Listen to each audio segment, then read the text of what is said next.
Chapter 31. On Mischief Bent.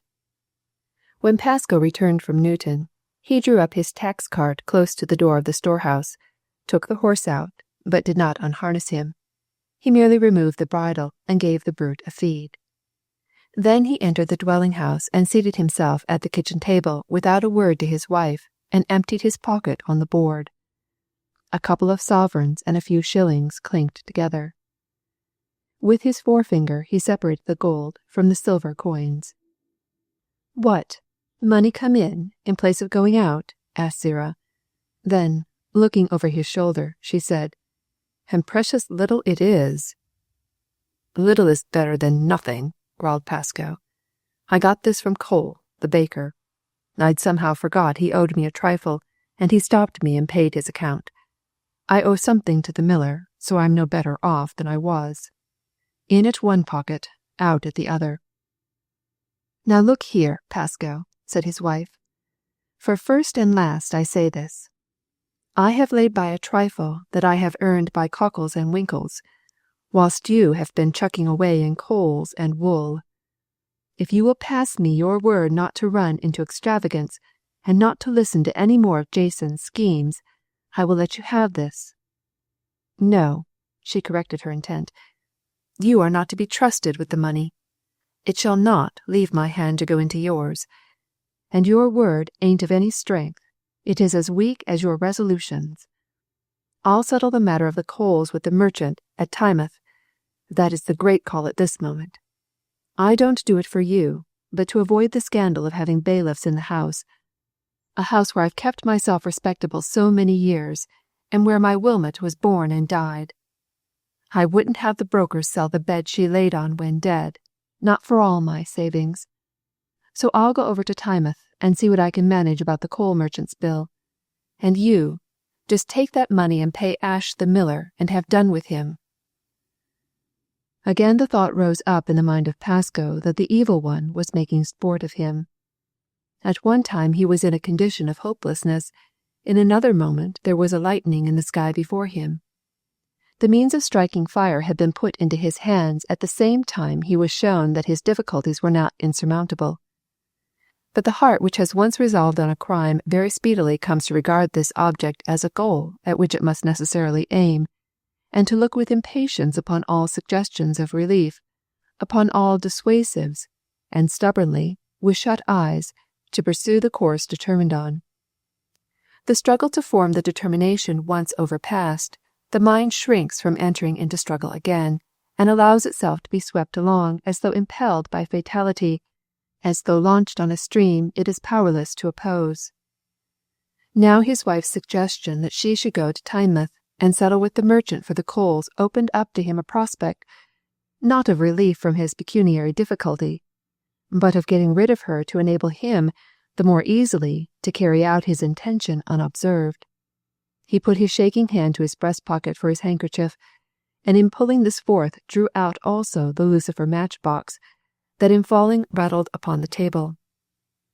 "What have you there, Pasco?" asked Zerah. "Nothing," he answered, and hastily replaced the box.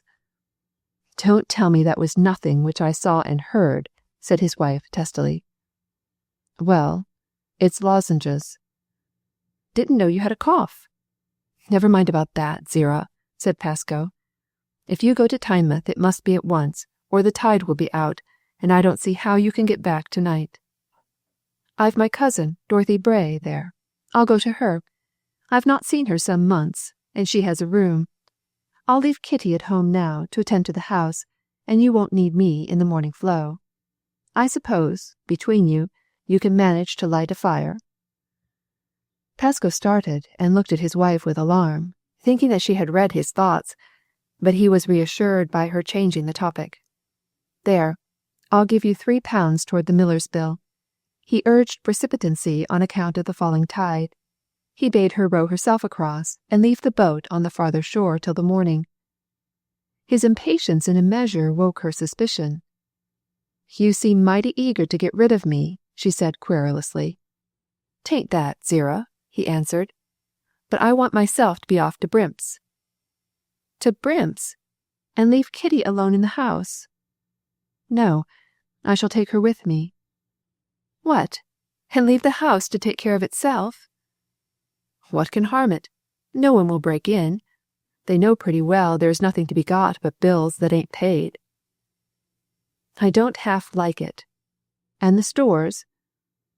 "There's no moving wool or coals without wagons, and I shall lock up." Zira stood in uncertainty. "I wish you'd not go, Pasco." "I may or may not, but be off, or you'll get stuck in the mud, as did Kitty." In 10 minutes Pasco was alone. He stood on the platform, where were the tea-tables and benches, and watched till his wife was halfway across. Then he drew a long breath, and passed through the house, went out at the main door, and hastened to the cart. Again he stood still, and looked searchingly in every direction. Then he let down the flap behind, drew out first the sack of shavings and carried it within, and then he cleared out all that remained. He was not satisfied till with a broom he had swept every particle of chip within, leaving not a tell-tale white atom without.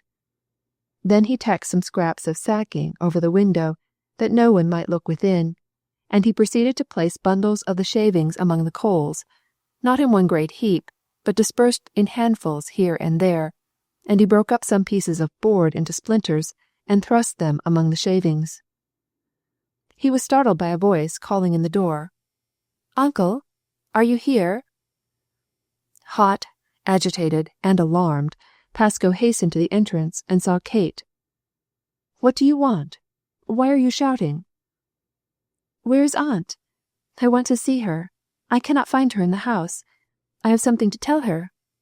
"You are not like to find her," said Pepperell, coming outside and locking the door behind him.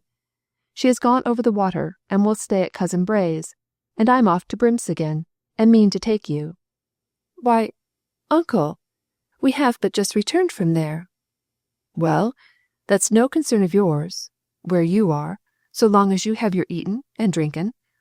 I must go, and your aunt thinks I mustn't leave you alone. So be sharp, run and put what things you require together, and I will harness the cob." "How long shall we be away, Uncle?" "We shall be back tomorrow evening, or the day after. I can't say.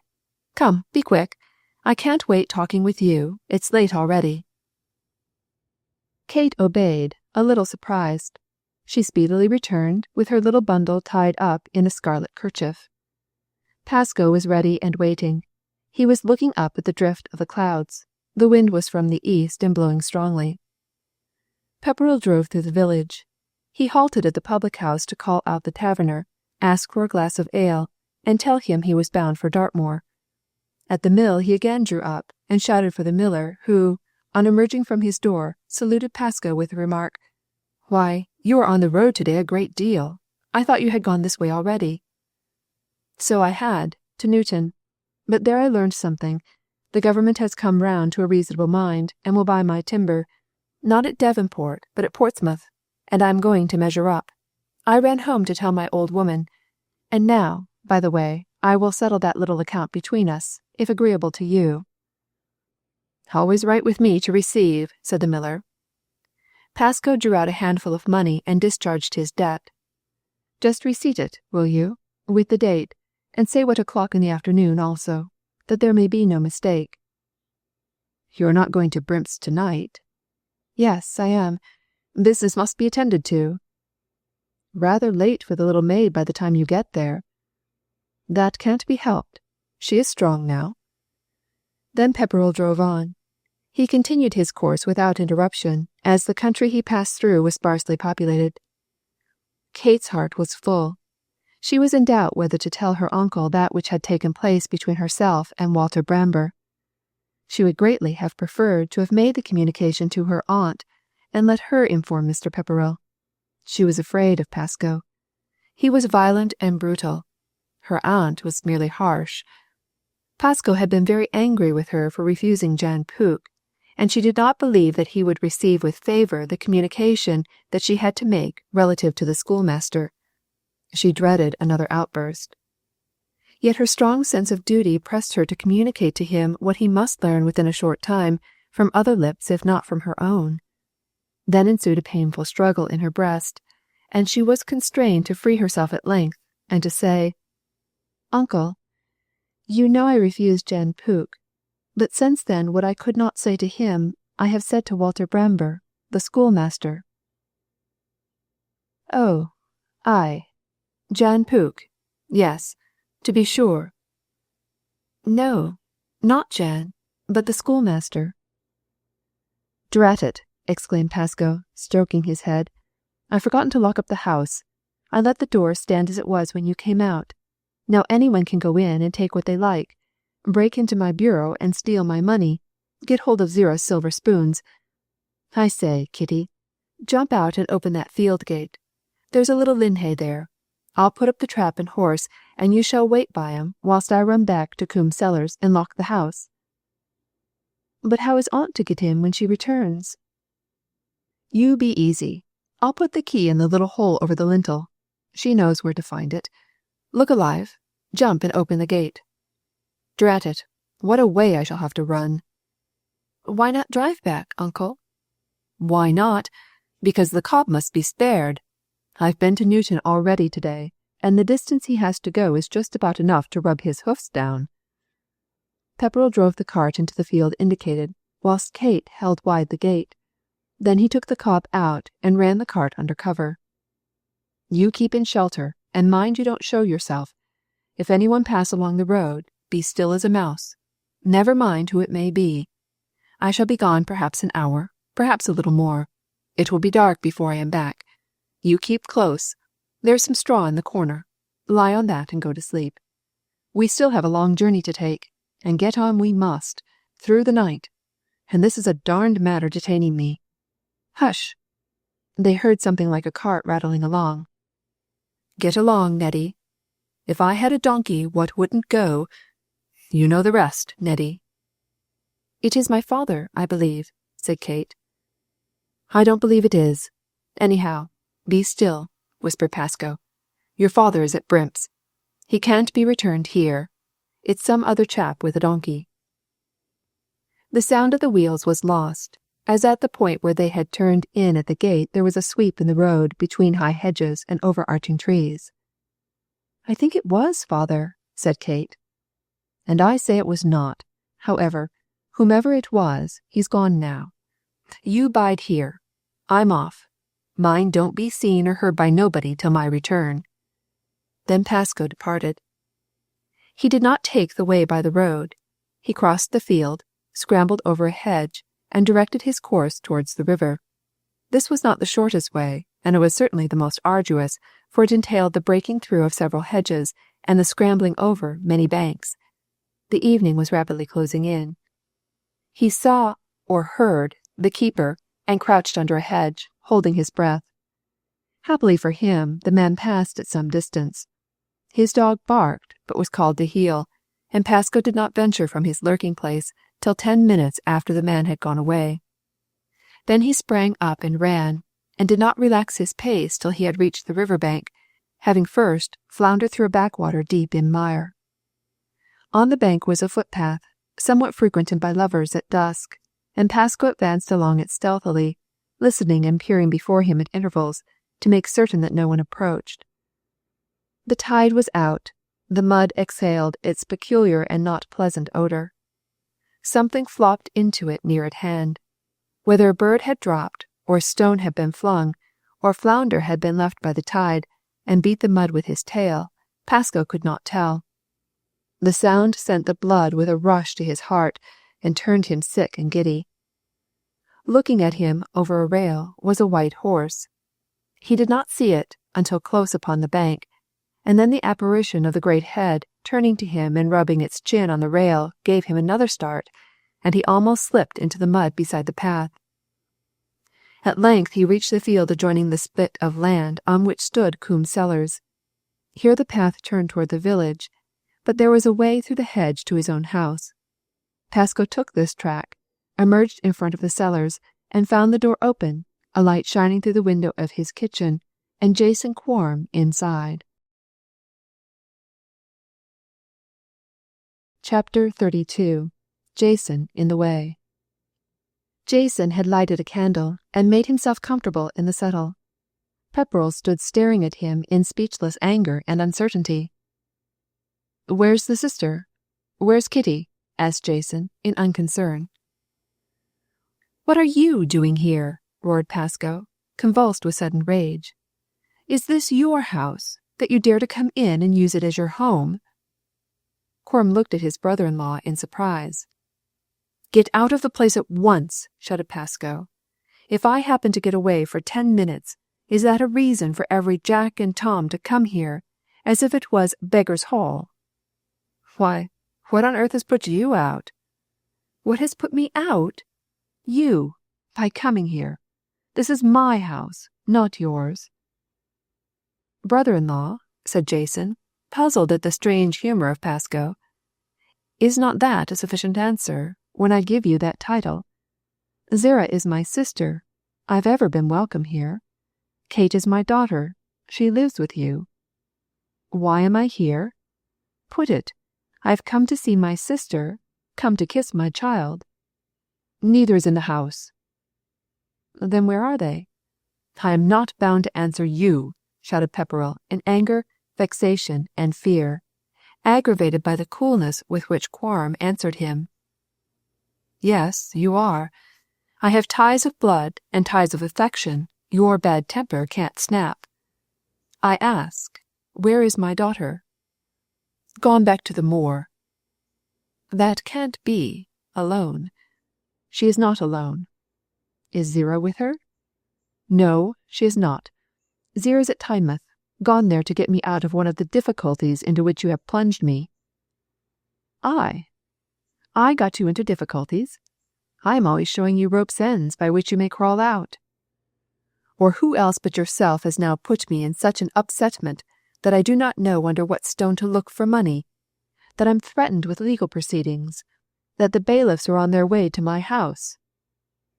"It is your own doing, not mine. Who threatens you?" "There is my bill for the wool unmet. There is my account for coals unpaid." "I have had to do with neither. You acted like a fool about Coker's wool, buying when in all the papers it was told how there had been an importation from New South Wales." "I never read the papers." "Then you have no right to do business. You do it at inevitable loss. But this is neither here nor there, above nor below. Where is Kate?" "I have told you. Gone to the moor." "When?" "An hour or two ago." "With whom?" "With me." "Then how came you here?" "Because I had left the doors unlocked against impertinent fellows coming in. I left Kate with the trap whilst I ran back. Now, are you content? Out of my house immediately. I want to lock up and go back to her." "This is a queer tale," said Quorum. "I have myself but just arrived. I must have passed you on the way." "Not at all, if we had gone into a friend's for a cup of tea." "With what friends were you?" "I shall not stand by and be catechized by you. I say, get out. I am going to lock up." "Now look here, Pascoe, and be reasonable.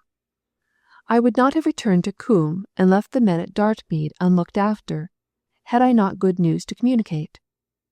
"Good news?" mocked Pepperrell. "The best of news would be that you are going to take yourself off." "I believe we shall sell the oak." "I have heard of that already, from Coker." "Well, I tell you it is so. The authorities at Portsmouth will take it at a reasonable price if we will deliver it. There is the thing we can't do. That spoils it all." "Yes, we can. Deliver it here at the Tyne. There's the Stover Canal. We can send it down by that, and ship it all the way to Portsmouth right away." Pepperrell was silent. This was indeed a rift in the cloud. "The only difficulty is not this. It is that we must have the timber sawn at Brimps, and send it down and put on board in planks. They cannot freight a vessel with rude oaken timber unsawn. Now, I have a scheme. There is the River Dart, pouring down its volumes of water of no good to anyone. Let us put up a sawmill, and we shall have the oak run into planks and ready for transport in a jiffy." "And the cost?" £40. £40, roared Pascoe, and thrust Quorum from him by a rude stroke on the shoulder. Where am I to look for 40 pence? It is our only chance. I must agree tomorrow, or the thing is off. If I engage to saw up the timber and dispatch it by water, we shall get a very tidy profit. Not what we had hoped, but something. If I do not accept the offer, then I really do not see my way to disposing of the oak at all. The felling of the Oakhampton Park oaks has spoiled the market in this country. Come, what say you, Pascoe? Shall I settle? I cannot do it, answered Pepperrell, a cold sweat breaking out over his brow. There is an old mine wheel available. I can buy it for a song, said Quorum. I have no money. Have I not told you that? Or must I knock it into your brain with my fist, or the house key? He raised his hand threateningly. Be reasonable, Pascoe. I cannot tell what has come over you tonight. You are not yourself. If you do not care about the outlay for a sawmill, we must saw up all by hand, and that will come costlier in the end. I fancy if you bestirred yourself, you could raise a loan. I will not. I will have but one thing now. Your absence. Get out of my house. Where be I to go? Asked Quorum, settling himself from one leg to the other. There's Jane Redmore in my cottage with all her children. Well? I can't go there. The place is full. You are a fool to have suffered it. Kate begged and prayed of me. Take the consequences and be homeless. I cannot, for tonight. You are going to Brimps, and it is as well the men should see you. I shall return tomorrow, but tonight I must house me somewhere. Let me stay here. There is no one in the place, and I'll keep guard for you if you wish. There is nothing here to guard but emptiness. I want no help of yourn. But I must have a roof over my head at night. Any roof but mine. Will you go, or must I fling you out and down the steps? You're in a wonderful queer temper tonight. What is up? My temper, as you say, is up, and like to be so, when it is through you I am brought to ruin and beggary. He caught Jason by the shoulders, whirled him round, and with hands and knees thrust him out of the door, and then he slammed it behind him and turned the key. Next moment he blew out the light. Then he threw himself panting on the settle and buried his head in his hands. He had not sat there many minutes before Quorum was kicking at the door and calling him by name. Transported with anger, Pascoe sprang to his feet, took down the blunderbuss that was over the kitchen fire, and going to the door, half opened it and thrust forth the muzzle of his piece. Go away, or I will shoot. This is rank folly, bawled Jason. Are you gone demented? Give me shelter for the night. I will do no harm. What do you mean by refusing me such a reasonable request? I tell you I can't go home. All the Redmores are there packing every corner. Jason threw up the end of the blunderbuss and put his shoulder to the door. I'll kill you if you trouble me further, said Pascoe between his teeth. Take the consequences of befriending scoundrels and their families. He drove Quorum back and refastened the door. Then he stood at the door listening, with the butt of the gun on his foot. He heard his brother-in-law growl and pass remarks upon him. He heard him limp away, and then all was still. Pepperrell stepped to a window and looked out, to observe the direction taken by Quorum, but the darkness was too great for him to see anything. He went back to the settle and tried to think. The elaborate precautions he had taken to dissemble his return, to make believe that he had departed before sunset, had been made futile by the appearance of Jason on the scene. Should what he proposed take place, then he could not declare that he had been from home at the time. What availed it that he had paid the miller's bill at 6:45, when his brother-in-law could aver that he had been back at the cellars an hour later? What was to be done? Should he abandon his intention because of this mischance? Rage against his brother-in-law ate into his heart. All had promised so well. Everything was moving with such smoothness till Quorum appeared. What but a malevolent mind could have brought this fellow back from Brimps to cross him? What was to be done? It was of no practical use storming against Jason. Should he abandon his purpose, or defer it? To abandon it seemed to him an impossibility. By carrying it out alone, he could be released from his present pecuniary difficulty. To defer it was difficult, for he wanted immediate relief. Moreover, when again could he calculate on having the ground so clear as now, his wife away in Tynemouth, his niece waiting at a distance with the cart? What if Jason had seen him? Would he dare to give evidence against him, his own brother-in-law? Was it not to Jason's interest that he, Pascoe, should be flush in money and ready to embark on the proposed scheme of erecting a sawmill? Even if Jason spoke of having seen him, he could deny it. Pascoe sprang from the settle. He would run the risk. It was worth it. Chapter 33. One crime leads to another. Pascoe remained in the dark in his house for about half an hour, waiting till he supposed that Jason was far away. He allowed him time to harness his ass, put it into the cart, and depart. He went once or twice to the door to listen, but did not venture to open it, lest Jason should be without, and should take advantage of the occasion to burst in. He remained all the while bathed in a clammy sweat. His hair stuck to his skull as though plastered about his temples with fish glue. He felt it heavy and dank on his head like a cap. Repeatedly did he try to collect his thoughts and to coolly consider whether it were not advisable for him, under the circumstances, to abandon his scheme. But his thoughts were in a condition of dislocation. He could not gather them and fit them together into consecutive order. He felt himself impelled, having formed his resolve, to proceed with it, and to leave to the future the removal of such difficulties as might spring up, as came in his way. He was restless, yet afraid to be stirring. He was impatient for the time to pass, and counted the ticks of the clock, yet forgot, after a few minutes, the number he had reached. The seat was hard and bruised him. He leaned back, and his back ached. He held out his hand, placed it on the table, and endeavored to steady it. He was aware that it shook, and he used all the power of his will to arrest its convulsive quiver, but ineffectually. At length, unable longer to endure inaction, and convinced that sufficient time had elapsed for his brother-in-law to have got away, he cautiously unlocked the door and looked out. In the dark he could see no one. He listened and could hear no sound. Then he stepped back to the kitchen table and removed the candle end from the stick and put it into his pocket.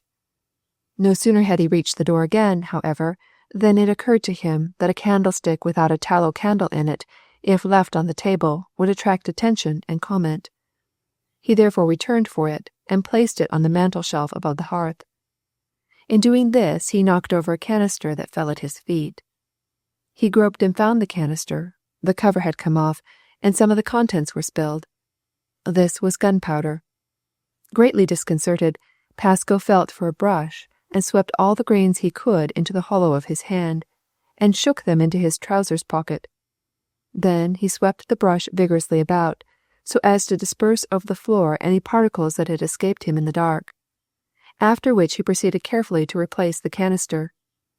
He now again made his way to the door, passed without, locked the door behind him, and placed the key in a hollow above the lintel, known to Zerah and himself.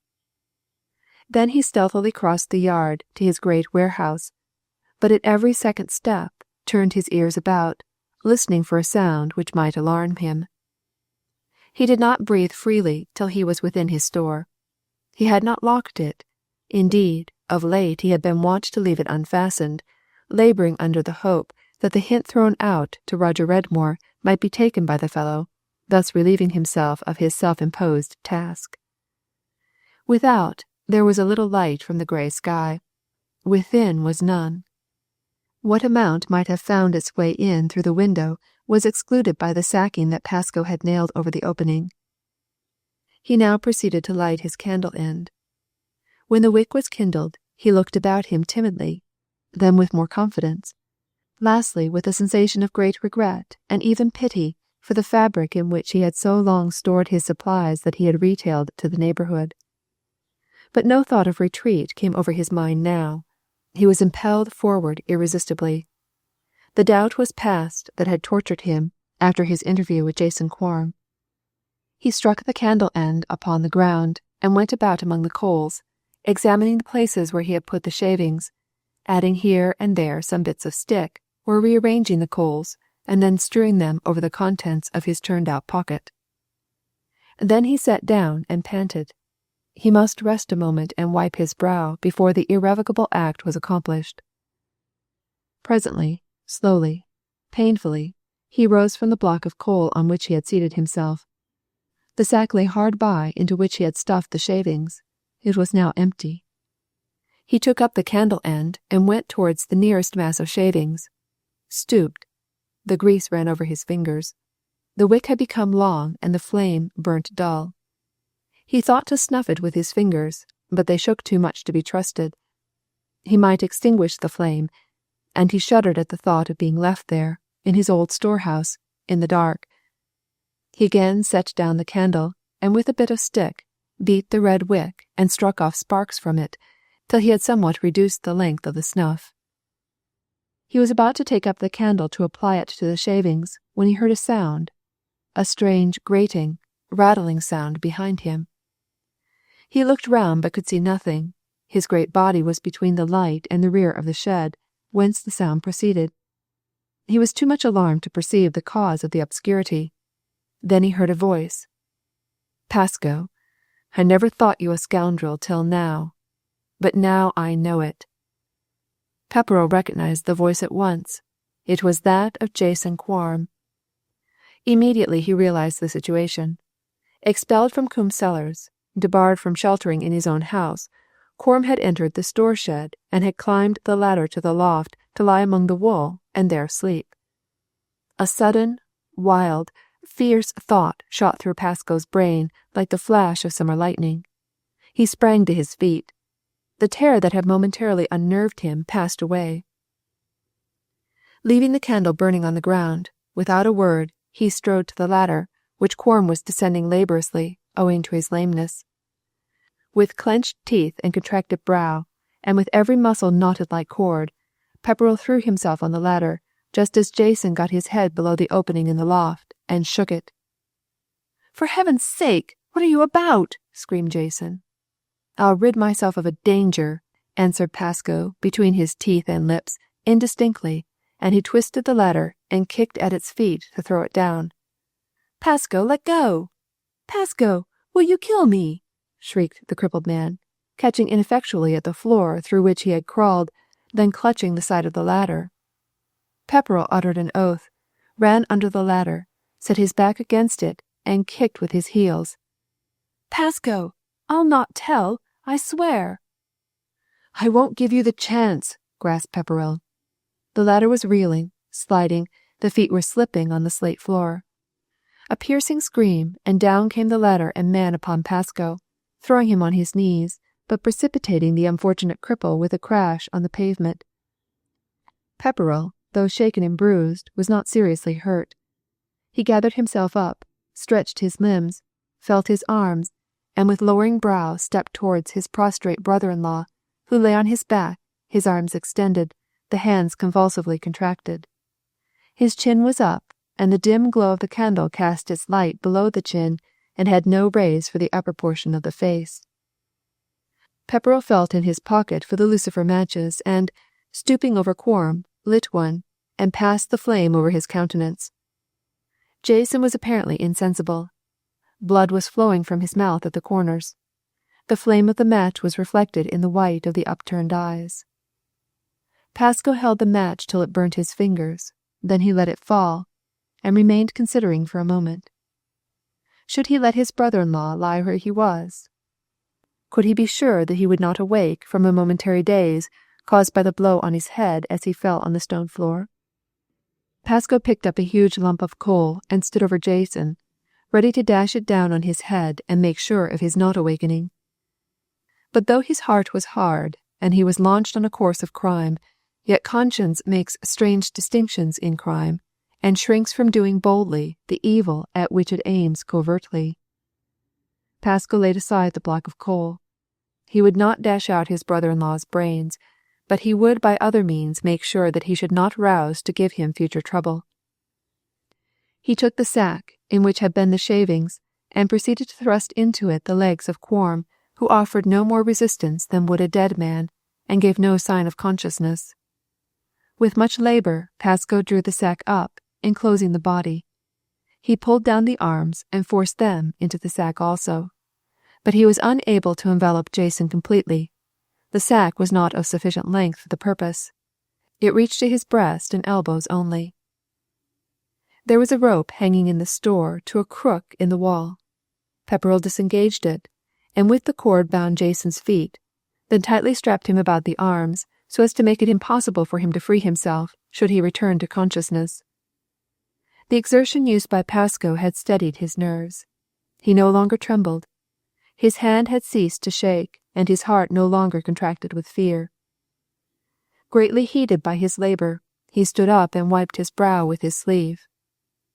Then he was aware of a cool current of air wafting across him, and he saw that in this same current the candle flame consumed its wick, and swaled away profusely. He turned in the direction of the draught, and found that the door to the shed was partly open. He had not locked it when he entered, but had closed it. The night wind had swung it ajar, and then by its own weight it had opened farther. Pepperrell shut it again, and placed a lump of coal against the foot to prevent a recurrence of the same thing. As he returned to where Jason lay, he heard a slight noise overhead, and saw a black and white pigeon perched on a swinging pole. The bird was young. It had been given to Pascoe the week before, as he had expressed a wish to have pigeons. He had shut the bird up in his shed to accustom it to regard the shed as its home, and remained there. He had fed the bird himself with crumbs, and had entertained an affection for it. Now a qualm came over his heart. He could not bear to think of this innocent bird falling a victim. He had compunction for the pigeon, none for the unconscious Jason.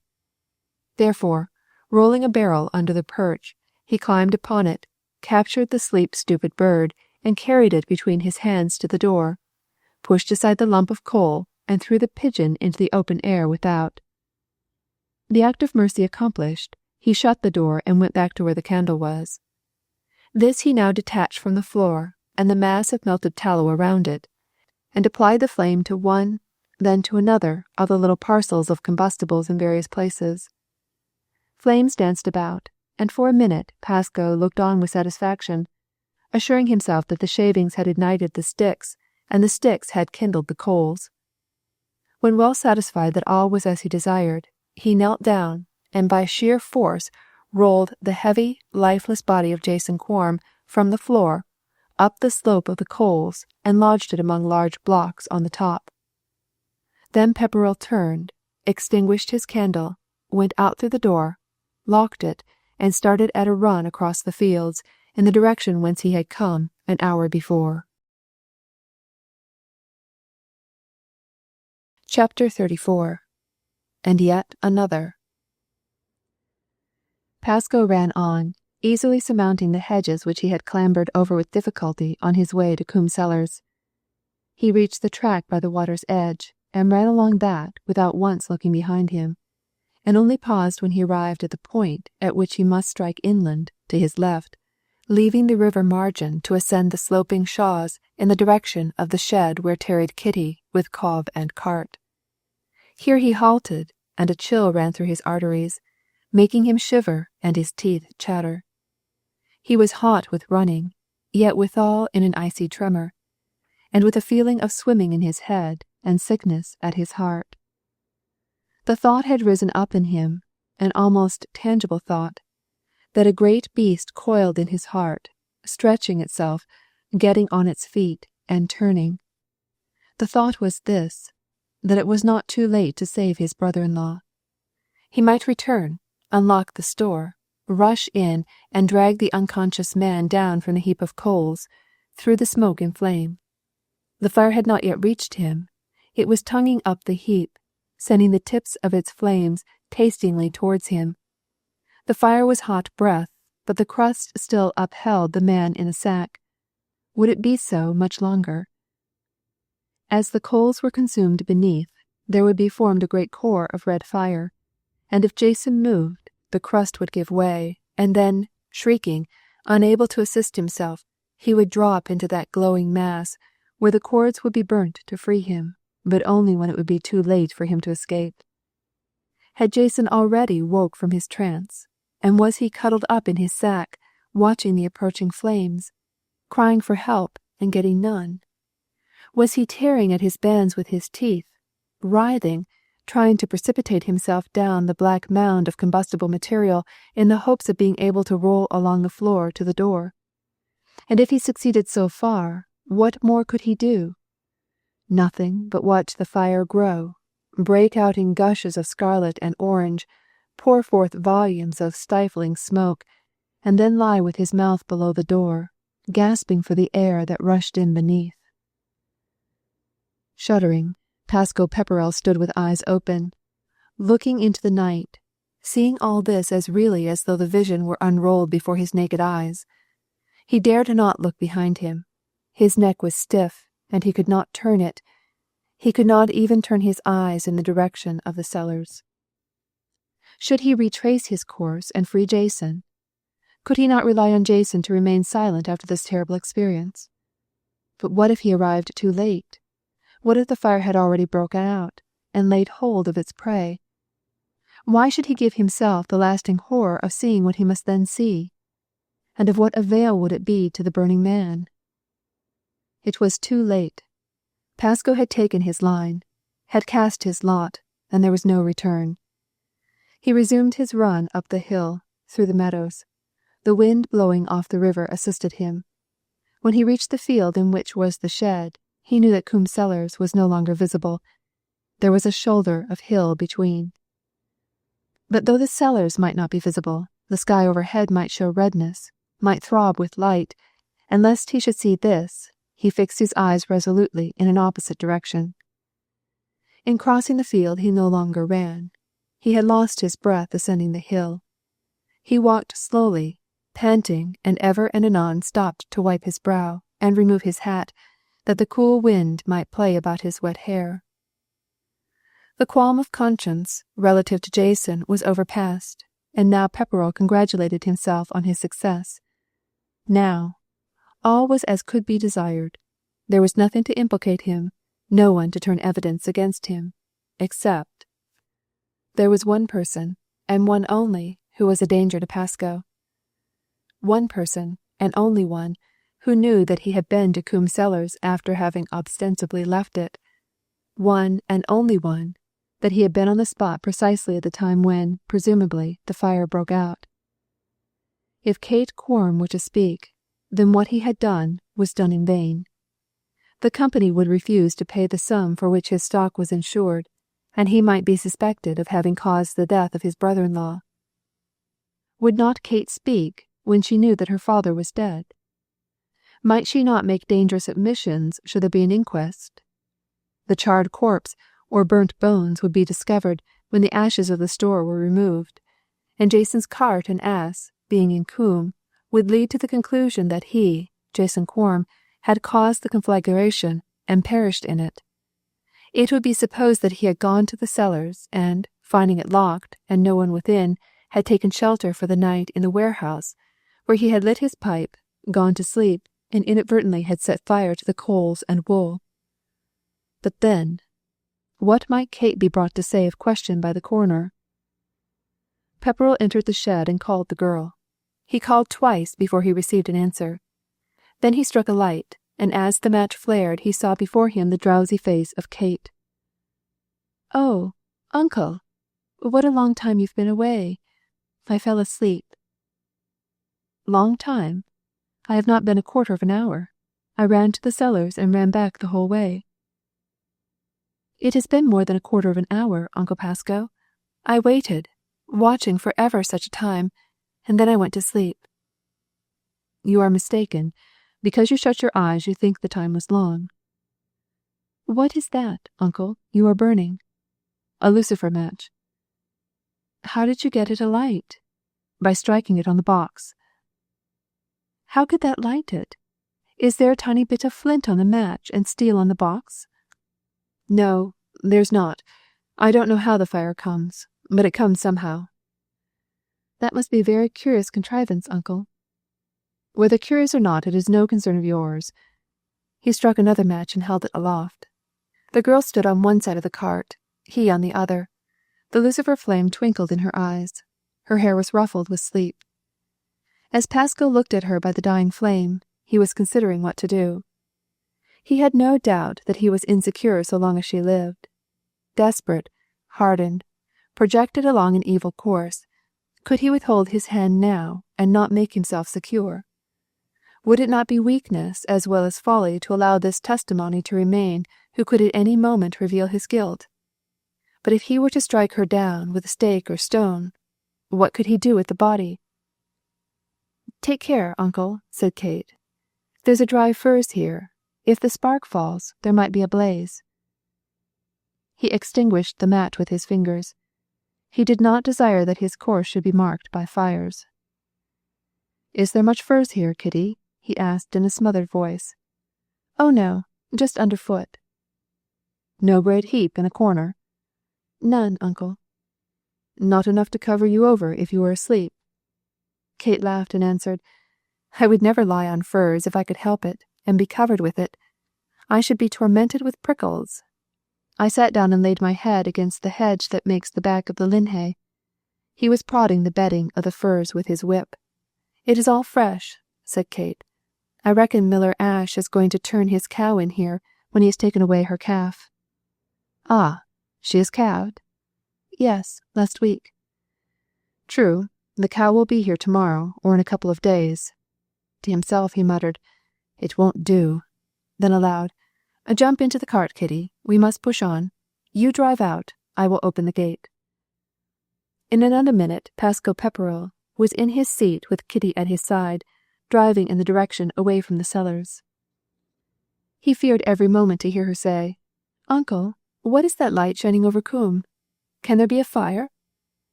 Instead of that she said, "Uncle, did you see nothing of my father? I am quite sure that was he who drove by after we had got into Mr. Ash's field. I heard his voice. I know his way with the donkey. I am quite certain that was father."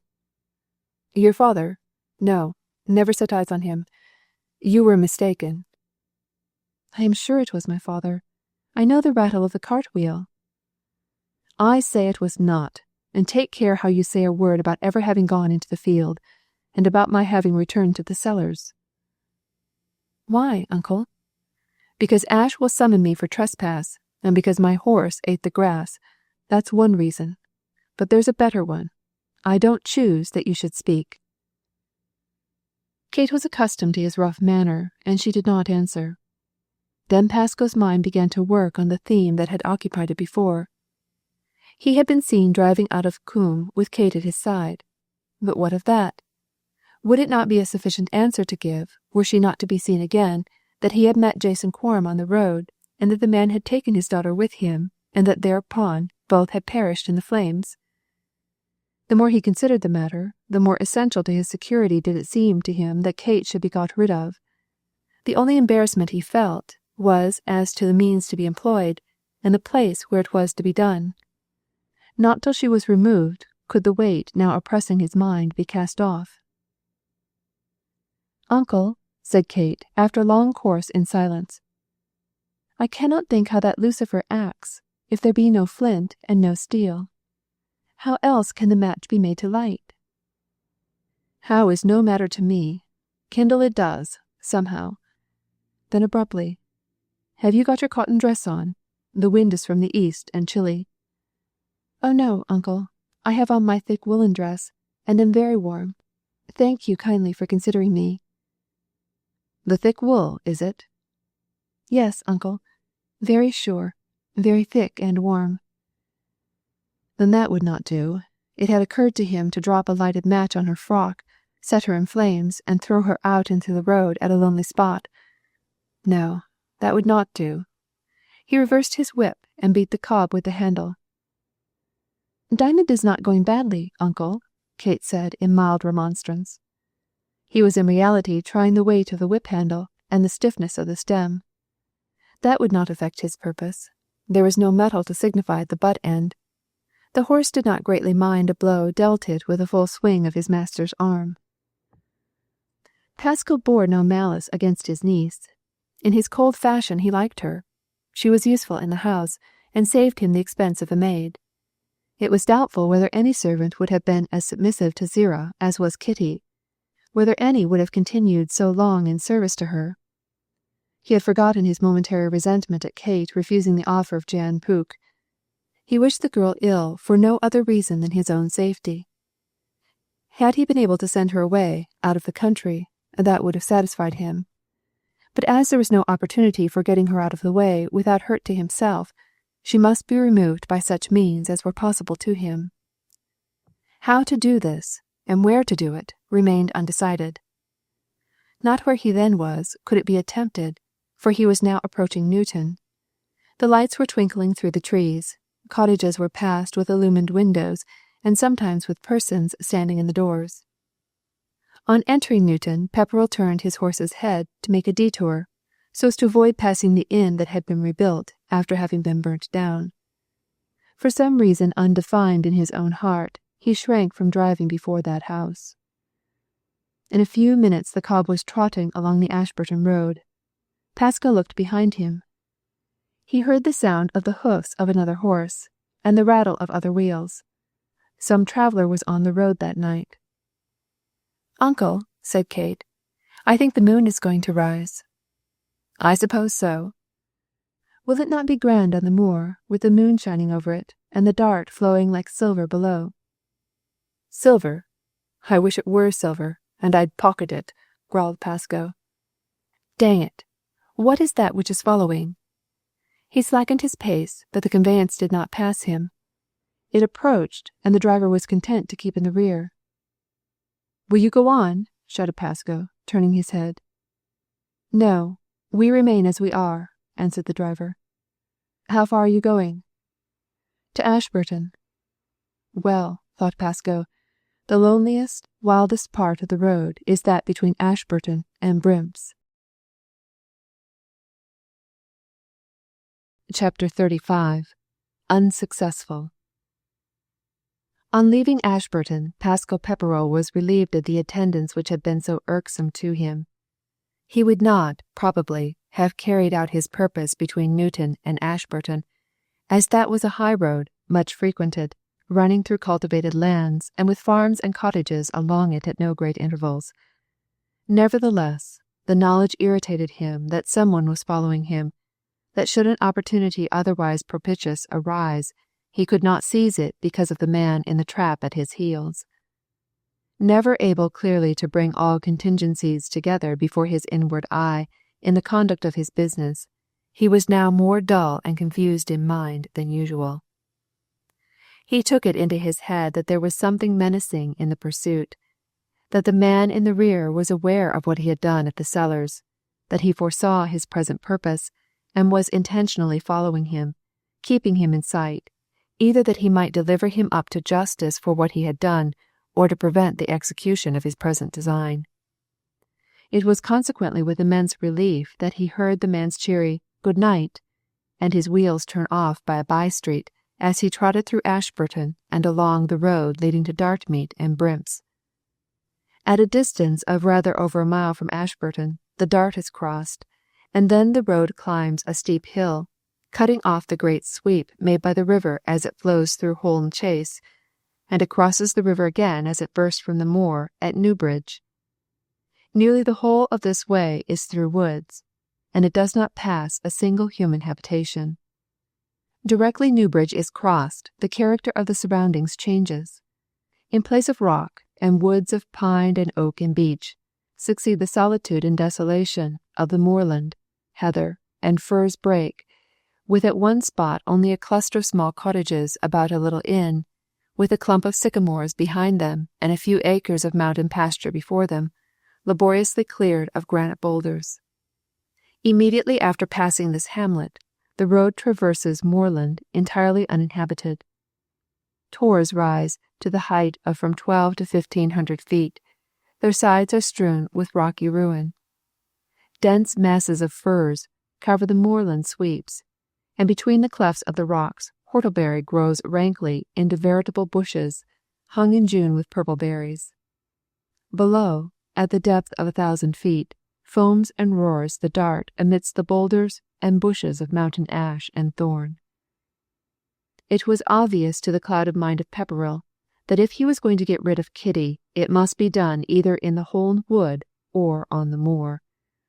One place was as good as the other for disposal of the child's body. The dense forest growth, or the equally dense whortle and furze, would effectually conceal it. When the first Dart bridge was crossed and the steep ascent begun, Pepperrell said roughly to his niece, "You ain't going to sit here and make the horse drag you all the way up this tremendous hill, be you?" "No, uncle dear, I was only waiting for you to draw up that I might jump out. Do you see the moon coming up behind the trees, shining through them, like a good thought in the midst of dark imaginings?" "Dang the moon and your imaginings! Get out!" "I was thinking of something my book says," apologized Kate, descending to the road. "Your book? What do you mean?" "I mean that which the schoolmaster gave me, which I have read, and in which I always find something new, and always I am sure of something true." "What does the book say?" "I learned it by heart. Within the soul a faculty abides, that with interpositions, that means things which come between. He explained that to me. I cannot always make out what is said till it is explained, but when it is, then the full truth and loveliness rises and shines into me, like the moon when it has got over the hills and the woods." "Go on." "A faculty abides, that with interpositions which would hide and darken, so can deal that they become contingencies of pomp, and serve to exalt her native brightness." I did not understand what contingencies meant, but he told me, and now all is quite plain, as it is quite true. And it goes on, "As the ample moon, rising behind a thick and lofty grove, burns like an unconsuming fire, light in the green trees." "Cease this foolery," said Pasco impatiently. He was fumbling in his pocket for his clasp knife and was opening it. "Do look, uncle dear," exclaimed Kate, turning to observe the moon as it mounted over the rich Buckland woods on the farther bank of the Dart. "Halt!" shouted Pasco to the horse. They had reached an eminence. The girl stood wrapped in delight with the silver shield of the moon before her, casting its glorious light over her face and folded hands. Pasco had his knife out.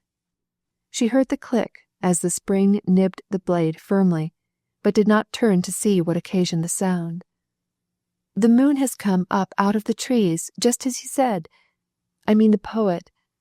Like a power in the heart and soul that has been entangled in all kinds of dark and twisted matters of every day. Oh, uncle, what is that?" Pasco drew back. A white dog, a mongrel, short-haired lurcher, crossed the road. Simultaneously a whistle was heard, and this was answered by another in the distance. "There are poachers about," said Pepperrell. He shut his knife, pocketed it, and called Kate to get into the trap. He was not going to halt to see a darned moon rise, when all kinds of vagabonds were about, and there was no safety for honest men. Pasco drove rapidly down the hillside into the Dart Valley at Newbridge. The road was mostly in shadow, but the bare moor on the farther side was white in the moonlight, as though it had been snowed over. The horse was tired and tripped. Pasco had to be on his guard lest the beast should fall.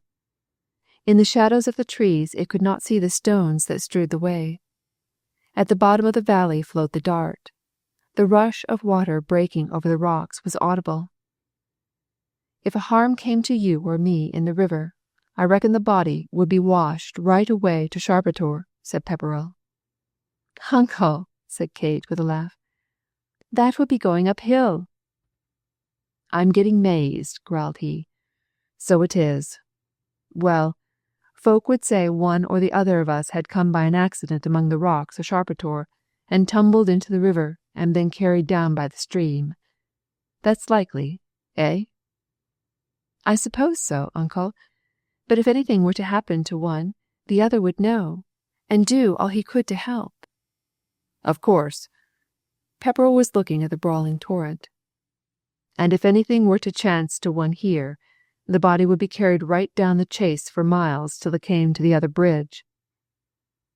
I dare say, uncle, but don't talk like that. Let us look at the moonlight. There's a man yonder, by the side of the river. A man? Where? By that large stone. He is catching salmon. Not a fish has a chance up here on the moor. What a parcel of rascals there be. Pepperrell drove across the bridge. He had intended, he hardly dared articulately to express to himself his intention. Again he was frustrated, just at a suitable point, by this fellow catching salmon by night. Beyond the bridge the road rose rapidly. Both uncle and niece were forced to descend from the cart and relieve the horse. Some 600 feet had to be mounted without any zigzags in the road. Kate walked along cheerily. Pasco lagged behind. The horse, with nose down, laboriously stepped up the steep incline. Pasco took out his knife and cut a branch of thorn from the hedge, and in doing so tore his fingers. He put the thorn behind the seat. When the summit of the hill was almost reached, he said to Kate, "I shall turn to the left and leave the road." "What? Out on the moor?" "Yes. I think we can cut off a great curve and avoid the cottages. You walk by the horse's head. I will mount and hold the reins. There are large stones in the way." This was the case. Kate thought that her uncle was rash in taking the track across the moor at night, a way he could not know, merely to save a mile that the road made in detour, but she said nothing. She was pleased to go by a way that commanded the gorge of the Dart, and had no fear, as the moon shone brilliantly, and every bush and stone was visible as in the day. The mica and spar in the granite made each rock sparkle as though encrusted with diamonds. A heavy dew had fallen. Cobwebs hanging on the firs were as silvery fairy tissue. Rabbits were out sporting, feeding, darting away with a gleam of snowy white tail when alarmed. Owls were flitting and hooting in the ravine. The wind from the east hummed an Aeolian strain in the moorgrass and heather. The moon rose high above all obstruction to its placid light, and Kate breathed slowly, and in the chill air her breath came away as a fine, shining vapor. Every now and then the cob struck out a red fire-spark from the stones against which his shoe struck. Kate held the reins at the bit and paced at his head, her heart swelling with happiness, as she drank in the loveliness of the night, till she was so full of the beauty that her eyes began to fill. Pasco Pepperrell was silent. He was knotting the thorn branch to his whip. His eye was on her. Presently the track on the turf ran at the edge of a steep slope. Rocks from a tor overhead had fallen and strewn the incline, and formed fantastic objects in the moonlight, casting shadows even more fantastic. A sheep that had been sleeping under one of the rocks started up and bounded away. The spring of the sheep close beside him alarmed the horse, and he started back, plunged, and dragged Kate off her feet. Then, with a cry of rage, Pasco rose in the cart, whirled his whip around, and lashed the cob with the full force of his arm, at the same time that he raised the reins in his left and beat with them as well, and jerked at the brute's mouth. Kate was down. She had slipped. She was before the plunging beast. Pasco saw it. He swore, lashed this side, that, then at the flanks, at the head, at the belly of the tortured beast, that leaped and staggered, kicked and reeled under the strokes of the thorns which tore his skin. He snorted, reared, put down his head. The steam came off him in a cloud. There was one thing the beast would not do: rush forward and trample on the fallen girl. Pasco saw it and cursed the horse. He flung himself from the trap. He rushed at the bridle. His foot was on Kate's gown. "Uncle! Uncle!" she cried. With one hand he dragged the horse forward, with the other he swung the thorn bush. A step, and the hoofs and wheels of the horse and cart would be over the girl. Then a thrust would suffice to send her down the side of the slope into the torrent below. But the brute leaped into the air before the swinging thorn bush, swerved uphill, dragging Pasco at his head, and flung him over a rock. His hand became entangled. He could not for a moment disengage it. He was dragged forward.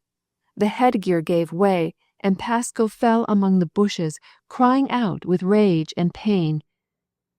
Next moment, Kate stood before him. "What is the matter, Uncle dear? Are you hurt? I am safe." Chapter 36. All in Vain. Pasco Pepperell staggered to his feet, and at once felt pain in one ankle. "Are you hurt, dear uncle?" again inquired Kate. "Hurt? I've strained and bruised myself all over. My right arm, my leg. I can hobble only. Where's the trap?" "If you have no broken bones, uncle, sit down, and I will see after Diamond." The horse was browsing unconcernedly at no great distance. Too tired to run far, too hungry to heed his wounds, he had at once applied himself to the consumption of the sweet moorland grass. Happily the cart was uninjured. It had not been upset, and no more of the harness was broken than a strap at the head. The cob allowed Kate to approach and take him by the forelock without remonstrance. He knew Kate, who had been accustomed to fondle him, and who, in the absence of friends of her own order, had made one of the brute beast. She managed to fasten up the broken strap, and replaced the headstall. Then she drew the horse along to where her uncle sat rubbing his leg and arm. "It's the right arm, drat it," said Pasco. "Won't I only give that cursed beast a leathering when I can use my arm again?" "Surely, uncle, poor Diamond was going on all right till you beat him. He is so patient that he did not deserve a beating. There is a thorn branch around which the whip has become entangled. I suppose that must have hurt him, poor fellow. He was good, too. When my foot slipped and I fell, he would not trample on me.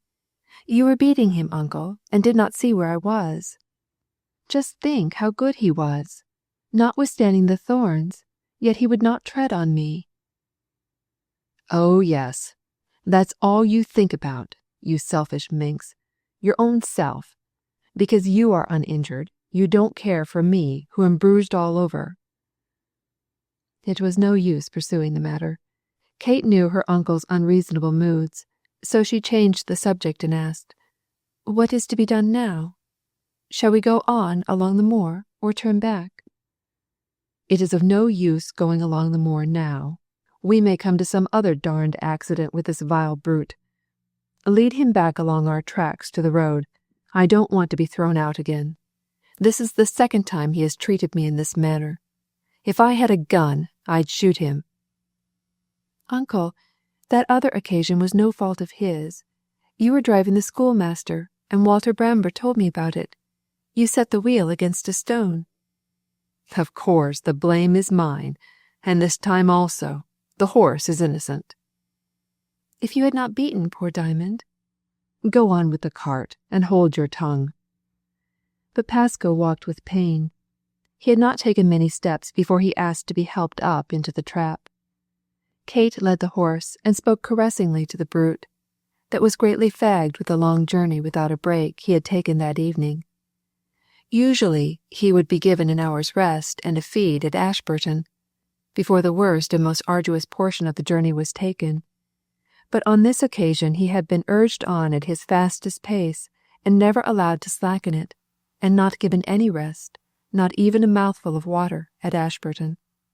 No wonder that he had tripped. Pasco looked sullenly before him at the girl walking in the moonlight, speaking to the horse. The chance of doing her an injury was past. He could with difficulty move his arm. If he drew his knife on her and attacked her there on the moor, she could run from him, and he would be unable to pursue her, owing to his sprained ankle. There was no help for it. He must make the best of the circumstances, threaten her if she showed an inclination to speak, and compromise him. Perhaps, taken all in all, it was as well that his purpose had been frustrated. There was no telling.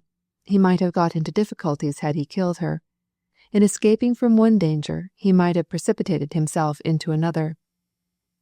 He saw now what he had not seen before. It had been his intention to attribute the fire to Jason Quarm. Had Kitty disappeared according to his purpose, then he would have said she had returned to Coombe with her father.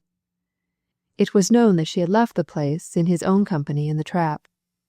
She had been seen by the publican and by the miller. But it was possible, it was probable, that Jason had been seen as he drove through Coombe to the cellars. If so, then it would have been observed that he was alone. Accordingly his, Pascoe's, story of her return with her father would have been refuted. Then, what explanation could he have given of her disappearance? Pepperrell drew a long breath. He had been preserved from making a fatal mistake. He was glad now that his attempt on Kate had been frustrated. Then, again, a new idea entered his brain. Could he not have attributed her death to accident on the moor, had the horse trampled on her? He might have done so, but then, would not folks have thought there was something more than coincidence in the death, the same night, of father and daughter? "I believe I'd have been a stupid if I'd ha' done it," said Pascoe, and resigned himself to circumstances. "Be us in the road?" "I reckon us be." "Yes, uncle, here is where we turned off from the highway. Which turn shall I take, on to Brimps or back to Ashburton?" "On ahead, Brimps way. There's a little public house at Pound Gate, and I be that dry, and the cob, I reckon, be that lazy, we'd best turn in there and rest the night. The shaking of the cart hurts me, moreover." Kate got up into the vehicle and drove. Her uncle gladly resigned the reins to her.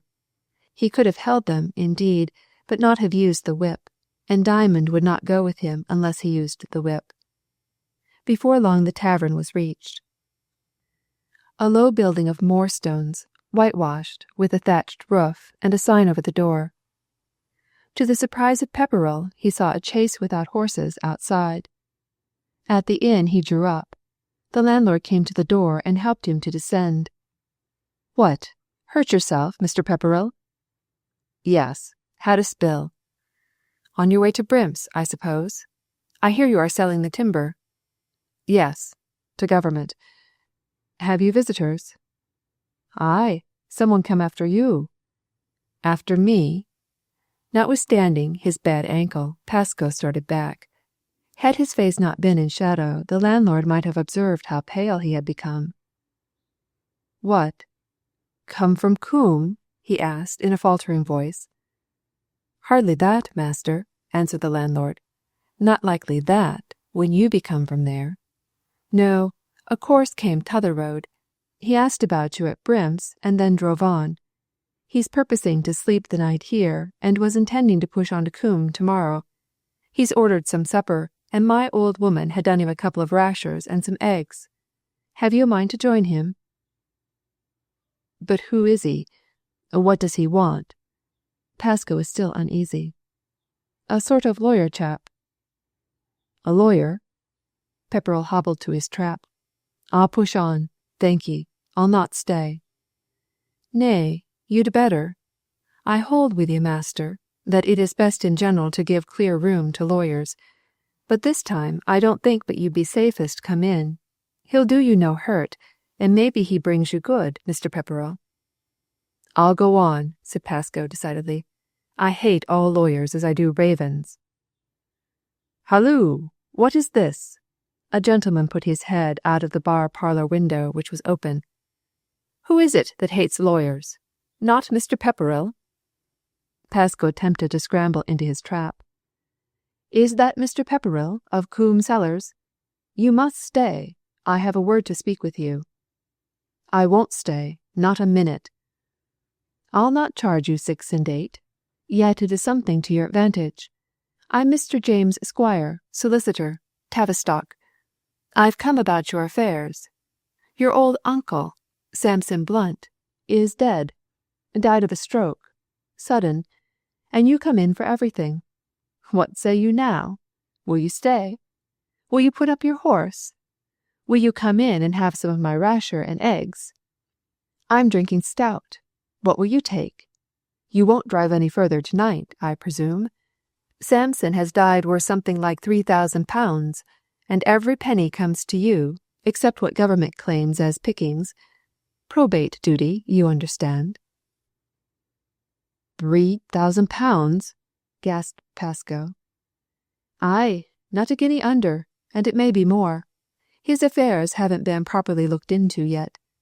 I came off post-haste, took a chaise from Tavistock, didn't think to meet you, was coming on tomorrow.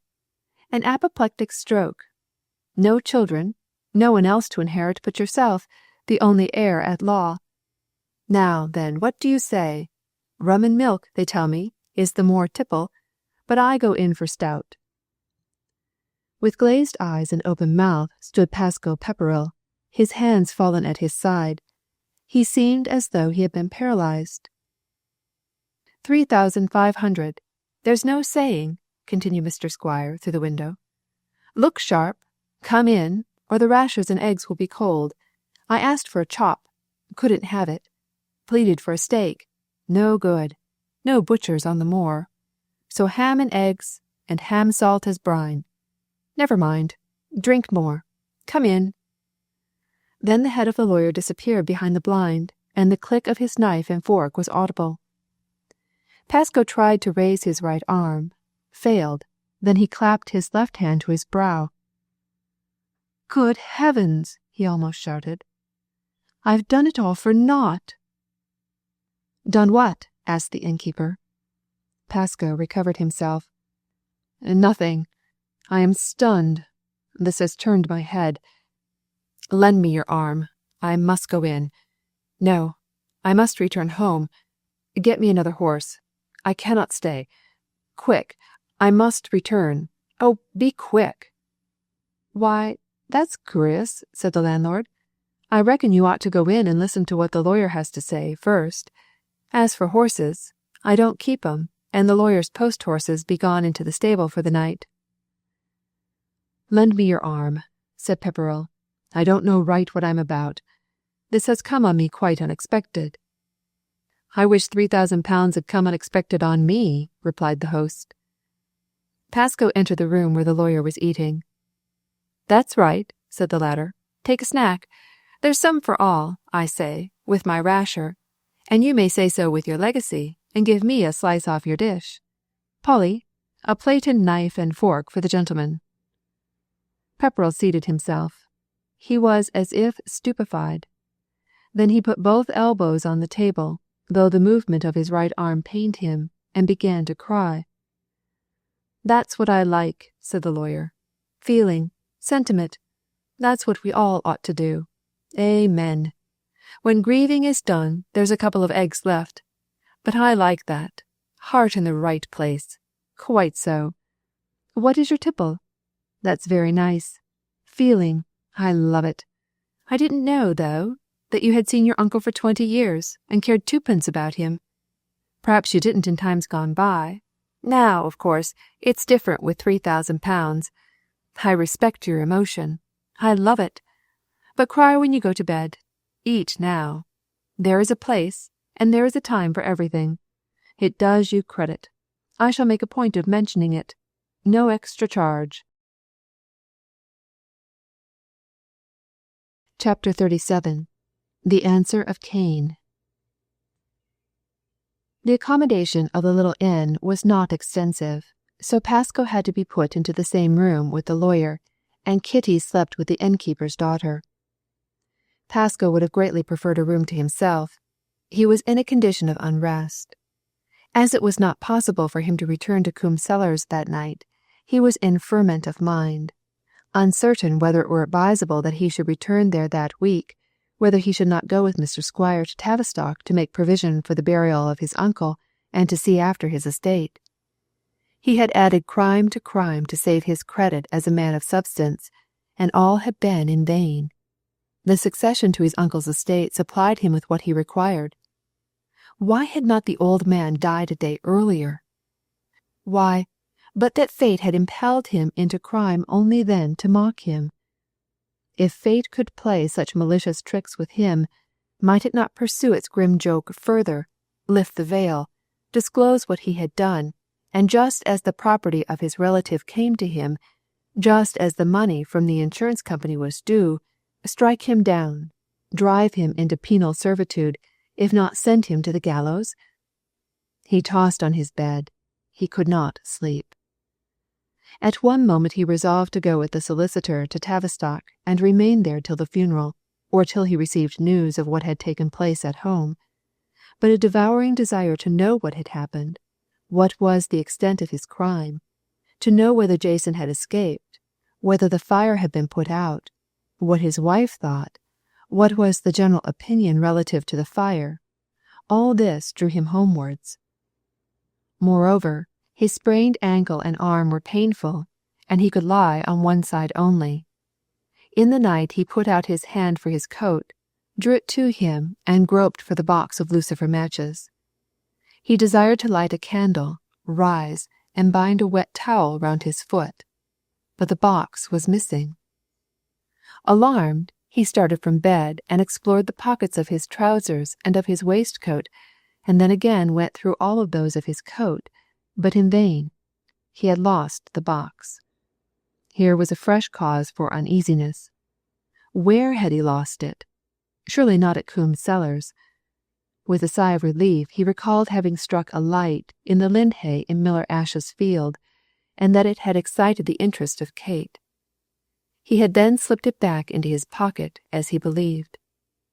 In all likelihood it had fallen out when he was thrown from the cart on the moor. Towards morning he dropped into broken sleep, from which he started every few moments in terror, imagining that a constable was laying hold of him, or that he saw Jason Quarm leaping upon him enveloped in flames. When he woke he saw the lawyer dressing himself and shaving. His face was lathered about chin and neck and upper lip. He turned towards Pepperrell and said, "You are a nice fellow to have as a comrade in a bedroom." "Am I? Well, I dare say I am," answered Pascoe, always prepared for a recognition of his merits. "I was speaking ironically, man," said Mr. Squire. "By George, how you did toss and tumble in the night! If I had had an uneasy conscience, you would have kept me awake. What was the matter with you?" "With me? Nothing. I never slept sounder." "Then you must give your wife bad nights at home. I thought it might have been your spill." "Oh, yes, to be sure it was that. I suffered in my arm and foot. And look, I'm all black and yellow this morning. I shall go back at once to Coombe's cellars." "You will? Why, man alive, we want you at Tavistock. There is your poor uncle's funeral, you know, to see to. I say, if we are to travel together, you won't cry overmuch, will you? I love tears, but in moderation." "I must return to the cellars, if only for an hour. I wish to tell Zira, that's my wife, our piece of good fortune, I mean our sad bereavement, and I must put together my black clothes and get my hat." "If it must be, it must. I wish you had been communicated with earlier." "Earlier? Was that possible?" "Of course it was. The old gentleman died 2 days ago." 2 days ago? Why, today is Wednesday." "Well, his decease took place at 5 in the morning of Monday." "Why did you not tell me at once?" almost shrieked Pascoe, swinging from his bed and then collapsing on his crippled foot. "Bless you, man, it was not my place to do so. I knew nothing of you. The housekeeper was the person he trusted. I came to know of it, as I managed your uncle's affairs. When I inquired after relatives, then I heard of you, or rather got your address, and came off. You see, as he died on Monday, it won't do for you to be away long. The housekeeper has instructions, and is a sensible woman, but you are the proper person to be on the spot." "Is she honest? Will she make away with things?" Mr. Squire shrugged his shoulders. "I will run to Coombe. We will go in the chaise and return to Tavistock directly I have been there. Kitty shall be driven by the boy to Brimps in my trap." Pascoe would not have his niece at Coombe for some time if he could help it. As soon as he was dressed he was impatient to be off. He hurried breakfast and hardly ate anything himself. He gave instructions that Kate was to be sent on at once, and was not content till he had seen her off. He had not deemed it prudent to warn her again not to speak of his return to the cellars after leaving Coombe. To do so might excite her suspicions. Besides, she would be at Brimps, where there was no one interested in the affairs of Coombe, no one who belonged to it. It would suffice to caution her when she came back to the cellars, and that return he would delay on one excuse or another. When Pascoe seated himself in the chaise beside the solicitor, an expression of satisfaction came over his face. He was returning to Coombe as a man of consequence and in good society. How the villagers would stare to see him in a carriage drawn by post-horses! And April weather reigned in his heart, now darkening with apprehension, then brightening with pride and self-satisfaction. Ever and anon the ghastly figure of his brother-in-law in the sack, burning, rose before his mind's eye, but he put it from him. As the chaise entered Ashburton, Pascoe said to his companion, "Will you accommodate me with a sum of money till I come in for my inheritance?" "With greatest pleasure, but I have not much loose cash about me." "You have your cheque-book. The circumstances are these. I owe money for wool to a fellow named Coker, and I gave him a bill. Unfortunately, I could not meet it. The bank returned it only a few days ago, and this has made me very angry. I should like to show the bank and Coker that I am not the moneyless chap that they choose to consider me." "I shall be happy to assist you. Let us go to the bank at once. I'll settle that little matter with them. Shall I do it for you?" "I shall be obliged, but I think I must go also." It was possible that the tidings of what had taken place might have reached Ashburton, possible, though hardly probable. His uneasiness was relieved when he entered the bank. No allusion was made to any fire. The banker was profuse in his apologies. He could not help himself. There were certain rules in his affairs that he was bound to follow. He had no doubt it was an oversight of Mr. Pepperell not to pay the sum required, but a man so full of business as he was reputed to be was liable to such slips of memory. The banker knew Mr. Squire by reputation, was quite sure all was as it should be. He would at once communicate with Coker. Indeed, Coker was sure to be in Ashburton that day, and let him have the money of the bill. For some distance Pascoe held up his head, and talked boastfully. He had taught the banker what he really was.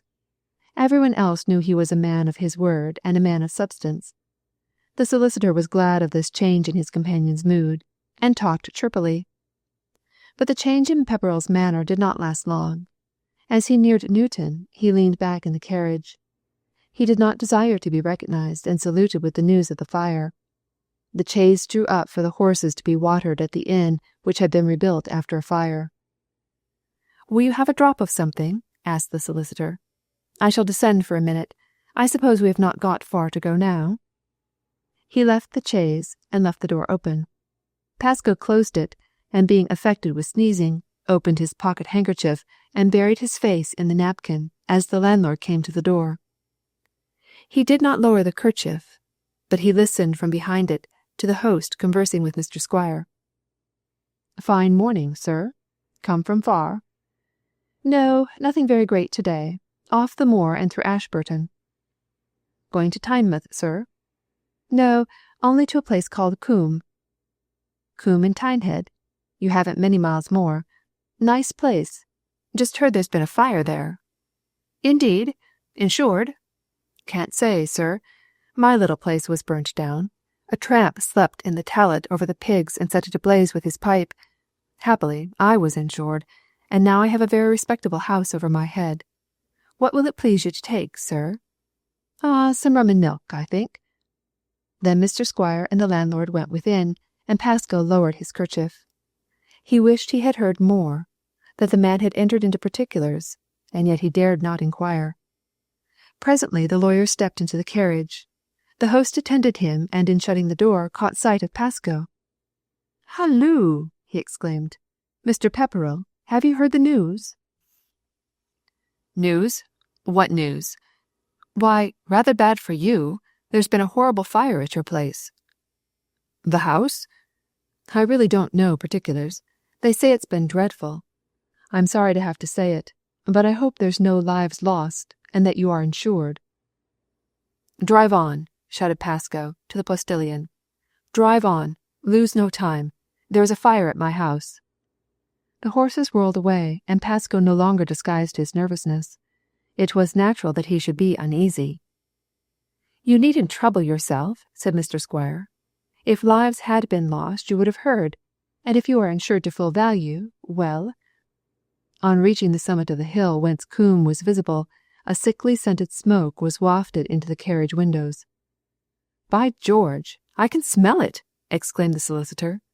"It's a sort of concentrated essence of burnt wool." "Then my stores are gone," cried Pepperrell, "and all the fleeces for which I have just borrowed £200 of you to pay, all lost. I'm a ruined man." "Not a bit," answered the lawyer. "You are insured." The postilion needed no urging. He cracked his whip, and the horses flew down the hill. The chaise rattled through the village, past the church and the inn, whence the host came out to see whether a distinguished guest was coming, and drew up at the entrance of the paddock before the cellars. A crowd of villagers, men, women, and children, was assembled round the wreck of the storehouse, from which volumes of smoke still ascended. Every now and then stones and bricks exploded, and the children shouted or screamed if a hot cider flew out and fell near them.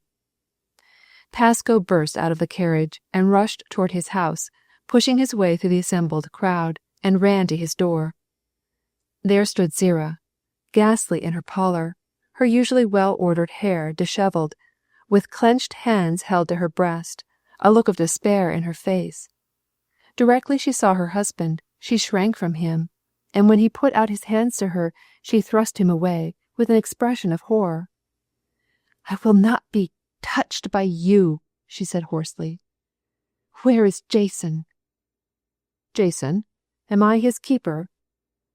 "The answer of Cain," retorted Zerah. "This is your doing. I knew it would come when you insured, and you have destroyed my brother also. Oh, my God, my God! Would that I had never seen this day." Chapter 38. Wanted at Last.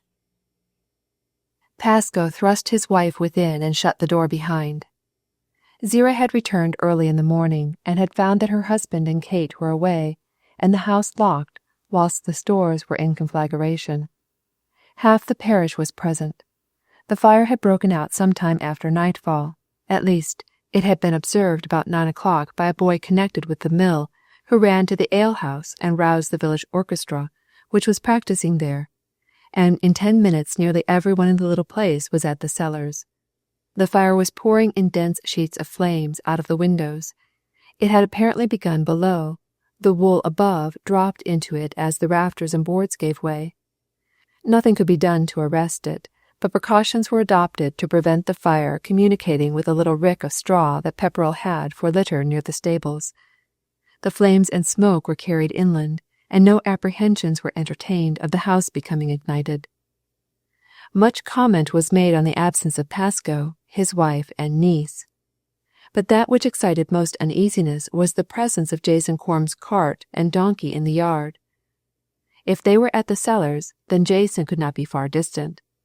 Was it possible that, finding the house locked up and his relatives absent, he had made his way into the store shed and perished there?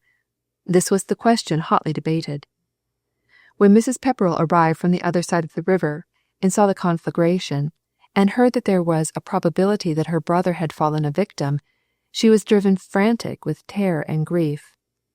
In her mind connecting her husband with the occurrence, she charged him with the firing of the stores and with the death of her brother. Pepperrell endeavoured to pacify her. He protested his innocence. He declared that he had left the house soon after herself, and by entreaty, remonstrance, and threat, urged Zerah to hold her tongue and not recklessly put him in peril by rousing against him suspicion which was without grounds. As to Jason, he knew nothing about him. He had probably left his trap at the cellars and crossed the water on some business of his own. He would return shortly. The fact of his cart and ass being there was not sufficient to cause alarm for his safety. If anything transpired more grave, Pascoe would be the first to take the necessary steps to investigate what had become of him. Meanwhile, Let Zira moderate her transports and listen to the news he had to tell. He must leave her, and that immediately, to go with the lawyer to Tavistock and make provision for his uncle's interment and for securing his property. Pepperrell was unable to get away as soon as he wished. He was forced to show himself among the crowd, to give expression to consternation, to answer questions as to his surmises about the origin of the fire, to explain how he had left the place before it broke out, and to offer suggestions as to the whereabouts of Quarm. He scouted the idea of his brother-in-law having been burnt in the stores. He said he suspected the fellow Redmore of having set fire to his buildings. Redmore was at large still. He, Pascoe, had given him occasion of resentment by sending the workmen at Brimp's in pursuit of him. The man was a bitter hater and revengeful, as was proved by his having burned the stack of Farmer Pooke. What more likely than that he had paid off his grudge against himself, Pepperrell, in like manner? As soon as ever Pascoe was able to disengage himself from the crowd, he re-entered the chaise and departed with the lawyer, glad to escape the scene. When the chaise had got outside Coombe, he leaned back with a puff of relief and said, "That is now well over." "I should hardly say that," observed the lawyer, "till you have the insurance money clinking in your pocket." "Now look here, Mr. Pepperrell, it may be you will have a hitch about the same. If so, apply to me." Among those looking upon the mass of glowing, spluttering, combustible material was the rector, with his hands behind him, and his hat at the back of his head. He was touched on the arm, and, turning, saw the pretty face of Rose Ash, looking entreatingly towards him. "What is it, my child?" "Please, sir, do you think anything dreadful has happened to Kitty's father?" The rector paused before he answered. Then he said leisurely, "I do not know what reply to make. I saw him last night about 7. I was at my garden gate when he drove by, and we exchanged salutations." "The Neddy is in the stable here, and there is his cart," said Rose. "He may have crossed the water." "But, sir, Mrs. Pepperrell had the boat." "True. Is there no other?" "Yes, the old boat. I did not think of that. I'll run and see if her be in place." Rose left and returned shortly, discouraged, and said, "The old boat be moored to the landing stage as well as the new boat. And, sir, I do not think he could have got across the water after 7 by any boat. The tide was out. By 9, when it was flowing, the people were running about here because of the fire." "I will go and see Mrs. Pepperrell." "May I come with you, sir? Kitty is my very dear friend." "Kitty? I thought she had no friends." "It is only quite lately we have become friends. I would do anything for her. I am not happy. I think she ought to know what has taken place, and yet I wouldn't frighten and make her miserable without reason. That is why I so much wish to know what is really thought about poor Mr. Quarm. It would be too dreadful if he had come by his end here, and it will break Kitty's heart." "You shall come with me, certainly, Rose." On entering the house they found Mrs. Pepperrell moving restlessly about the kitchen. Her mood had gone through a change since the visit of her husband. The wildness of her first terror and grief had passed away, and given place to a great nervous unrest. She had smoothed her hair as well as she could with trembling fingers. Her lips quivered, her eye was unsteady, and she could not remain in one posture or in one place for more than half a minute. She had hitherto appeared a hard, iron-natured woman without sympathy, but now the shock had completely broken her down. She had rushed to the conclusion that her husband had deliberately set fire to his warehouse, and without scruple had sacrificed her brother. The horror of the death Jason had undergone, and the greater horror to her of the thought that this was the callous act of her own husband, had shaken the woman out of all her self-restraint and rigidity of nerve. She was morally as well as physically broken down. A woman stern, uncompromising, strictly honest and upright, harsh and unpitying in her severity, she found herself involved in a terrible crime that touched her in the most sensitive part. It was the conceit mingled with stupidity in Pascoe, his recklessness in speculation, and his obstinacy in refusing to listen to her voice, which had hardened and embittered the woman. Something he had said, something in his manner, had led her to fear he contemplated an escape from his difficulties by dishonest means, and it was to avert the necessity of his having recourse to these that she had produced her little store, the savings of many years. When she returned from Tynemouth to find that her husband, notwithstanding, had carried out his purpose, and in doing so had swept her own brother out of his path, then all her fortitude gave way. After the first paroxysm of resentment and despair had passed, she felt the need of using self-control, and of concealing what she thought, of endeavouring to avert suspicion from falling on Pascoe. Now also, for the first time in her life, did this stern woman crave for sympathy, and her heart turned at once instinctively to the girl she had disregarded and despised. Dimly she had perceived, though she had never allowed it to herself, that there was a something in her niece of a strong, noble, and superior nature to her own. And in this moment of terrible prostration of her self-respect and weakness of nerve, her heart cried out with almost ravenous impatience for Kate. To Kitty alone could she speak her mind, in Kitty's breast alone find sympathy. When, therefore, the door opened and the rector entered with a girl at his side, her eyes, dazzled by the sunlight behind them, unable to distinguish at the moment through the haze of tears that formed and dried in her eyes, she cried out hoarsely, "It is Kitty! I want you, Kitty!" "I am not Kitty," said Rose. "I am only her dear friend. If you want Kitty, I will fetch her."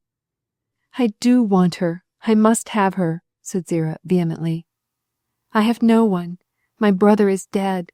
My husband is gone. My Kitty, where is she? I do not know if it is true that she is on the moor. She may be burning yonder, along with her father." The woman threw herself into the settle and burst into a convulsion of tears. Mr. Fielding spoke words intended to console her. She must not rush to a conclusion so dreadful without sufficient cause. It was possible enough that in the course of the day something might transpire which would give them reason to believe that Mr. Quarm was safe. Then, to divert her mind from this point to one less distressing, as he thought, he inquired whether she had any idea as to how the fire had originated. He could hardly have asked a question more calculated to agitate her. Zerah sprang from the settle, walked hurriedly about the room, hiding her eyes with her hand, and crying, "I know nothing. I cannot think. I want Kitty." Then Mr. Fielding put forth his arm, stayed her, and said, "Mrs. Pepperell, remember, however dear to you your brother may be, he must be dear to Kitty, as he is her father. You are advanced in life, have had your losses and sorrows, and have acquired a certain power to sustain a loss and command sorrow. But Kitty's is a fresh young heart that has never known the cutting blows to which yours has been subjected. Spare her what may be unnecessary.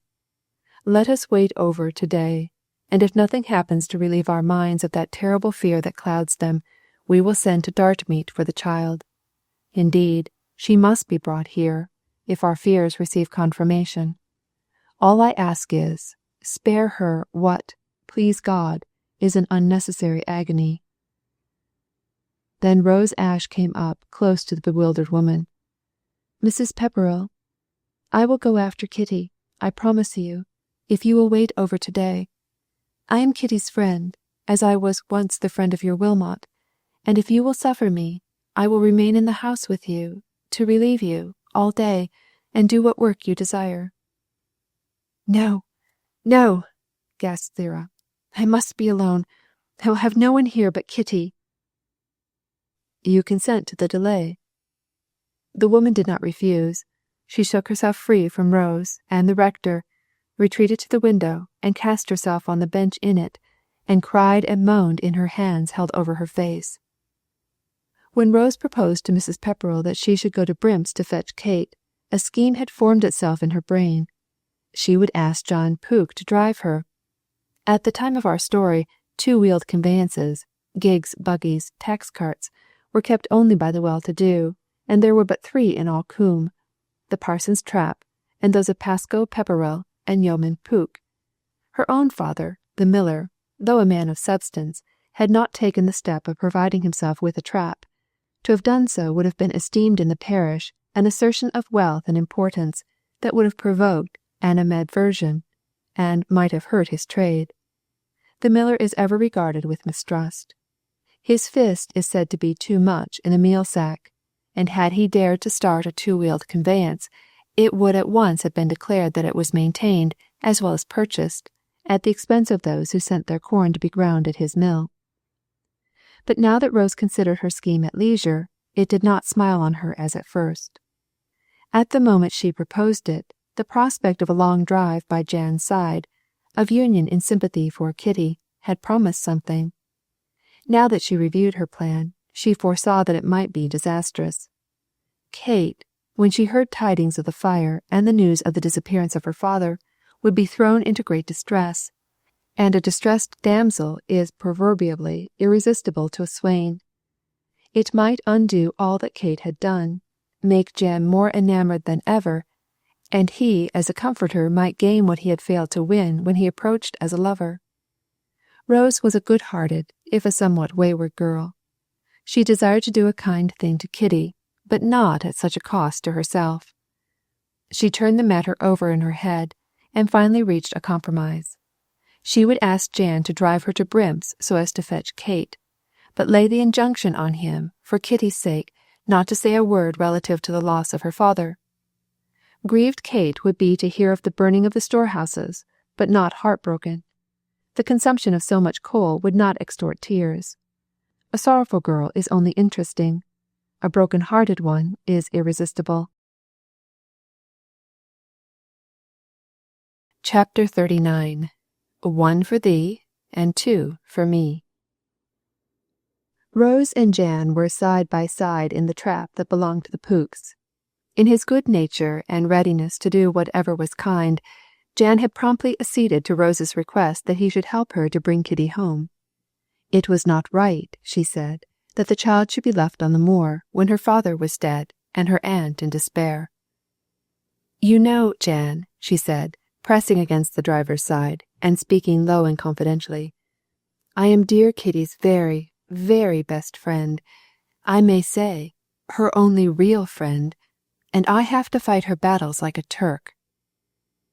I did not know that, answered Jan in surprise, ill-disguised, for his mind ran to the incidents of the Ashburton Fair.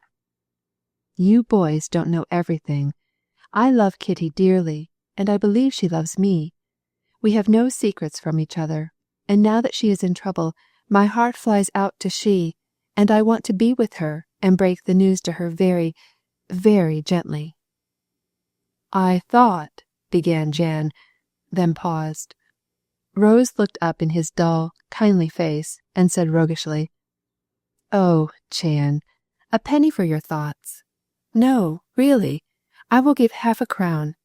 A thought with you must be so precious, because so rare. A little nettled, Jan said, I thought this, Rose, from your treatment of Kate the other day at the fair, that you were her enemy rather than her friend. That is because you are an old bufflehead. Of course we are bosom friends, but I am full of fun, and we tease one another, we girls, just as kids gambol. You are so heavy and solemn and dull, you don't understand our gambols. You are like a great ox looking on at kids and lambs and wondering what it all means when they frisk, and you take it for solemn earnest. But what about the quarrel at the stall? The kerchief? That was play. And the workbox that Noah knocked out from under her arm, was that play?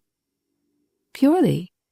Jan, I had a much better workbox which I wanted to give Kate, and you went and spoiled my purpose by giving her that trumpery affair. I'm not ashamed to own it. I told Noah to strike it from under her arm, that I might give her the box I had put aside for her. And she has it? Yes. Oh dear, yes. Of course she has it. Jan shook his head. He was puzzled, but supposed all was right. Supposed, because he was too straightforward and good-natured to mistrust the girl who spoke so frankly, with great eyes looking him full in the face and smiling. Impudence is more convincing than innocence. Then Rose said, "How good you are, Jan. How tremendously good. Really, it is a privilege to live in the same parish and drive in the same buggy beside so excellent a Christian." "What are you at now?" was Jan's outspoken response. "I mean what I say, Jan. Considering how you've been treated, I declare that by your conduct you do a lot more good to me than any number of sermons." "How so?" "You are making game of me." "Not a bit. I'm serious. How is it you show your goodness? Why, by driving me to Brimp's." "Oh, I've nothing else to do, and I like a drive." "With me? Or perhaps I just spoil the pleasure?" Rose asked, with a roguish look out of the corners of her eyes. The young yeoman was unaccustomed to make gallant speeches, and he let slip the opportunity thus adroitly offered him. Rose curled her lip as he replied, "It is always pleasanter to have someone to talk to than to be alone, especially for a long drive." "But it is so good, so very good of you to fetch her." "Why should I be such a churl as not to go when asked?" "After what has occurred, you know. What a fellow you are! In the orchard, you know."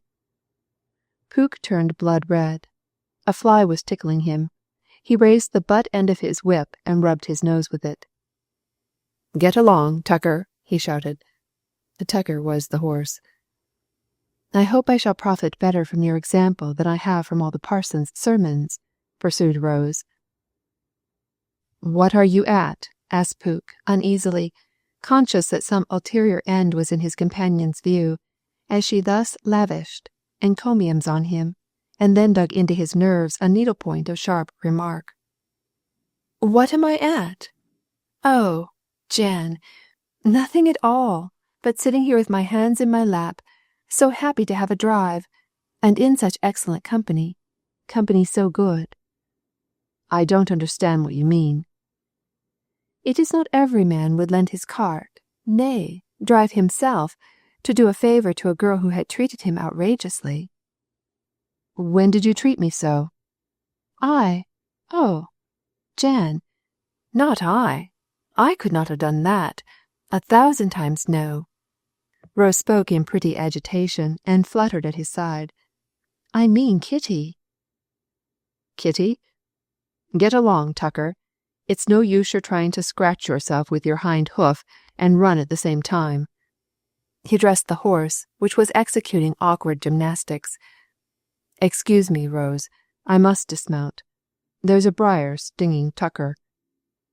Jan drew up, descended, and slapped with his open hand where a horsefly was engaged sucking blood. The fly was too wide awake to be killed. It rose and sailed away. Then young Pook mounted again. "Get along, Tucker," he said, and applied the whip. "I mean," pursued Rose, as if there had ensued no interruption, "I mean, after you had been treated so shamefully." "I didn't know it." "Really, Jan, everyone knows that Kitty refused you. It is the village talk, and everyone says it was scandalous." "Drat it, there is that fly again at Tucker." "Oh, if you can think of nothing but Tucker, I'll be silent." "Don't be cross, Rose. I must consider Tucker, as I am driver. There might be accidents." "Not for the world. Of course you must consider Tucker, and poor little I must be content to come into your mind in the loops and gaps not took up by the horse and the gadfly." "What do you suppose Tucker cost father?" asked Pook, clumsily endeavouring to change the topic. "I really don't know." £8, and he is worth 20. That was a piece of luck for father." "Luck comes to those who deserve it," said Rose. "I'm not surprised at you and your family being prosperous in all you undertake. There's no knowing, Jan," she spoke solemnly. "You may feel low and discouraged at being, so to speak, kicked over the orchard hedge by Kate, but it may be a blessing in disguise. Who can tell? but Providence may have in view someone for you much better suited, much in every way, than Kitty." "Drat it! There's that fly again." "Mr. Puddicombe, what a good soul he is, has been about the place spreading the news." "What news?" "About Kitty and the schoolmaster." "Kitty and the schoolmaster?" echoed Pook. His brows went up, his jaw dropped, and his cheek became mottled. "Haven't you heard? Why, poor dear Jan! She went helter-skelter away from the orchard, where she had trampled on you, to fling herself into the arms of Mr. Thingamajig. I cannot tell his name. I mean the new schoolmaster." "How do you know?" "Of course I knew. Mr. Puddicombe is brimming with the news. They went like a pair of turtle doves cooing and billing to Mr. Puddicombe, and he has nearly run his legs down to stumps since. The schoolmaster—" "But I don't mean about the schoolmaster." Pook spoke with a tremble in his voice. "Oh, about that affair, that comical affair in the orchard? Half the village, I reckon, was out behind the hedges looking and listening. There was Betsy Baker, and there was Jenny Jones, and that sprig of a chap, Tommy Croft. I won't be sure they heard, but I fancy so. Anyhow, everyone has been talking of it, and pitying you now that you were made ridiculous. And then to go off, right on end, and accept the schoolmaster." In a tone of infinite contempt, Rose added, "A schoolmaster! It takes 10 tailors to make a man, and 10 schoolmasters to make a tailor. Puddicombe accepted. That was a man, and was so highly respected. He knew how to make himself looked up to, and folk forgave him his profession for his own sake. But this new whippersnapper, and to be rejected for him!" Jan Pook writhed. He had not heard the news of Kate's engagement. Somehow it had been kept from, or had not reached, him. The fire had distracted men's and women's thoughts from the affairs of Kate, Bramber, and himself. His colour changed, and he flushed purple. He shared the prejudice entertained by farmers and labourers, by all who were semi-educated and wholly uneducated, for the man of culture that was striving to enlighten dull minds and wake torpid intelligences. Parsons and schoolmasters are in the same category. The heavy soul resents being raised to spiritual life, and the heavy mind resents being wakened to intellectual life. It ever will be so, and it ever has been so. A man going along a road found a sodden topper lying in a ditch. He tried to pull him out. "Leave alone," roared the drunken man. "I likes it. I enjoys it. I'll knock you down if you don't let me lie in my ditch. There are effets there, and slugs there, and frogs and toads. Get along your own way, and leave me where I am." Pook and Rose Ash had imbibed the views of their parents and companions, and the prevailing atmosphere in a county parish. They had not risen above it, and their ideas took colour from it. "It was scandalous conduct, was it not, Jan?" asked Rose. "If I were you, I wouldn't stand it, not half an hour." "But what can I do?" "What? Do? Oh, lots." "I can do lots. I do not see it. If Kitty chooses—" His lips quivered, and he gulped down something. "If Kitty chooses a beggarly schoolmaster instead of you must not let the neighbours see you are crestfallen. It will never do in coming out of church for everyone to point at you and say, 'Poor chap, there he goes, Jan Pook, whom Kitty alone would not have. And here comes Mr. Thingamajig, whom she prefers so highly, looking like the cock of the walk.' It would be very shaming, Jan, and I don't think your dear father would like it terrible much." "I can do nothing," said Jan, looking wistfully at the horse's ears. "If Kitty likes Mr. Bramber, and don't care for me." "And if the story of the silver pennocks gets about?" "Don't, Rose." His face expressed pain. "I don't wish to hurt you. I wish you well, Jan, you know. I was anxious that you should not be the laughing stock of Coombe and the neighbourhood. That would be too dreadful. I have such a regard for you. Mind you, I love dear Kitty, but I cannot blind my eyes that her has made a mistake. A happy mistake for you, because, dear good girl as she is, I do not think that she could have made you happy." "Why not?" "She would have been eternally asking questions which you could never answer." "There is something in that." "She had been wanting to take you to the bottoms of wells, you know, so as to see the stars by day. You would not like that, Jan?" "No, there is something in that." "And to make you read that stupid book, Wordsworth, her calls it, in the evening, whilst she knitted. You couldn't have stood that, Jan." "Horrible. I should have died." "Then you may rejoice that Providence has ordained that she should go after the schoolmaster. Now you must look out and see what step you can take to recover the respect of the parish." "How could I do that?" "Oh, there be more fishes in the sea than come out of it, I reckon." Jan remained in meditation, speechless. Rose pressed close to his side. "Have you no room?" he asked. "Oh, 'tisn't that altogether. My feelings overcame me. I do so pity you, you dear, poor Jan." Presently, as he continued silent, she said, "If I were you, when shortly you meet Kitty, and when she will be in my place at your side, and I ride behind, I would not look like an apple that has gone under the rollers, nor hang my ears like a whipped dog, but laugh and joke and whistle and be jolly, you know." "That don't seem right, with her father burned to death."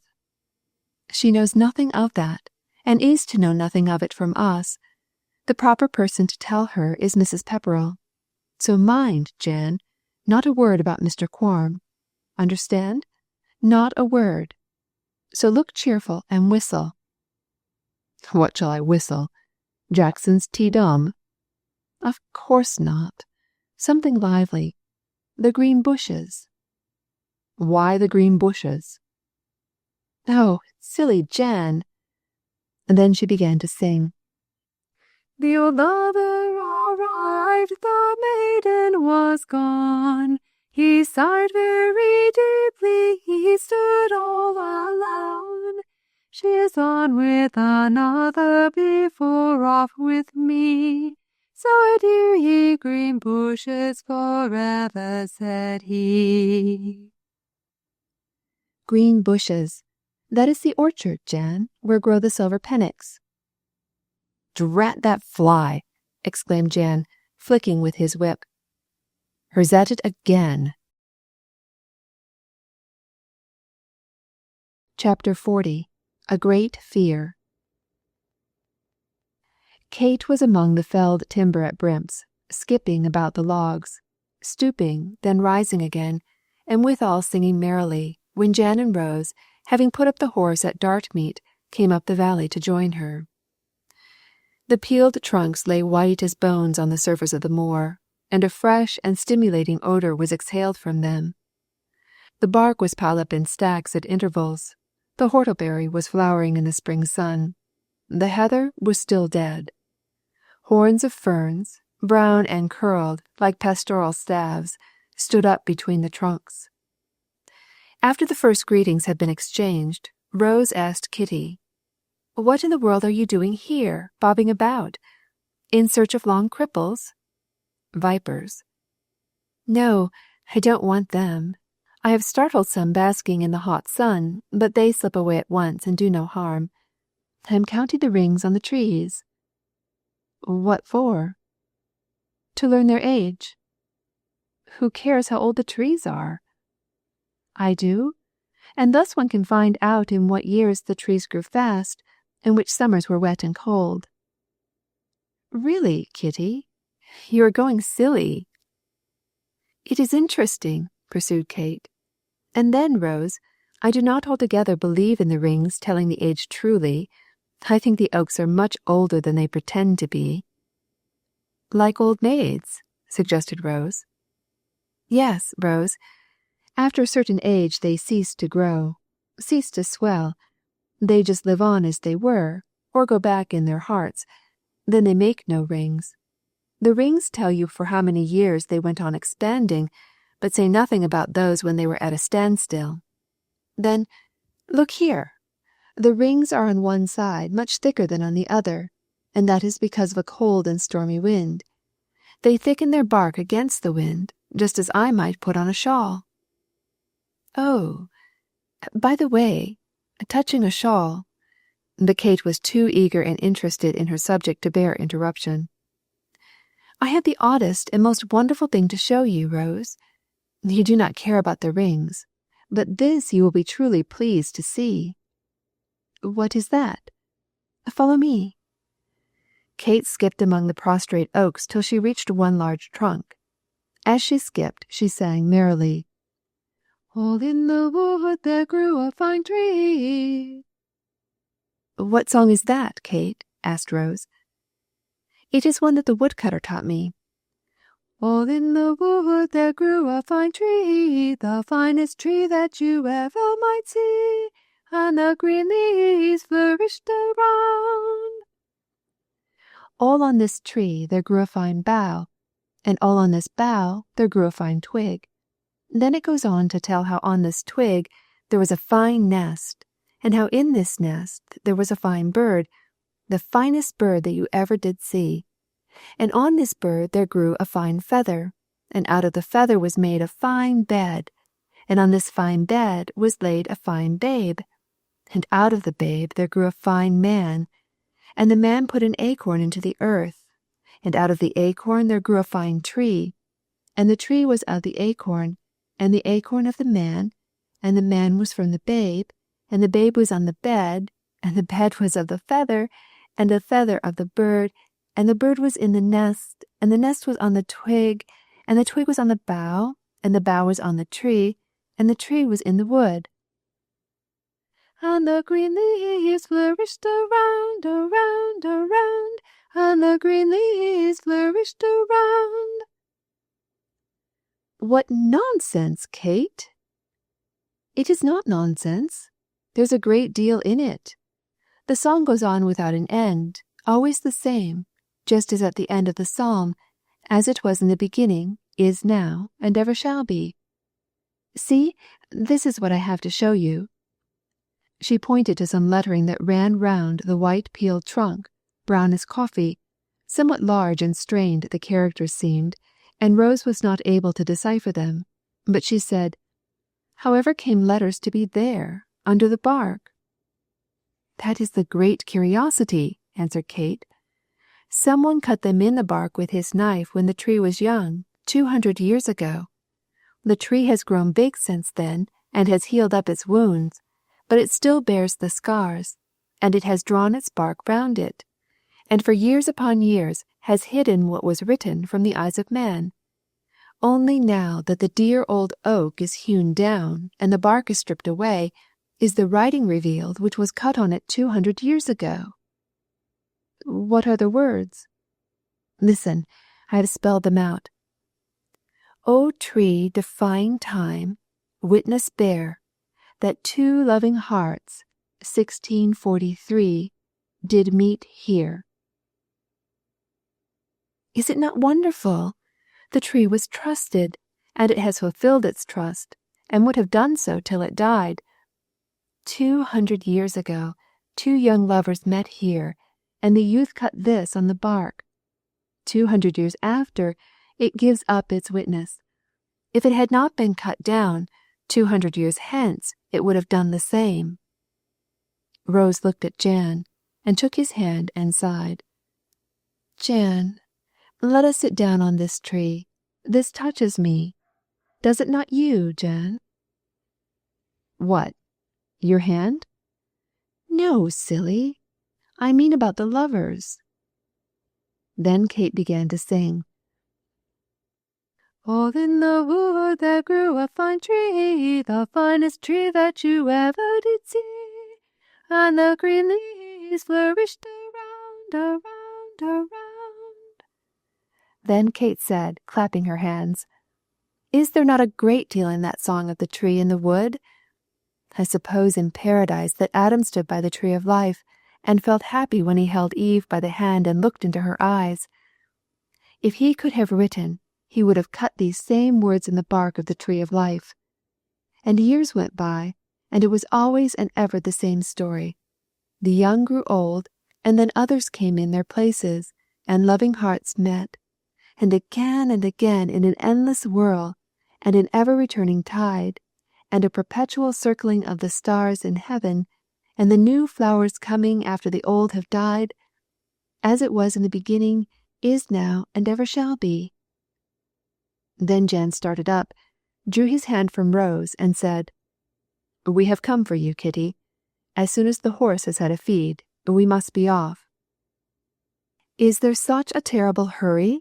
asked Rose, with a tone of reproach in her voice. "We have no time to lose." "Lose, Jan?" "To waste, I mean." "Waste, Jan?" "I mean, bother it. We must be off as soon as the horse is a bit rested. We have a long journey to take, up and down, and little trotting ground. We have come for Kitty. You must return with us," looking at Kate. "There has been something—" "Let me speak," interrupted Rose, afraid lest Pook should let out too much. "Kitty, your uncle and aunt have met with a great loss. The stores have been burnt, and Mrs. Zira does nothing but sob and cry after you." "Auntie cry for me?" "Yes, she will not be at rest till you return." "I'll go at once," said Kate, flushing with pleasure. "When did this happen?" "Tuesday night." "That is the night we came here. Is my father at the cellars?" "I have not seen him. Now, Jan—" Pook was about to speak. Rose stopped his mouth. "Leave me to speak. You are a blunderer." "But I know he passed us going to Coombe," said Kate. "Passed you? Where?" "On the hill. We were in the linhay." Rose held out a shawl. "Kitty, is this yours?" "Yes, it is. I lost it on my way here. Where did you find it?" "In the linhay, in Firs Park. I went there with our cow, Buttercup. The calf is taken from her. There I found it." "We turned into the field, and I remained a long time in the linhay," said Kate. "And your uncle?" "Oh, he went back to the cellars." "What, by the road?" "No, by the waterside. I was tired, and the time was long, or I thought it was, so I folded up my shawl to keep the prickles from my head. There's so much furs there, and I lay down and slept." "I found this also," said Rose, extending a matchbox. "I don't understand what it is." "It is a lucifer box. My uncle had it. He pulled a match across something, and it blazed up. I suppose he dropped it in the linhay, also, whilst getting the horse and cart out." "What? You had your horse and cart there?" "Yes." "And your uncle went back to the cellars?" "Yes, just before. Indeed, as we turned into the field, I heard my father go by. I heard him speaking to Neddy. He always talks to the donkey as he goes along." "You did not speak to your father?" "No, uncle was impatient, and father was rattling along at a fine pace, and you know from that place it is all downhill to Coombe." "Your uncle returned to the cellars after that? You are quite sure of it?" "Yes, certain. He told me he had forgotten to lock up." "Why did he not go by the road?" "I cannot tell. Perhaps he thought the other way shortest." "It is not that. Was he long away?"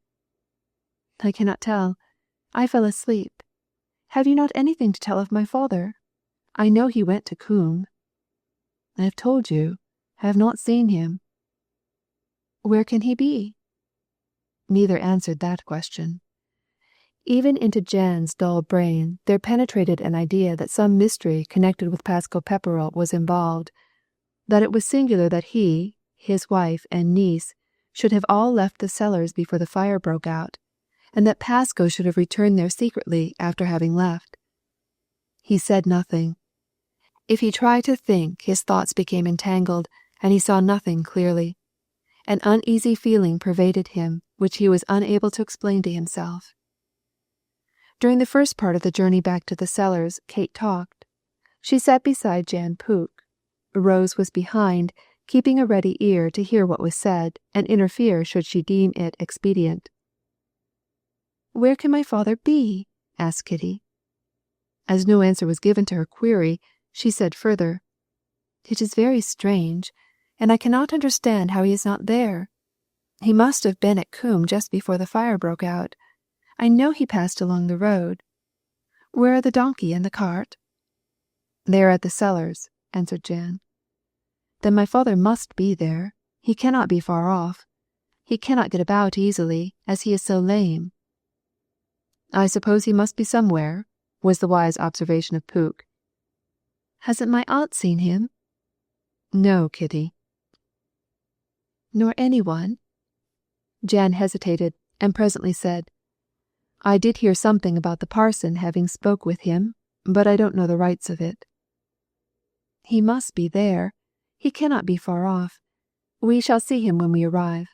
I dare say he had some business that took him off, but if he heard of the fire, he would come back at once. He will be a loser by it as well as my uncle." "Folks say there will be no loss, as Mr. Pepperell insured so terrible heavy.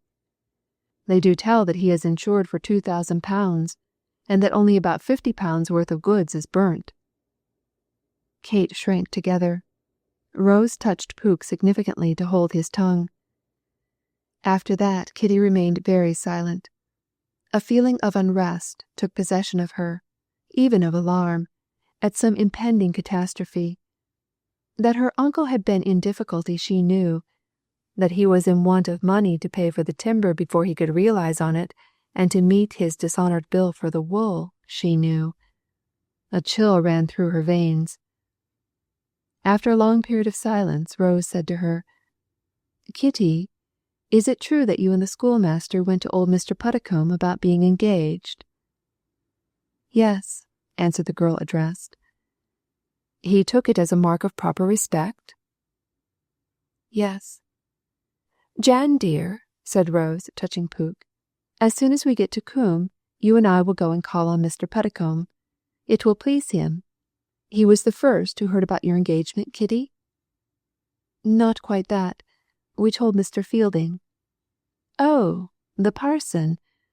But everyone respects Mr. Puddicombe so much, that I think Jan and I will go to him first. You know, Kitty, we have settled it between us, I mean Jan and I, on our way to Brimps, and Mr. Puddicombe ought to know." Chapter 41. Taking Shape. It was evening when Kate was driven up to the cellars, yet not so dark but that she could see the donkey in the paddock, and dark enough to make the glow of the still smoking heap visible, here and there, in red seams and yellow sparks. "There is Nettie!" exclaimed Kate. "My father must be here." As she was descending from the cart, she said, "Why, he may have crossed the Tyne in the boat." "No, Kitty," answered Jan. "I don't think that." "Why not?" Pook was afraid of answering lest he should involve himself, and Rose had jumped down at the mill and so was not there to prevent him from committing an error. Before entering the house, in her anxiety about her father, Kate ran to the mooring place of the boats and came back in some exultation to Jan. "I said so. He has crossed. The old boat is gone." "It was there yesterday. It was there all the night of the fire, and the next day. It has been taken since," answered Pook. Kate was downcast. She held out her hand to Jan, took her little bundle, and entered the house.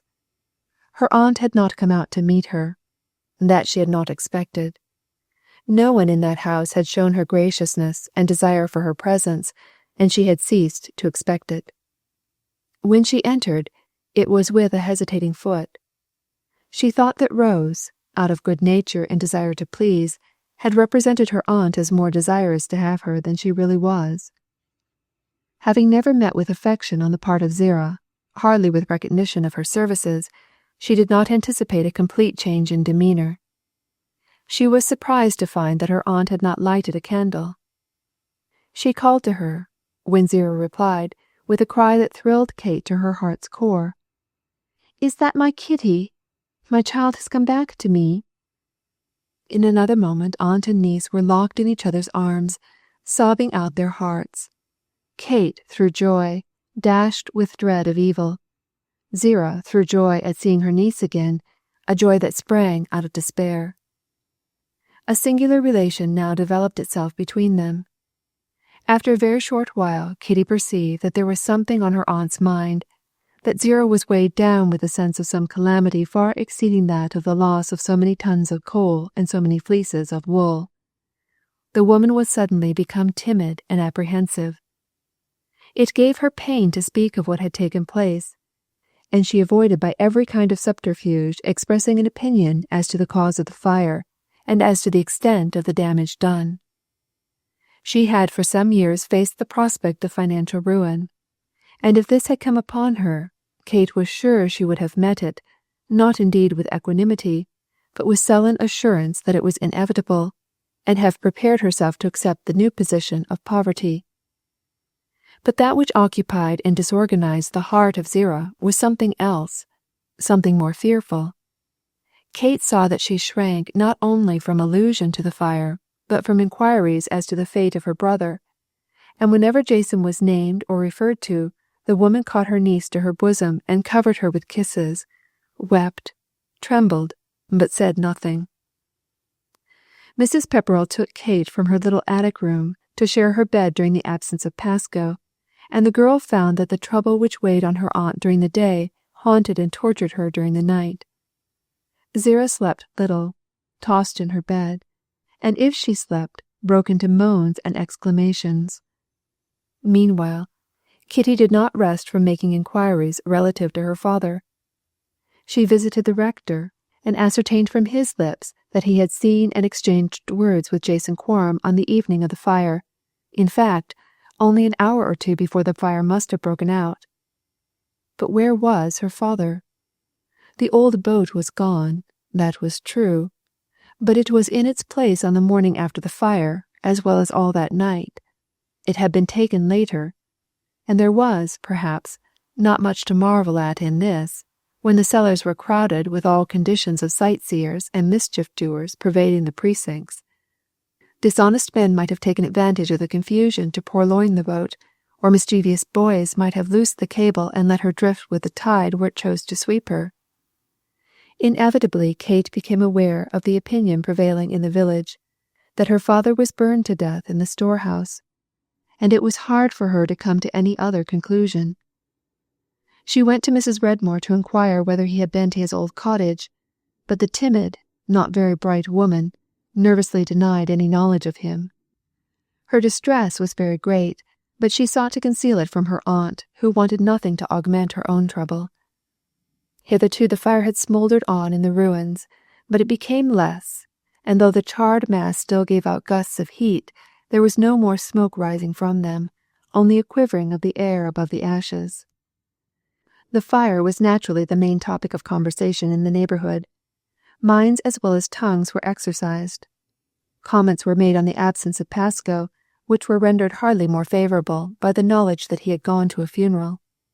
He knew nothing of his uncle's illness and death when he started. Why had he sent his wife away? Why had he carried his niece back to Dartmoor, from which she had been recently brought? Incautious exclamations of Zira, when first made aware of the fire and of her brother's disappearance, together with her reticence since, were discussed. Prowlers came about the house, peering into this part, then another. An agent from the insurance office suddenly presented himself, listened to and noted down the various rumours in circulation, and then threw out a hint that his office would consider before it paid the sums for which the storehouse and its contents were insured.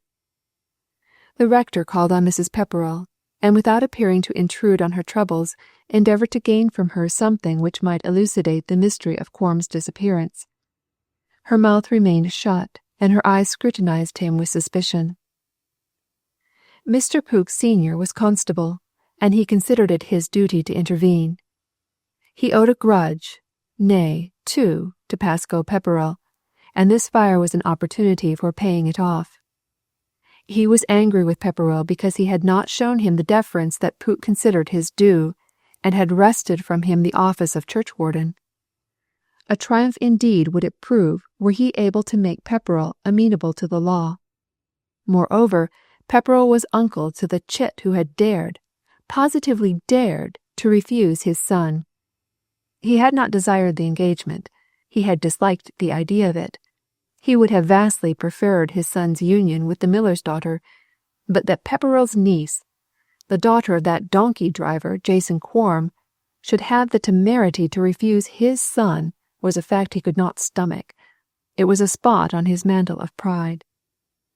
When he heard the talk about Pepperell, he considered himself justified, nay, called upon by virtue of his office, to make himself acquainted with all the facts and, if possible, to get his rival into difficulties. A rival Pepperell was. Pooke regarded himself as sort of king in Coombe, where his family had held lands for centuries, never, indeed, extending the patrimony, never suing for a grant of arms, but holding on to the paternal acres as yeoman, substantial, self-esteeming, defiant of newcomers.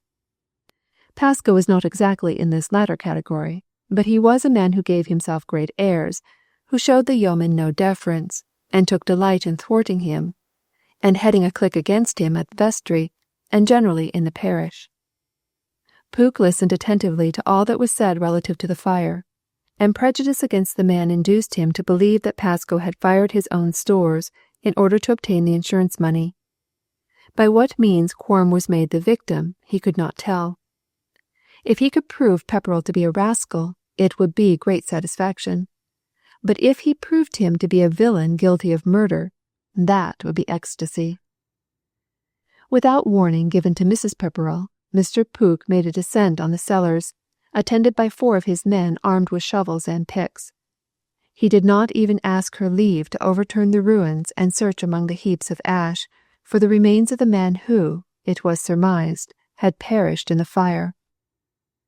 With an imperious voice and consequential air he gave his orders, and when the men were engaged in testing the cinders to find whether they were cool and might safely be turned over, and in hacking and removing the beams charred and menacing a fall, he betook himself to the outhouse, where was the cart, so as to examine that.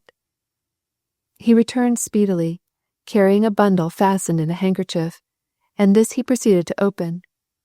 It contained a clean shirt, stockings, a razor, and other articles such as a man would likely to take with him when about to stay abroad a night or two. "There," exclaimed Pooke, "I have found at once what no one else saw. Indubitable evidence not only that Jason Quarm came here, but that he never left this place. If he is not under these cinders, I ask, where else can he be?" Kate and her aunt looked out the door timidly. They knew that Mr. Pooke was constable, and they had no idea of any limit to his authority. He came towards them. "I must know all about it, the ins and outs, the ups and downs. No blinking with me, no rolling of the matter up in blather. What do you know of Jason Quarm?" He turned to Mrs. Pepperell. "Nothing at all," she answered. "I do not even know that he came here." "Come here he did," said Pooke. "Here is the donkey, here is the cart, here his bundle of clothes. Now, did he go away?" "I was not here. I was at Tynemouth. I know nothing," said Zara in nervous terror. The girl who had the impudence to refuse my son, she knows something about this. She was with her uncle. Why did he ask Mr. Ash, the miller, to not only date his receipt of a trifle by the day of the month, but by the hour of the evening? That is not ordinarily done. And why did he sneak back to the cellars, after he had got a little way along the road, putting his trap up and leaving it with the girl? I want to know all that." "Here is my uncle. He will answer you himself," gasped Kitty, perplexed and alarmed at the string of questions, and then relieved to see Pascoe arrive. What is the meaning of all of this?" shouted Pepperrell, jumping out of a hired conveyance. He was in profound mourning, very new and glossy. "What is this you are doing, Pook?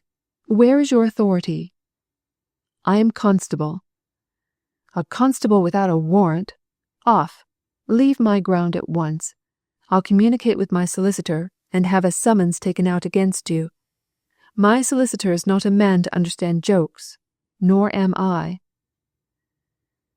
"You may be in the right for the moment," said Pook, becoming purple with vexation at being caught going beyond his powers, and with anger at being sent off when he had come to the spot with such blare and blaze of authority. "But I'll tell you what it is, Mr. Pepperrell.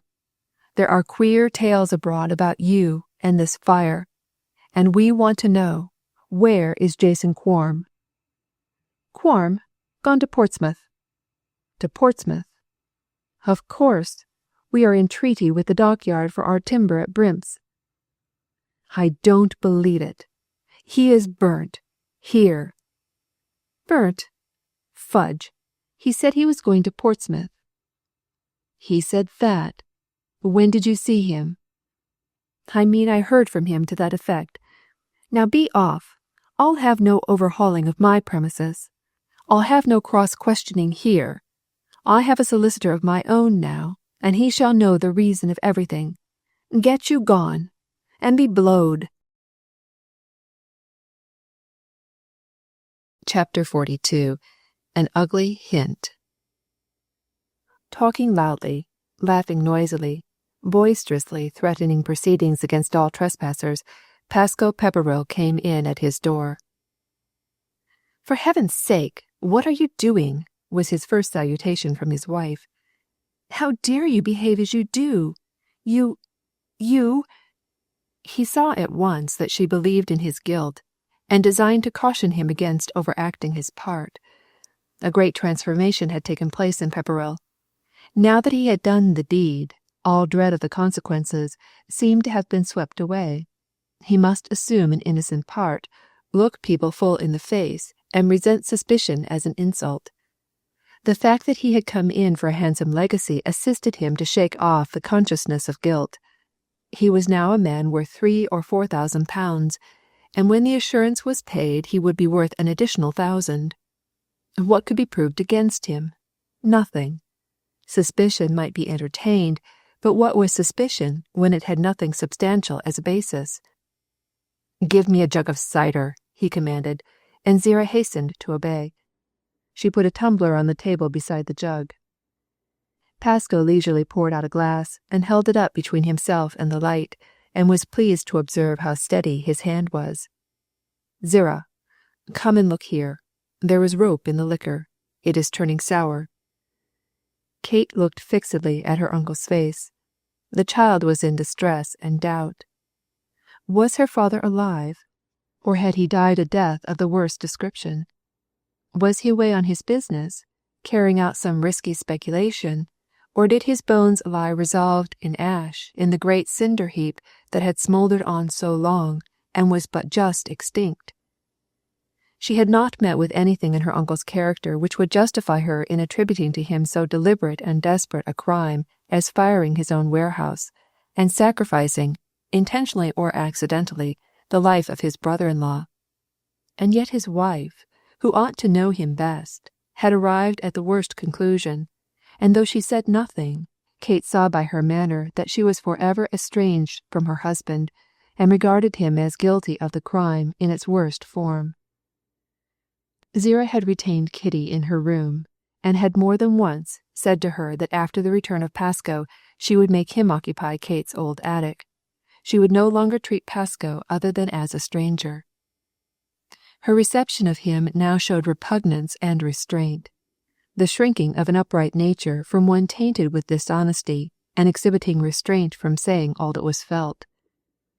Kate looked on her uncle with his self-satisfied expression, holding the glass between him and the light with a steady hand, concerning his mind about the ropiness of the cider, and in her simple mind, ignorant of evil, direct, with no trickiness or dissimulation in it, she felt vast relief. She could not believe that Pasco had done wrong, nor that he had any misgivings as to the well-being of her father.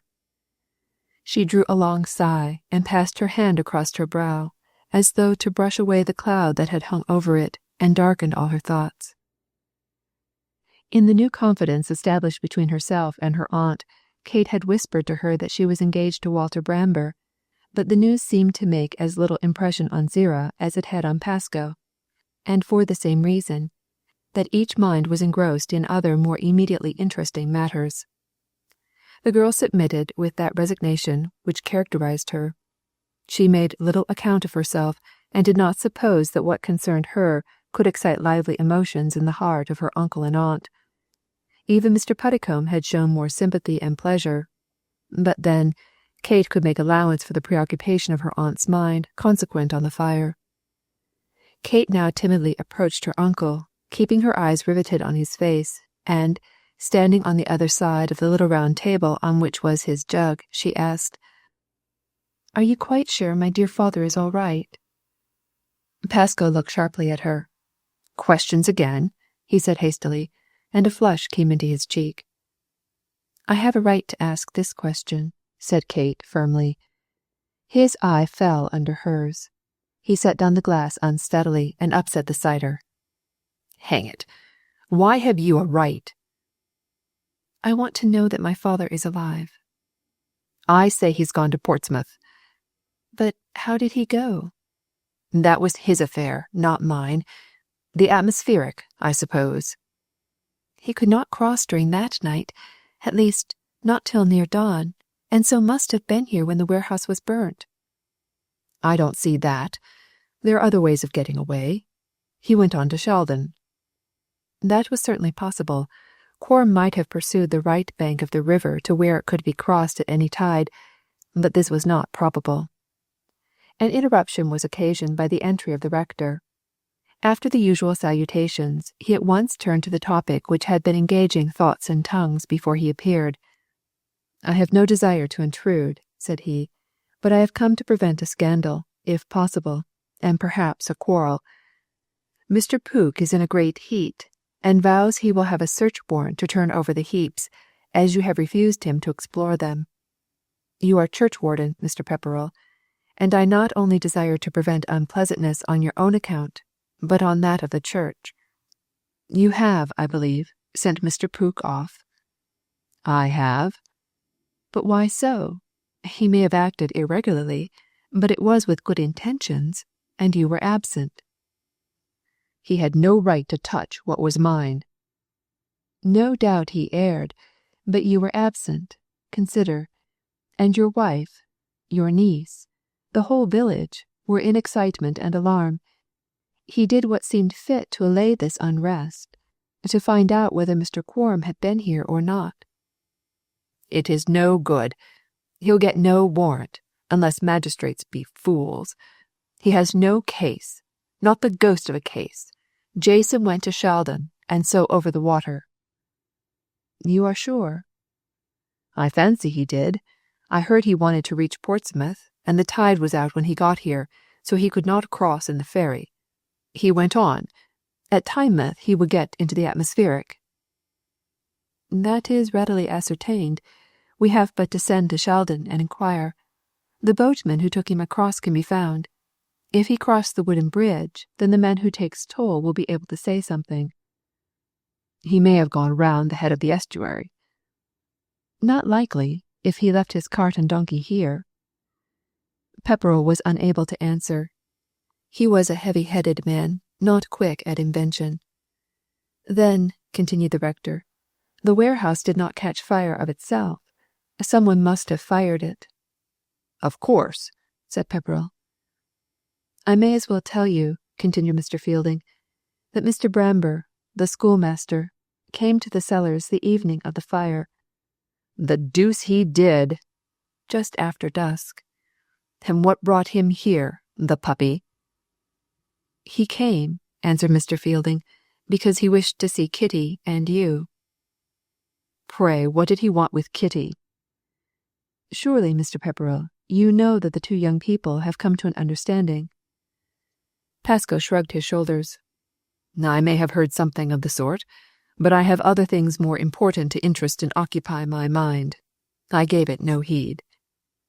Well, he desired to speak with you, as her father was away, and you stood in a semi-parental relation to her, living as she did in your house.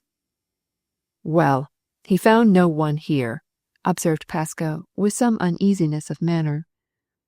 As he approached the cellars, he heard an altercation, and then the house door violently slammed.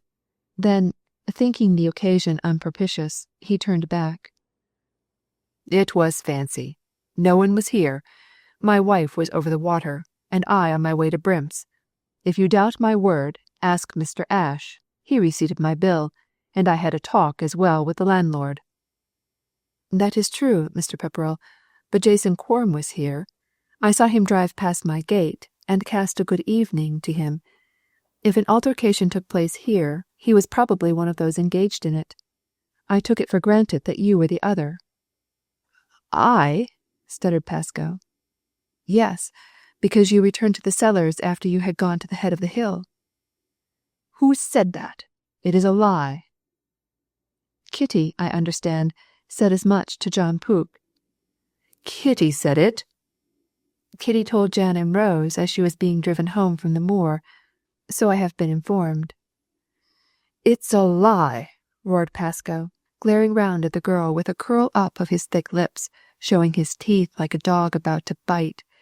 It's a lie. Mr. Pepperell, said the rector, rising in dignified anger from the seat that had been accorded him, I will not suffer you to use such an expression in my presence, even in your own house. You do not add one jot to the force of your repudiation, to your charge against Kate, by burdening it with an oath. It's like that beggarly schoolmaster's impudence to come poking his snout here, where he's not wanted, where, with some energy, I won't have him. I'll have the law of him for trespass. He did not trespass. It is free to anyone to approach a house door. I don't care. I'll shoot him if he shows his face here again. You are branching away from the matter in immediate consideration. There seems to be a conflict of testimony. Kitty, whom I have always found true and direct as a needle, has made one statement, not indeed to me, but to others, and this you contradict. I'm churchwarden. I'm a man of means, and in a good business.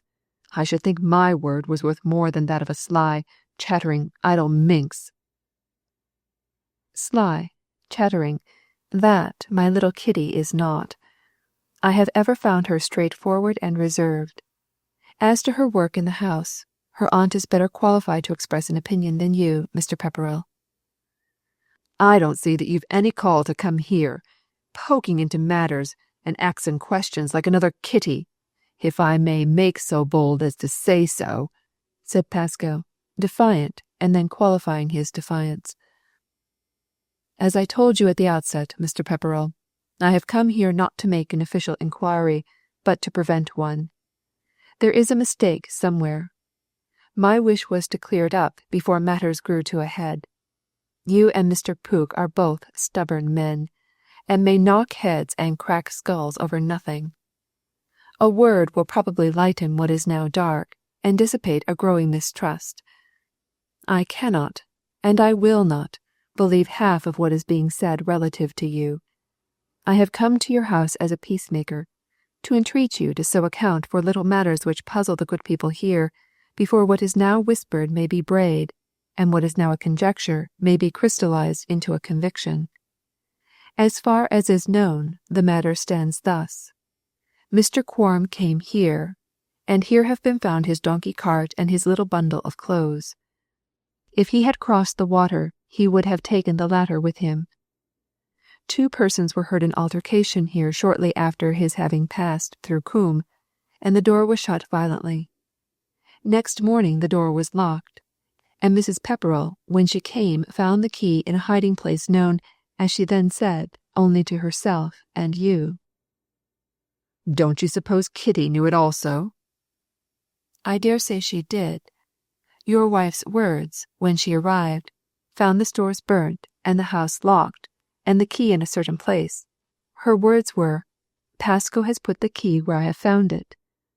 It was of course surmised that before you left you had locked the door, but Kitty told young Pook that when you reached the top of the hill you returned to the cellars, saying that you had forgotten to lock the house. It, therefore, seems to me probable that on your return you and Quorum came to high words about something. Nothing of the sort. I never came back. "Oh, Uncle," escaped Kate's lips. He turned his menacing eyes on her, with the same snarl on his mouth. "I tell you the truth, the whole truth, and nothing but the truth," said he. "That is, if you will insist on having it, and you can make of it what you like, Passon. When I got to the top of the hill, where's Ash's linhay, it is true that I remembered I'd not locked up the dwelling-house. Then I sent Kitty back, and told her to lock and put the key where her aunt would find it, and I'd stay and mind the house." "Uncle!" Kitty turned white and rigid. "And dash it, if someone must have set fire to the old place, and I reckon there was someone, them things don't do themselves.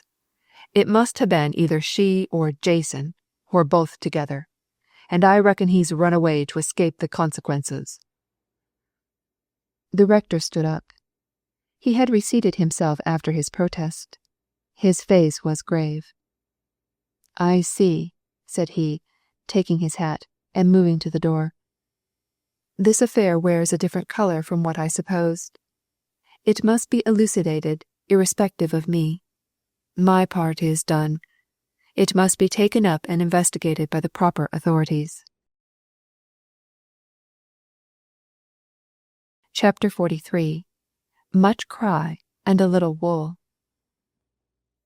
"Aunt!" exclaimed Kitty, blank and trembling, turning to Zerah the moment the rector had left the house. "Oh, Auntie dear, this is not true, this that Uncle Pascoe says. I did not go back. I was left in the linhay with the cart. What does he mean?" "He means to shelter himself," answered Mrs. Pepperell. Then the woman stepped in front of her husband, and, in her harshest tones and harshest manner, said, "Pascoe, a yea or nay from Kitty is, as Passon said, worth 1,000 of your protestations, though bolstered up with oaths." "Of course Kitty is everything to you, and the Passon, and I am nothing. I know that very well. I've had enough of your violence of tongue-lash these 20 years, and let me tell you, Zerah, I've got hard to it, and don't care a snap for it." And he suited the action to the word, with an insolence of expression and manner that would have made the woman blaze forth into fury at any other time. Now she passed his rudeness with disregard. "Pascoe," she said in metallic tones, "there has been a load o' lead crushing down my heart. I'll shake it off and run it into bullets against you now, and every word shall be a bullet. Now, before Kitty, I will say what I have had on my mind. It is you who have lied. I have known for some time what you were thinking of. I've seen you hovering like a hawk, and the moment I was gone, had crossed the water, you dropped. You durstn't do it whilst I was here. You feared me because I feared God. There's no bigger coward on earth than the man who fears his fellow because that fellow has God before his eyes. No sooner was I out of the way than you at once seized the chance offered, and I had gone with all my little lay-by to get you out of your difficulties and prevent you doing what I feared was in your intent. You'd never spoke a word to me of that purpose of yourn. You durst not do it. But I saw it formin' in you. I saw it, looking into your eyes, just as you may see the sediment settlin' in dirty water. When I was out of the way, then you thought you could do it. You took Kitty away, who was but just home from the moor, and all for no reason save that you didn't want any witness. Then you left her with the cart and hoss at Ash's linhay in Firs Park, and came back here to carry out your purpose. So far I can see. Then my sight becomes thick. A mist is over my eyes, and all the rest is doubtful. What happened when you came back here? What passed between you and Jason? What became of my brother? All that I know not, but know I must and will."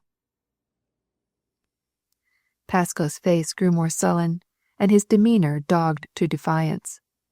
He could not look his wife in the face. He kept his eyes on the ground, and with his boot scratched the floor in fantastic figures. "I can see all that passes in your heart," pursued Zira. "It's like as if I were outside a window and see'd shadows on the blind as this and that went by, and this and that rose up or sat down. Now the folk begin to talk and to suspect you, and say how that you insured for a big sum, and when the goods weren't paid for, burnt 'em all to secure the insurance. Then you try and throw the suspicion off onto Kitty or Jason, or both together. It is like you, you black coward. But it shall not be. I will stand betwixt you and Kitty, and no harm from you shall hurt her. What I and Kitty want to know is, what has become of Jason? Where is he? If you will not answer, we will work out the answer for our own selves. She with the hebel, fork, I with the fisgy, pick. We have strong arms, and we will ourselves root about in the ruins, till we learn something to satisfy our minds." "I don't know how you've the face to talk to me like this, Zira," said Pasco surly. "I've come into something like £4,000 through my uncle, and there'll be 1,000 and more from the insurance." "On £5,000. Lord, I'm a Christian and a gentleman." "Banknotes won't plaster sore consciences," retorted Zira. "You think money is everything, and no matter how it be come by, so it has ever been with you." "Am I like to be a villain?" queried Pasco in exasperation. "When I knew my uncle was worth a pot of coin that was sure to come to me." "You did not know he was dead." "I knew he was sickening and worn out. A man of means don't do criminal acts. That's the perquisite of beggars and labouring men." "I do not ask for excuses and evasions. I ask, where is my brother?" persisted Zira. At that moment the door was thrown open. A hand was thrust in, waving a paper, and a voice shouted, "There ye be, Pasco Pepperell. I've got my warranty. I said I would, and I'm the man o' my word. I went full gallop up to Squire Carew. None can stand against me." Pepperell went to the door, saw the back of Mr. Pooke as he walked away, and the faces of a number of workmen with pick and crowbar and shovel, backed by a crowd of all descriptions of persons from the village and neighbourhood. He hesitated for some moments. He stood irresolute, holding the doorposts and working his nails at the paint, picking it off in flakes. His heart turned sick within him. If the heaps of cinders were thrown back, then surely the remains of Jason Quorum would be discovered, and with the discovery there would ensue an inquest, and much unpleasantness if not danger to himself. With low cunning he resolved to make the best of the inevitable. He shouted to his wife, "Zira, bring out cider for the good fellows. They are working for us, you know. If you have saffron cake, out with that too. I dare say I shall find a shilling apiece as well." He went behind Pooke, slapped him on the back, and said boisterously, "Well done, old man. That is what I wanted. If a thing has to be executed, let it all be above board and legal. That's my doctrine. I don't like no hole-and-corner proceedings. Meddling without authority makes the end a botch. If you hadn't begun, I would have done it myself." In the house, Zira restrained Kitty with one hand and closed the door with the other. The woman was labouring for breath, so great was her excitement. Her face now flushed, then became wan as death. "Kitty, my darling," she said, "I reckon I've been hard and exacting in the past. The old passon were right. though I wouldn't believe him and said he was insulting o' me to say it. 'Twas love, he told, as you wanted, and I didn't give it to you. Love, the very air of heaven, without which the little maid couldn't thrive. I withheld it from you, so he told, and I shut my ears and hardened my heart. But in the end he were right. When I found out what had been done, then it broke me down. I cannot respect and love him no longer. I tried my best when he was foolish and unfortunate, but now he's guilty. I cannot, and then all my love turns to you." Kate threw herself into her aunt's arms and sobbed. "There's no time now for tears," said Sarah, with a gulp in her throat. "We cannot tell what is coming on us. It may be that the remains of your poor father will be found. If so, then—" Zerah shivered as if frost-smitten. "God bless us. It will be too horrible, to live under the same roof, to eat at the same table, to see the face, hear the voice of the man." She was unable to conclude her sentence. After a long pause and a hug of Kitty, she continued, "I cannot say how it all came about. Bad as he may be, I hardly think he did it of purpose. 'Twas some accident. I don't mean the burning the stores, but of your father. No, he was not so bad as that. Please God, I hope, I trust not. Now, Kitty, you and I must make up our minds to whatever happens, and I reckon there is but one thing us can do." "What is that, dear auntie?" "Hold our tongues." After a long pause, whilst the girl clung to her, she added, "No good can come of us speaking what we know and what we fancy. It can but heap up a great pile of misery and shame. If it comes to an inquiry in court, that's another matter. They won't call on me, as I am Pasco's wife, but they will on you, and you must up and speak the truth at any cost. But if there be no such inquiry, then hold your tongue, as I will mine. The mischief, so far, has come from what we have said. We can do no good. We may make the affair worse for ourselves if we talk. Leave him in the hands of God, to do with him as he wills." Kate kissed her aunt, and promised silence. They both went forward and reached the crowd about the ruins and piles of ashes, as Pepperrell was saying in a loud tone, "I don't say you won't find bones. I believe now I had a pile, but all mutton and beef bones." "Why, what were you doing with bones?" asked Pook. "Collecting of 'em for dressing," answered Pepperrell promptly. "I've been in the hide line some while, and lately I took a fancy to bones also. But I didn't do much, just begun on it, so to speak. All ox and sheep bones, nothing else. Pound bones up with a hammer, they're fine for turnips. Jason put me up to speculating in bones." The massive crumbling wall, charred beam, and cinder was speedily attacked by the workmen, under the direction of the constable, who had much difficulty in keeping the curious at a distance. Men, women, and children were eager to assist with their hands, or at bys with their tongues. They ran into danger by approaching tottering walls. They trampled down the ashes. They got in the way of the workmen, and occasionally a scream and an objurgation was the result of a labourer casting his shovelful of cinders in the face of an inquisitive spectator who got in his way. Mr. Pook protested and stormed, but with little avail. All were too interested to attend to his orders, and he was without assistance to enforce them. Pepperrell bustled about, vociferating, driving spectators back, encouraging workmen, running after cakes and cider, and making the confusion greater. Kate sat on a fallen beam, chin in hand, watching intently every spade as it turned the ashes, wincing at every pick driven into the cinder heaps. The tears were trickling down her cheeks. Then Walter Bramber, who had just arrived, went up to Farmer Pook and asked leave to run a cord across from one rail to another, and volunteered with the assistance of Noah Flood and Jan Pook to keep the people from interference. "Why should they be kept back?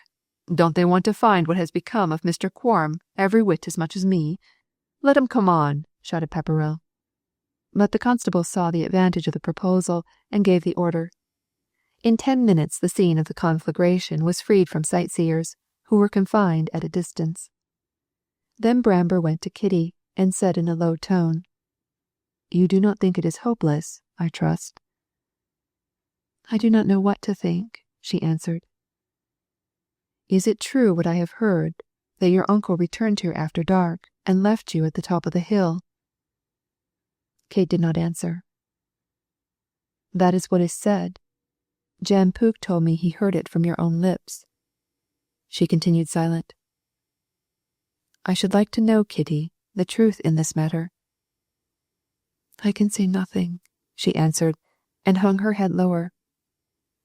Bramber was surprised, but he had not time to expend in conversation. He had undertaken to keep off the crowd, and some were diving under the rope, others attempting to stride over it. An hour was expended in turning about the refuse. All the coal had been consumed, but, singularly and inexplicably, not all the fleeces.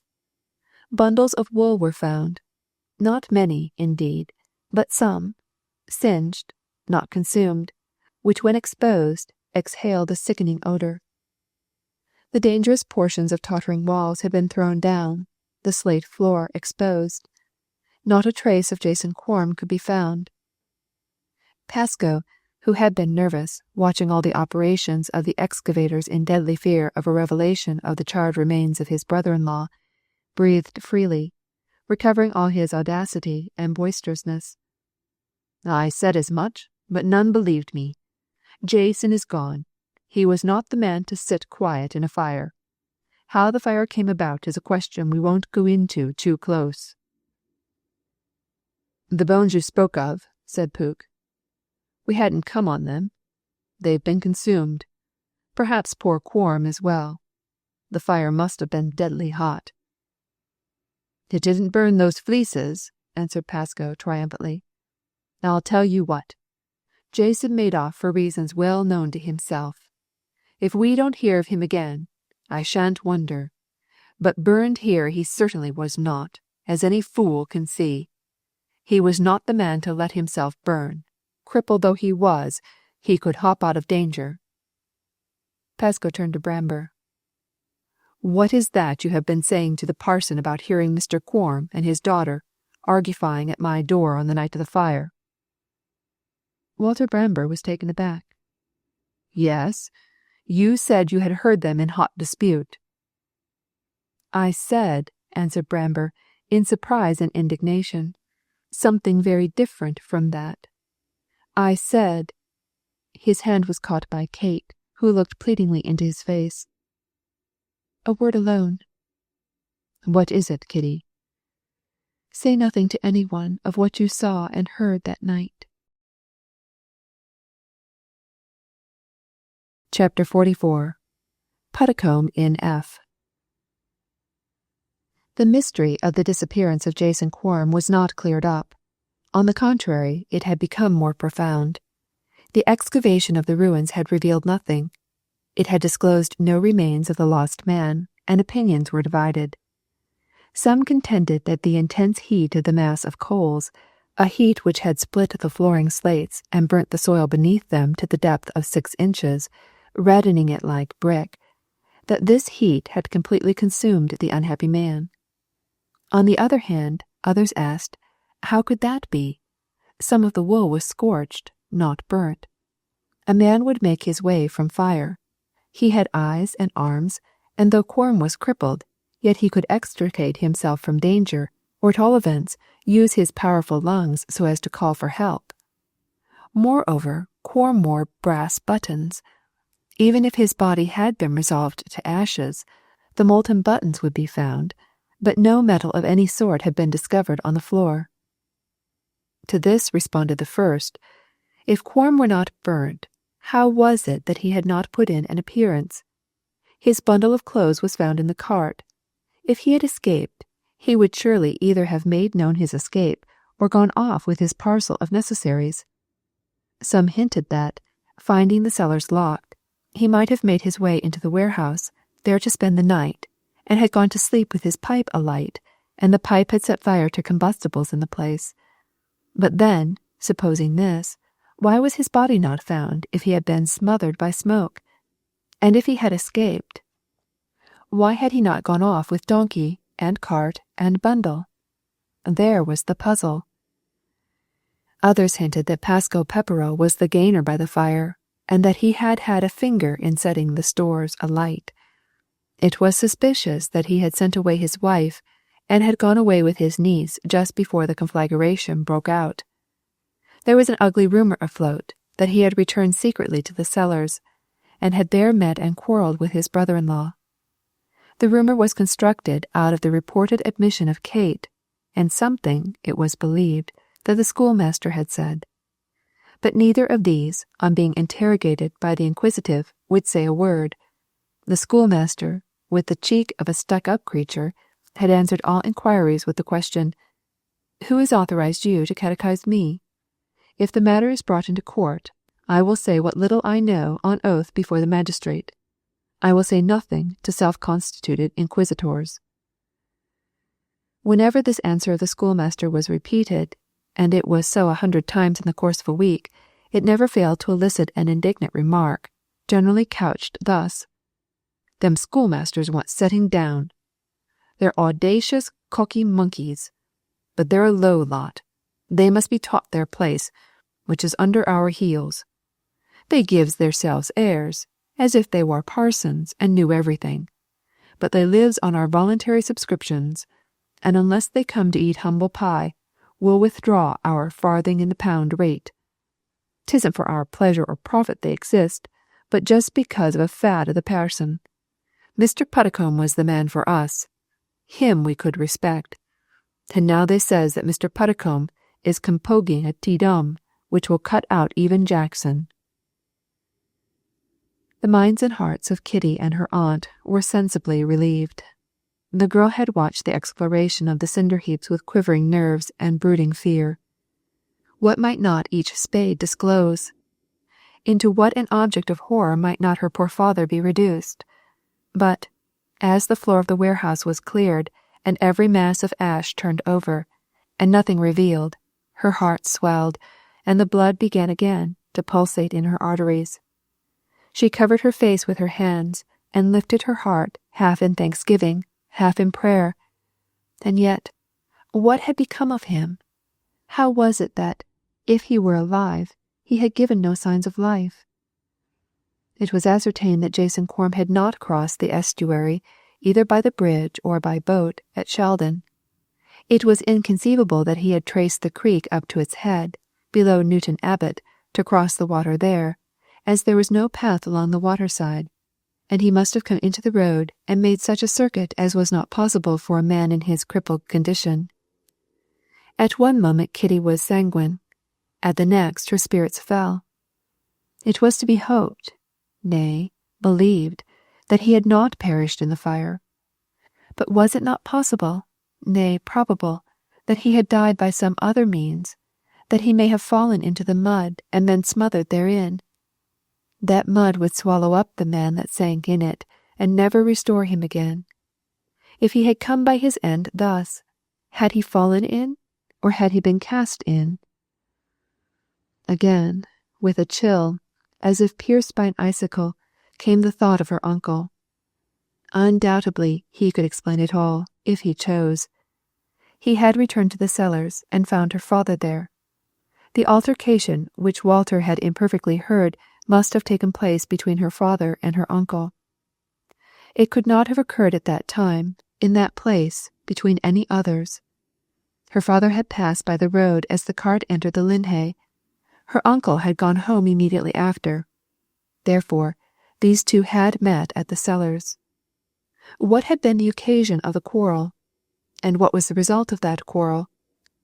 The result was the disappearance of her father. How had he disappeared? That, she felt convinced, her uncle could answer, and he alone. But for motives which she dared not investigate, he remained silent. Nay, worse, he endeavoured, by denial of his having returned to the cellars, to cast the suspicion of having fired the storehouse from himself on other shoulders. These questions turned and twisted in Kitty's brain without rest. They occupied her by day. They tortured her by night. She did not venture to express them to her aunt. She knew that the same thoughts, the same questions, were working in her mind, and she knew also that her aunt could not endure their discussion. Meanwhile, the work of the house must be carried on, and Mrs. Pepperell called in the assistance of Mrs. Redmore. With their preoccupied minds, neither she nor Kitty was capable of doing all that had been done in days gone by. Pascal grumbled at the introduction of this woman into his house, the wife of the wretch who had set fire to the rick of Farmer Pook, and who had escaped pursuit. But Mrs. Pepperell did not yield. There were no other women disengaged in Coombe, and of girls she would have none to break dishes and throw away spoons and melt the blades out of the handles of knives. Pascal acquiesced, with a growl, and a malicious look at Kate, and a mutter that some folk were mighty fond of incendiaries and their belongings, backing them up, helping them to escape, providing for their families, to which neither Kate nor her aunt made reply. Pascal found that he was not comfortable at home. His wife would not unbend, and Kate kept out of his way. To his boastfulness, they made no response. When he stormed, they withdrew. He was uneasy in himself, suspicious of what men said of him, and alarmed when he heard from his lawyer, Mr. Squire, that the insurance company refused to pay the sum for which he had insured. Society, distraction, were necessary for him. As he could find none at home, he wandered to the village tavern, the Lamb and Flag, to seek both there. The first occasion was the evening of the practice of the village orchestra, and it was attended by every member of the same, not only because all desired to say something relative to the matter exercising all minds, but also because the score of a new Te Deum had been placed before them, the composition of the ex-schoolmaster. Puddicombe in F was to be rehearsed by the instruments before the vocalists were called in. Puddicombe in F was expected to be a huge success, and to make Puddicombe known through the wide world of music, and to render Coombe in Tynehead famous in after generations, just as Exeter was known as the place which had produced Mr. Jackson, who had won such fame with his Te Deum. Each instrumentalist had his separate sheet of music, and each devoted himself to his score with seriousness. Puddicombe in F began with a movement slow and stately, with all the harmonies in thirds and fifths, and a solemn tum-tum bass. Then, precipitately, it transformed itself into something headed Fug. If it had been entitled Fugue, no one would have understood what was meant. But Fug signified that the instruments were to perform a sort of musical leapfrog, to go higgledy-piggledy one after the other, like children tumbling out of school, with the master behind them, threatening to whack the hindermost. And, verily, never was a fugue more of a higgledy-piggledy devil-take-the-hindermost character than this one of Puddicombe in F. Never such a caterwauling of cats that could surpass it in discords, with random gruntings in and out of the violoncello. A villager, standing breathless outside, listening, ventured to say to the landlord, who was smoking complacently at his door, "There don't seem to be much tune in it." "No, but there's tremendous noise." The landlord drew whiffs, blew out the smoke in a long column, and said, smiling, "Wait till we come to the largo molto tranquillio con affectuoso capriccio." "What's that?" asked the bumpkin, in an awestruck tone. "It's something writ on the music by the hand of Mr. Puddicombe. The Lord knows what it means." The hubbub of the fug came to an end, and the instruments paused, drew a sort of sigh, and, with stately tread, marched in unison, largo molto tranquillio con affectuoso capriccio, and stalked through it to the end. "There's tune there now, and be blowed," said the landlord triumphantly. "It's the tune of Kitty Alone and I," retorted the irreverent countryman, and he began to sing, "There was a frog lived in a well, cock-a-my-daisy, Kitty Alone, and a merry mouse lived in a mill, Kitty Alone and I." The instruments behind the lighted window curtains were hushed. They had heard the rustic song. "It is that, ain't it?" pursued the man. "I'll sing another verse, and make sure.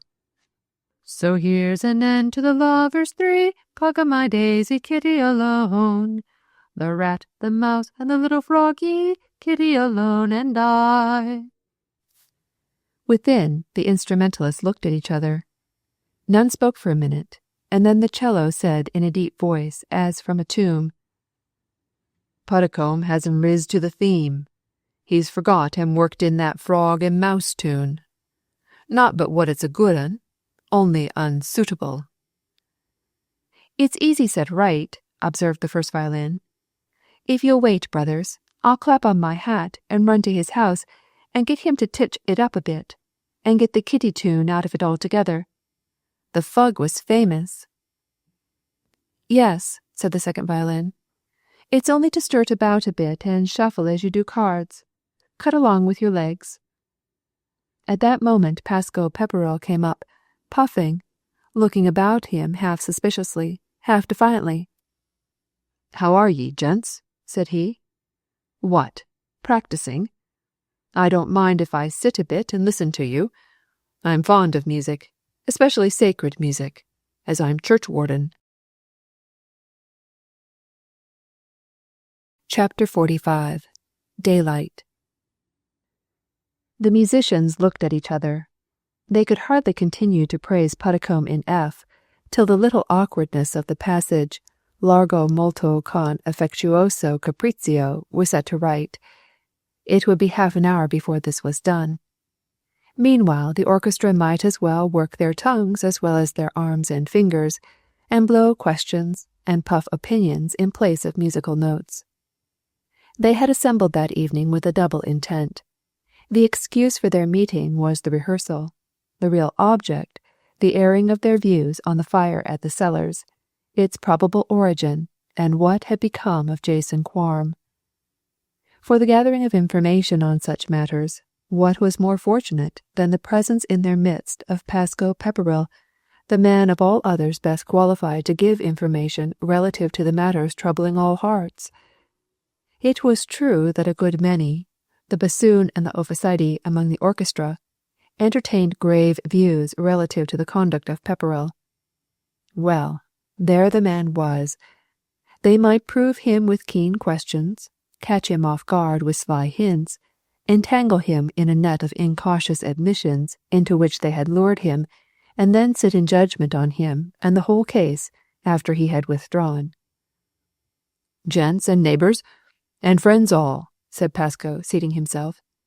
"As churchwarden, my place is among you, and allow me to stand treat of rum and water all around. No, better than that, a grand bowl of punch, and we'll spoon it out with our good host's whalebone ladle, and the Queen Anne shilling in the bottom.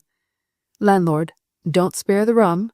Thanks to my uncle, I'm a man of means, and can pay my way." Marvellous as a solvent is punch. The mere mention of a bowl began to melt and break up prejudice and fixed opinions. The bassoon had been persistent in insisting on the criminality of Pepperell. He had urged every point against him, and had turned aside every argument that tended to exonerate him. As a man of strict integrity, he was now placed in a difficult position. Either he must hold to his opinion, rise, bow stiffly, and decline to drink out of the bowl, to wet his lips with the generous liquor the churchwarden provided, or else his judgment must undergo modifications, then a complete volte-face. The popping of a cork was heard. At once the bassoon acknowledged that he had been precipitate in forming his conclusions. A waft of rum and lemons entered the room. He began to see that there were weighty considerations which had escaped him hitherto, and which undermined his convictions. Then came the clink of the ladle in the bowl as the bowl was being brought in. The bassoon's preconceptions went down like a pack of cards. The whole room was redolent with a fragrant steam, as the great iron stoneware bowl was planted on the table. The bassoon was converted into an ardent, enthusiastic believer in the churchwarden. Wondrous is the power of conscience. It may lie asleep, it may remain for long inert, but a little something comes, unexpectedly touches it, and springs it up to full energy, and resolves amidst much self-reproach to make amends for the past. So it was in the interior of the bassoon. The sniff of the punch was to his conscience what "Hey, rats!" is to the dozing dog. It was alive. It was stinging him. It had brought him metaphorically in penitence to his knees before Pasco Pepperell. He could not think, say, show himself sufficiently convinced that the man who provided and paid for the punch was the embodiment of all virtues, with a character unstained as the lily. He trampled on his own base self. He spurned at it, for having for a while thought evil of so admirable a man. "Pepper Squance bain't here. 'Tis a pity, our first fiddle," said the second violin. "He'll be mazed when he comes back with a molto largo and finds the punch all gone." "Gone?" exclaimed Pepperell. "Not a bit of it. When this bowl is done, we will have another." Mr. Pepperell stood up and stirred the steaming sea before him, in which floated yellow islets of lemon. All eyes were on the bowl, all nostrils were dilating and sniffing, all mouths watering. Pasco filled each glass, and then ensued a nodding all round. Eyes were turned up, lips smacked, and the precious liquor allowed to trickle down the throats in thin rills over the tongue. Presently, the clarinet put down his glass and said, "It was a lucky job, Pasco, that your rick o' straw escaped t'other night." "Aye, 'twas a first-rate chance," said the landlord, who had come and remained to taste his own brew and hear encomiums on it. "You see the wind was t'other way," said the cello. "And 'twasn't insured," added the clarinet. All the rest looked round and frowned, and reared their chins. The clarinet shrank together. What had he said? Something stupid or uncivil? He was too dull to see where his error lay. "That had nothing to do with it. 'Twas water chucked over it as saved it," threw in the bassoon, flying to the rescue. "My straw rick suffered more from well-intentioned assistance than from anything else," said Pepperell. "The wind was direct away from it, and so it couldn't hurt." "It was cur'ous, though, the fire taking place when everyone was away from home," said the clarinet. Again all looked indignantly at him. That instrument had a way of always sounding out of key. "There was nothing chorus at all in it," answered the churchwarden with promptitude. "It was just because everyone was away that the fire got the upper hand." "There's something in that," said the hot boy. "There is everything," answered Pasco. "If I or my wife had been at the cellars, we would have speedily called help, and had the fire extinguished before it could take hold. No one was there, so it was allowed freedom to get the mastery, and then no one could do nothing."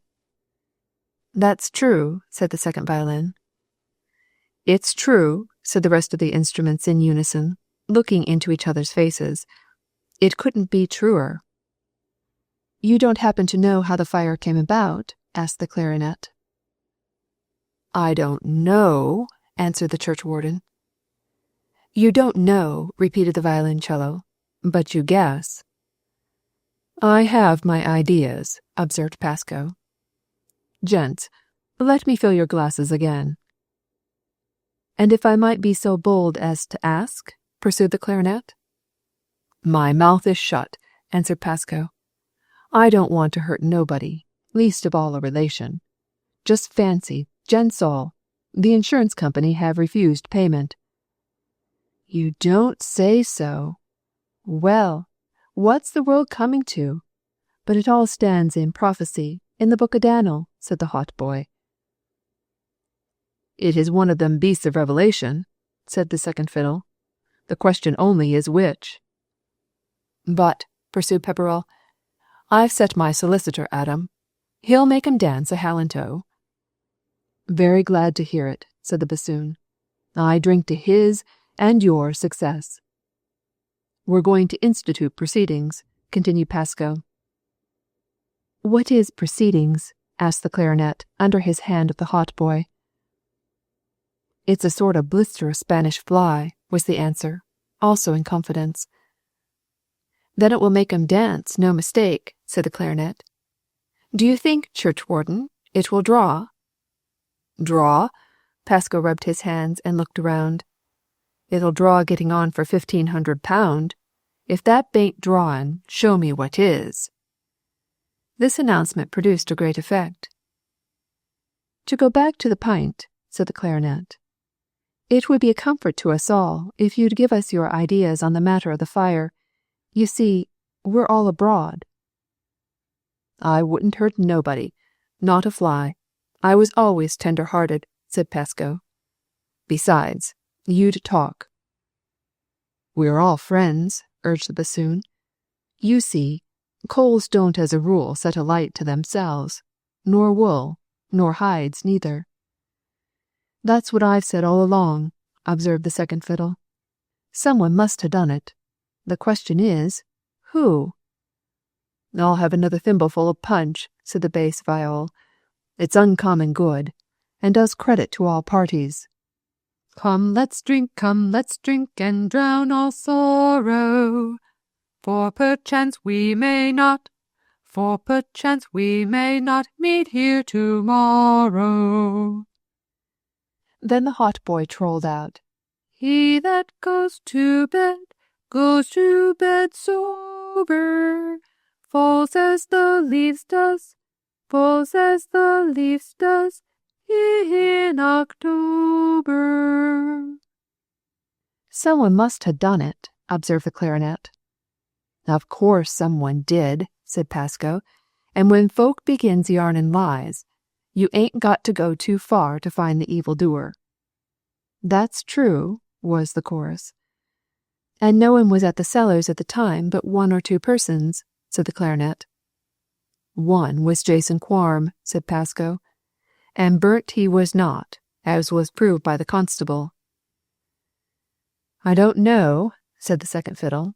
The fire was so tremendous hot, and lasted so tremendous long, it would have burnt a fatter man nor Jason Quarm. Jason's not burnt. He's runned away. Runned away? Yes, pursued Pascoe, 'cause he don't want to have to give evidence as to what he knew. What were that? He come to the cellars and found someone there doin' of the wickedness, and he runned away so as not to have to say what he didn't want to be forced to say. What was that? It's not for me to speak. Someone did it. Who could have done it? Said the clarinet. I thought it were proved, if I may be so bold, that you, Mr. Churchwarden, comed back to the cellars. I? Exclaimed Pascoe, becoming purple in the face. It suited somebody's convenience to say so, but I was in the linhay minding the hoss, and I put it to the company. No one can be in 2 places at once, can they? There's something in that. I was minding the hoss, but I sent somebody back to lock up. I name no names, and she's gone and put it on me to clear herself. The eyebrows of all the instrumentalists went up. Kitty? What? Kitty alone? I name no names, said Pascoe, but I must say this to clear myself. I've borne hard words too long for the sake of sheltering she. The schoolmaster heard her father lecturing of her for what she'd done. But she wouldn't do it out of pure wickedness, urged the clarinet. And what reason had she? There it is, answered Pascoe. I see I am among friends, and it won't go no farther. I'd been speaking to her rather sharp for her goings on with young men, drawn on Jane Pook, then kicking him over, then Noah Flood, The same with he. Noah, poor fellow, was took cruel bad along of she. Ever since Ashburton Fair he had a pain in the stomach. If that ain't love, show me what love is. Then she took up with that schoolmaster chap, and when I said I wouldn't have it, and I wasn't going to have the family disgraced with bringing schoolmasters into it, she cut rusty and sulked, and I believe it were naught but spite." "But," observed the clarinet, "the tale I was told of what the schoolmaster said wasn't quite that." "You are right there," said Pasco. "He'd alter his tale when he found out what she'd been about, as is natural. I put it to the company. If you was sweetheartin', and you found your love had been up to wickedness, you wouldn't tell tales of her, but would do all you could to screen her." "That's true," was the general opinion. "And you think Jason seed her, and made off," said the bassoon. "That explains everything," observed the violoncello. "I begin to see daylight," remarked the hautboy. At that moment in rushed the first violin, waving the score above his head. "I've got it," he said. "Nothing easier. It wasn't no fault o' Puddicombe. He said it were our stupidity. What does largo molto confectuoso capriccio mean?" he asked. "Largo molto, turn the score upside down. Confectuoso capriccio, and go ahead like blazes." Chapter 46. A Triumph. The fumes of the punch had been dissipated, not only from the room of the Lamb and Flag, but also from the brain of the orchestra. The bassoon's scruples revived. He was still grateful for the punch, but resentful for the headache it had produced. Several points brought up by the clarinet, that provoking advocate for Pasco, who asked awkward questions and propounded awkward suggestions, stood twinkling like sparks in tinder. The bassoon thought that punch, good thing though it might be, did but momentarily overflow, and did not drown, doubts. It darkened the burning questions, but did not quench them. The disappearance of Quorm was not satisfactorily explained. The coincidence of the voiding of the cellars conveniently for the fire was not explained. The contradiction between the statements made by the uncle and the niece was unsifted. The bassoon grunted in his bed a grunt of dissatisfaction with himself for having yielded his opinions, a grunt of resentment against Pasco for having obfuscated his clear judgment, a grunt of resolve never again to allow his opinions to give way before punch.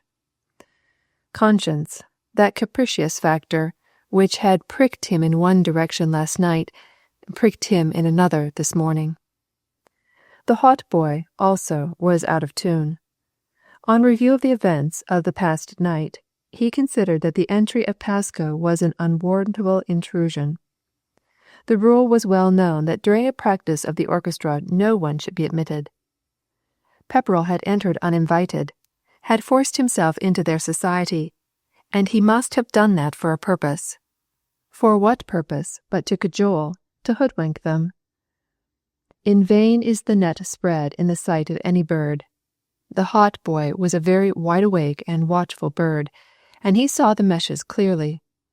In vain is the hook cast in clear water, and the medium was so transparent that the hautboy plainly saw the hook. He resolved to maintain an independent, observant attitude, to form his own opinion, not accept ready-made views served up to him with punch. When before had the churchwarden favoured the village orchestra with punch? Never, since Pasco had been churchwarden. Never when in private capacity.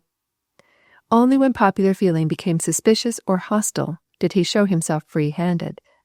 His present liberality told against him.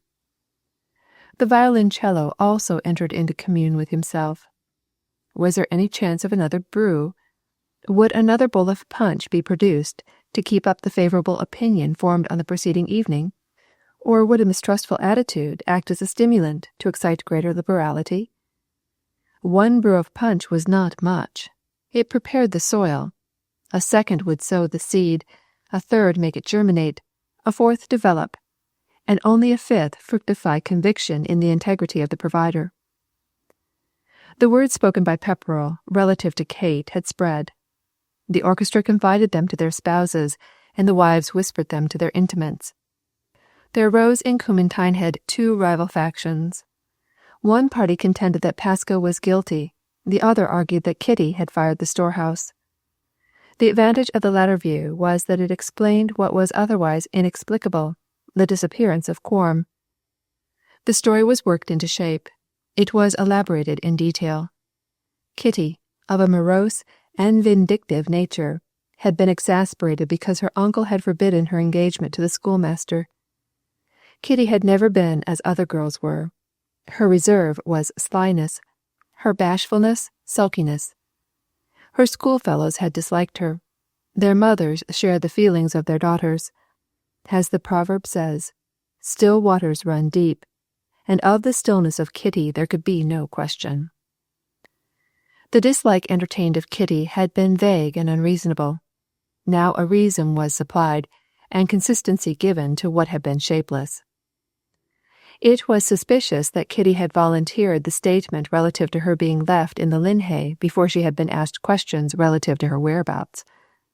Why should she have blurted this out to Jan Pook and Rose Ash, but for the purpose of throwing dust in their eyes? Kitty had been unwarrantably forward in telling her tale, and the schoolmaster unwarrantably reticent relative to his experience. Why did the schoolmaster refuse to speak out what he had seen and heard at Coombe Cellars on that eventful night? The reason was plain enough. He did not desire to compromise Kitty. But it was clear what had occurred. She had been sent back to the cellars by her uncle, and there her malignant spirit had induced her, out of revenge, to set fire to her uncle's stores. Her father had come on her red-handed and had rebuked her sharply. That was what the schoolmaster had overheard. Then Quorm, finding it too late to undo the mischief done by his daughter, afraid to call in neighbours to his aid, lest Kitty should be compromised, had made his escape. There were 1,000 other ways by which he might get away besides crossing the Tyne. No one had thought of that. Everyone had considered only whether he had crossed by ferry or by bridge. There were a score of lanes at the back of Coombe by which he might get away unperceived. All attention and investigation had been devoted to the water, and every other means of evasion left unconsidered. This was the case worked out against Kitty. It assumed deeper colouring when it was remembered that she had allowed Roger Redmore to escape when entrusted with the charge of him by Jan Pook, and Jan had said that as he left Roger he could not free himself without Kate's consent. It was noted, also, that she had, as her uncle had told, deliberately, and of malice prepense, frustrated the efforts he made to catch the incendiary at Dartmeet. She had, moreover, induced her father to give up his house to Jane Redmore. Birds of a feather flock together, and surely fireflies are actuated by mutual sympathy. On the other hand, the party that held Pepperell to be guilty were not silent. Who was the gainer by the fire? Pascoe, to the amount of £1,200. Was it not certain that he had been greatly embarrassed for money, that a bill of his had just been dishonoured? Was it not just as probable that his story was as false as that of Kate? Was it she who sent away Zira across the water? Who persuaded Pascoe to drive in the direction of Newton? Did not all his proceedings on that eventful evening show a deep-laid plan? And so on. The pros and cons were thrashed and rethrashed over the tavern table and the ale mugs, and over the tea in private houses. Hardly any other topic occupied men's minds and women's mouths, till suddenly something happened which silenced everyone. The insurance company had refused payment, and the solicitor of the company sent down an agent to Coombe that he might collect information which might justify them in their refusal. At once all became mum.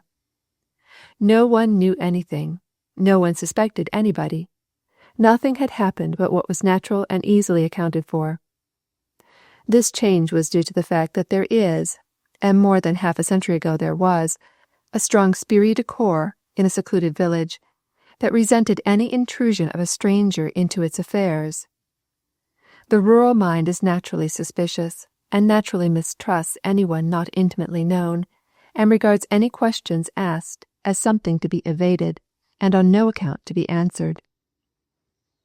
When, accordingly, the agent came among the Cumin Tideheadites, and busied himself in cross-examining the people, they snapped their mouths as an oyster snaps before a lobster, or they may be likened to hedgehogs that rolled themselves up and presented nothing but prickles to the inquirer intruding in their midst. Never in his life had the man come among people like these. They never saw with their eyes, nor heard with their ears, nor thought with what they called their brains. Pascoe took no measures to protect himself. He knew his fellow villagers well enough to be sure that they would say nothing against him. After a week spent in unprofitable investigation, the agent retired. At once the whole place woke up. Everyone uncoiled, every mouth opened, and every brain worked again. The rival factions recommenced their warfare, and the difference in opinion became poignant. In due course, the case of Pepperell against the insurance company came off, or rather, was announced to come off. Pepperell was full of consequence. He had felt acutely that suspicion hung about him like a cloud which he could not dissipate. Men who had hitherto courted his society now avoided him. The rector was especially cold in demeanour towards him. The orchestra remained divided in opinion, agreed only in desire for more punch. When, after church, he approached a group at the graveyard gate that was in eager conversation, his approach silenced the talkers and broke up the conclave. He was certain that he had been their topic. Hands that had formerly been extended to him now remained buried in trouser pockets. Voices that had given him the good day now withheld salutations. Customers were reluctant to deal with him. His appearance in the bar of the Lamb and Flag induced a hasty rise, a payment of shot, and a departure of all save sodden topers. By no other means were they to be retained save by the offer of drink at his expense. When he bragged, his boasts fell flat. When he joked, no one laughed. In ill humour and uneasy, Pascoe departed for Exeter. The case, however, never got into court. At the last moment the company, convinced it had no grounds to go upon, agreed to pay. This was a triumph for Pepperell. He deferred his return to Coombe for a week, that the news might be carried to everyone there, and have time to ripen in the somewhat sluggish brains of the natives, and produce the effect he anticipated. The triumph of Pepperell was more than his own individual triumph.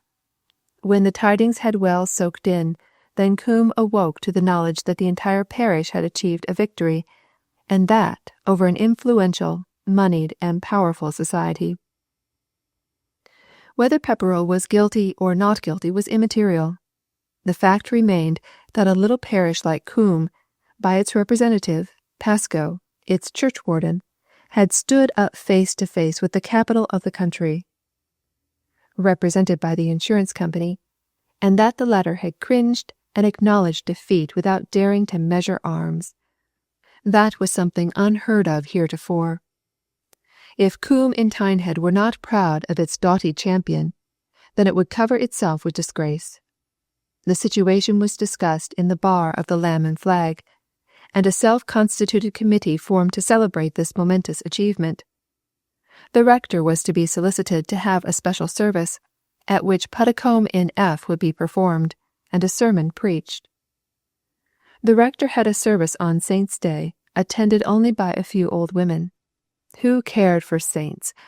But Pepperell, who had extorted £1,200 from the insurance company, that was the sort of man to honour, and the service in his honour would be attended by all Coombe. The bell should be rung. There had been a disturbance with the parson about the right to the belfry on the occasion of Puddicombe's return. The parish must assert and maintain its right to ring the bells when it chose, and defy the rector if he objected. As was feared, Mr. Fielding raised objections to both the Thanksgiving service and to the peal of bells. Thereupon ensued another meeting in the bar. Now Mr. Pooke, senior, came forward. He had been opposed to Mr. Pepperell. He had disapproved of his conduct, but when it came to a matter of ringing bells, he felt that a principle was involved. If once the parishioners yielded that point, they might as well yield everything and be priest-ridden. There were 2 churchwardens. Pascoe Pepperell was one. Mr. Ashe, the miller, was the other, having succeeded at Lady Day to Whiteaway, the grocer. Let Mr. Ashe insist on the bells being rung, and if the rector withheld the key, then let him authorize the blacksmith to break open the door. He, Yeoman Pooke, would back him up. They could not force Mr. Fielding to preach a sermon, but that didn't matter. They'd have music, and have it in the road, and escort Pascoe Pepperell home to the strains of Puddicombe in F. Carried by acclamation. Chapter 47. Parted. If anything had been needed to clinch in Pascoe Pepperell the sense of his conduct being irreproachable, the ovation on his return to Coombe and Hindhead would have served this purpose, but nothing was necessary after that the insurance company had thrown up the ball. The retirement of the company from the contest, and the payment of the money for which his stores were insured, acted on his conscience as much as would a plenary papal absolution on that of a Roman Catholic. Previous to this his conscience had given occasional twitches. Now it glowed with conscious sense of righteousness. It was vexed with neither qualm nor scruple.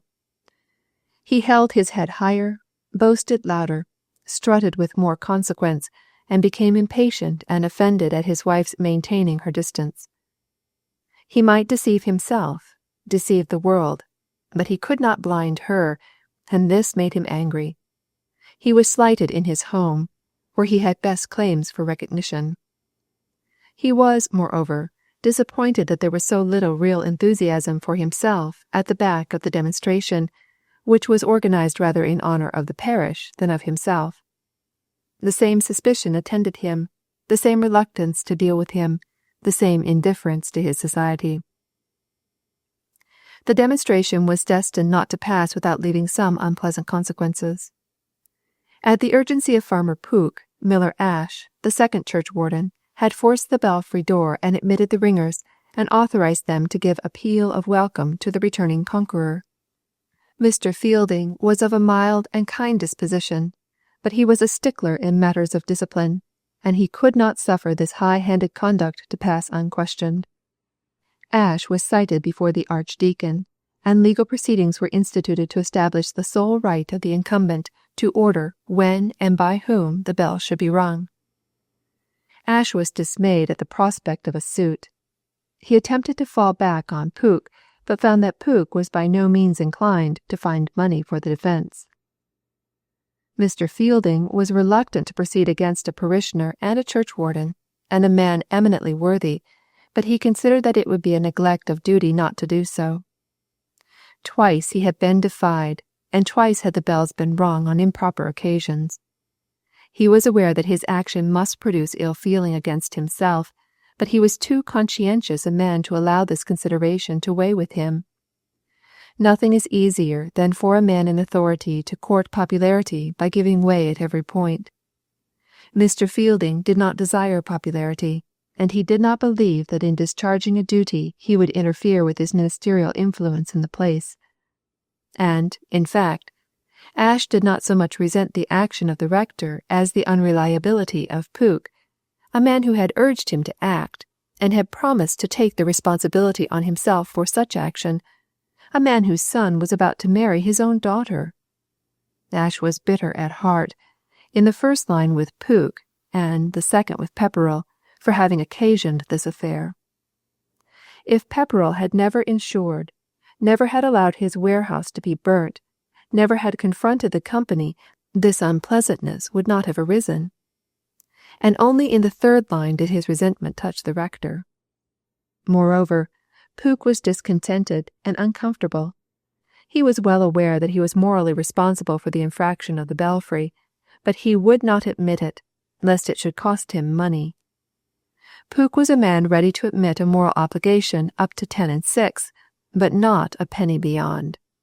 He allowed that the parson was in the right to stick out for his authority, and if the law gave him command of the bell ropes, well, he was justified in trying to obtain it. But it was Pascal Pepperrell who was really to blame. He ought not to have delayed his return from Exeter. Why did he stick at that city for 7 whole days after he had got what he wanted? Had he come flying home by the atmospheric the day he received payment, there would have been no demonstration. By dawdling in Exeter, he allowed time for the organization of a demonstration, and he did not deserve one, heaven knew. So Pook's self-reproach converted itself into anger against Pepperrell.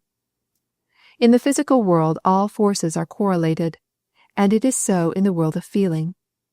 Love becomes hate, and joy turns into grief, and, as we have seen, compunction glances away from self and converts itself into a sting aimed at another. Kitty's position in the place became one full of discomfort. Not only was she regarded as guilty of the fire by one body of the inhabitants, but she had given offence to others by her engagement to the schoolmaster. William Bramber was not merely a pleasant-looking man, but a good-looking one as well, and several young and middle-aged women in the place had set their caps at him. One of these was the distorted milliner, designed for him by his landlady, and encouraged by her hopes of exchanging her condition of maid without a home for a wife in the schoolhouse. This person went about to all the farmhouses making garments for the farmers' wives and daughters, and was able, without allowing it to transpire that she had aspired to Bramber, to stir up a good deal of ill feeling against Kitty, who had been lucky where she had failed. Another was a good-looking wench with a flaw in her reputation, who had hoped that the newcomer would be ignorant of her past history, and would succumb to her charms, and enabled her to repair her faulty character out of the respectability of the position she would acquire. Another, a damsel of erratic ecclesiasticism, who became a particular Baptist or an Anglican churchwoman, according as desirable young men attended chapel or church. The last was a widow on a nice income of her own, some 20 years Bramber's senior, who had made up her mind to marry again, and marry a young man. Pascoe was subjected to passive suspicions, Kate to active hostility. The art of ingeniously tormenting is one that men are too dull to acquire and too clumsy to exercise. It is an art easily exercised and rapidly perfected by women. In 100 ways Kate was annoyed by those of her own sex in Coombe, and these were ways skilfully contrived to excite the maximum of pain. She endeavoured to keep entirely to herself, but this was beyond her power. No mosquito curtains have been contrived which a person can draw about himself as a protection against malignant and poisonous tongues. Without a malicious interest, on the contrary, with the kindest desire for Kate's welfare, Rose Ash interfered and caused her the greatest distress. Rose had set her mind on matching Kate with Noah. She by no means approved of the engagement to Walter Bramber. A girl like Kate, enjoying her friendship, might look higher, do better than throw herself away on a 2-penny halfpenny schoolmaster, of whose origin nobody knew anything. And when Rose took an idea into her head, she left no stone unturned till she had carried it out. She visited Kate. She assured her that a union with Bramber was out of the question. There was so strong a feeling against her in the place that, were she to marry the schoolmaster, it would damage his prospects. The farmers would withdraw their subscriptions from the school, and the parents refused to send their children to be educated there. "Of course," said Rose, "I don't believe you burnt the warehouse, but a lot of people in the place do. Some say you did it out of spite, because your uncle wouldn't let you have the schoolmaster. Others say he sent you back to set the wares alight, being too much of a coward to do it himself. I know better, but folks won't listen to me. I don't see how you can put the notion out of them but by marrying Noah. He's related to nearly everyone in the place, and if you become his wife, you see, all the relations of Noah would take your part. They'd be bound to do it. Noah is a good fellow, and he's terribly in love, got a pain under his ribs, and walks bent, all along of love. You'd best chuck over the schoolmaster and stop their mouths with Noah. There's no other way of doing it." "You really think that my engagement to Walter Bramber will injure him?" "If it goes on, he may as well leave the place. It would be made too hot to hold him. You see, Kitty, the Coomites had never taken much to him. He bain't like Mr. Puddicombe in nothing, but they might get used to him and put up with him. If you go on holding him to his engagement, then what everyone says is, he must go." Zara, moreover, sought to influence her niece. She was a selfish woman, and now that she had opened her heart to Kitty, she was jealous of anyone else claiming a share in the girl. Moreover, she could not endure to live at the Cellars if left there alone with Pascoe. Of that she was convinced. She therefore extorted a promise from Kate not to leave her. Kitty had become more than ever thoughtful, and was nervous and depressed in spirits. She could not clear herself of the suspicion that attached to her without incriminating her uncle, and she greatly doubted whether her word would avail against his. She could not hear anything of her father. The same mystery enveloped his fate unrelieved. She would have liked to pour her troubles into the ear of Walter, but her uncle had forbidden his coming to the house, and she would not go and seek him, observed, watched by all, and everything she did subject to misconstruction. Kate's time was more at her disposal than formerly, as Jane Redmore came in charing. This was a disadvantage to her, so far that it allowed her time to brood over her troubles and annoyances. After Rose had gone, she went on to the water side of the house and seated herself on the parapet above the rippling, inflowing tide, with her head sunk on her bosom. Presently the tears began to course down her cheeks. She had not been seated there long before the timid, feeble Jane Redmore came fluttering out to her, looking over her shoulder as she came. The woman touched her. "I wouldn't take on so," she said. "You ain't sure Jason Quarm's dead, you know. He wasn't found. And for why?" Kate looked at the poor woman with tear-filled eyes.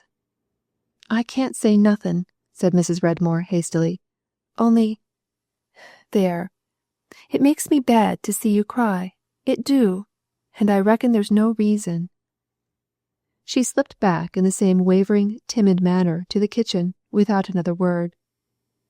But Kate's distress of mind was not due solely, as the woman believed, to her anxiety concerning the fate of her father.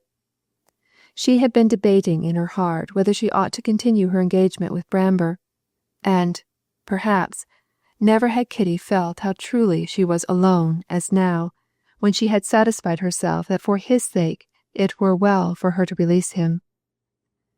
She stood up, when her purpose was formed, and walked quietly, firmly, to the rectory. One friend she had there, ever faithful, the parson. He knew that she was innocent. He alone could appreciate her difficulties, and he would approve her determination. She entered the study where he was at work on a sermon. He smiled, and his face brightened when he saw her, and he signed to a chair. Kate, direct, clear, and firm in all she said and did, told the rector of her intention.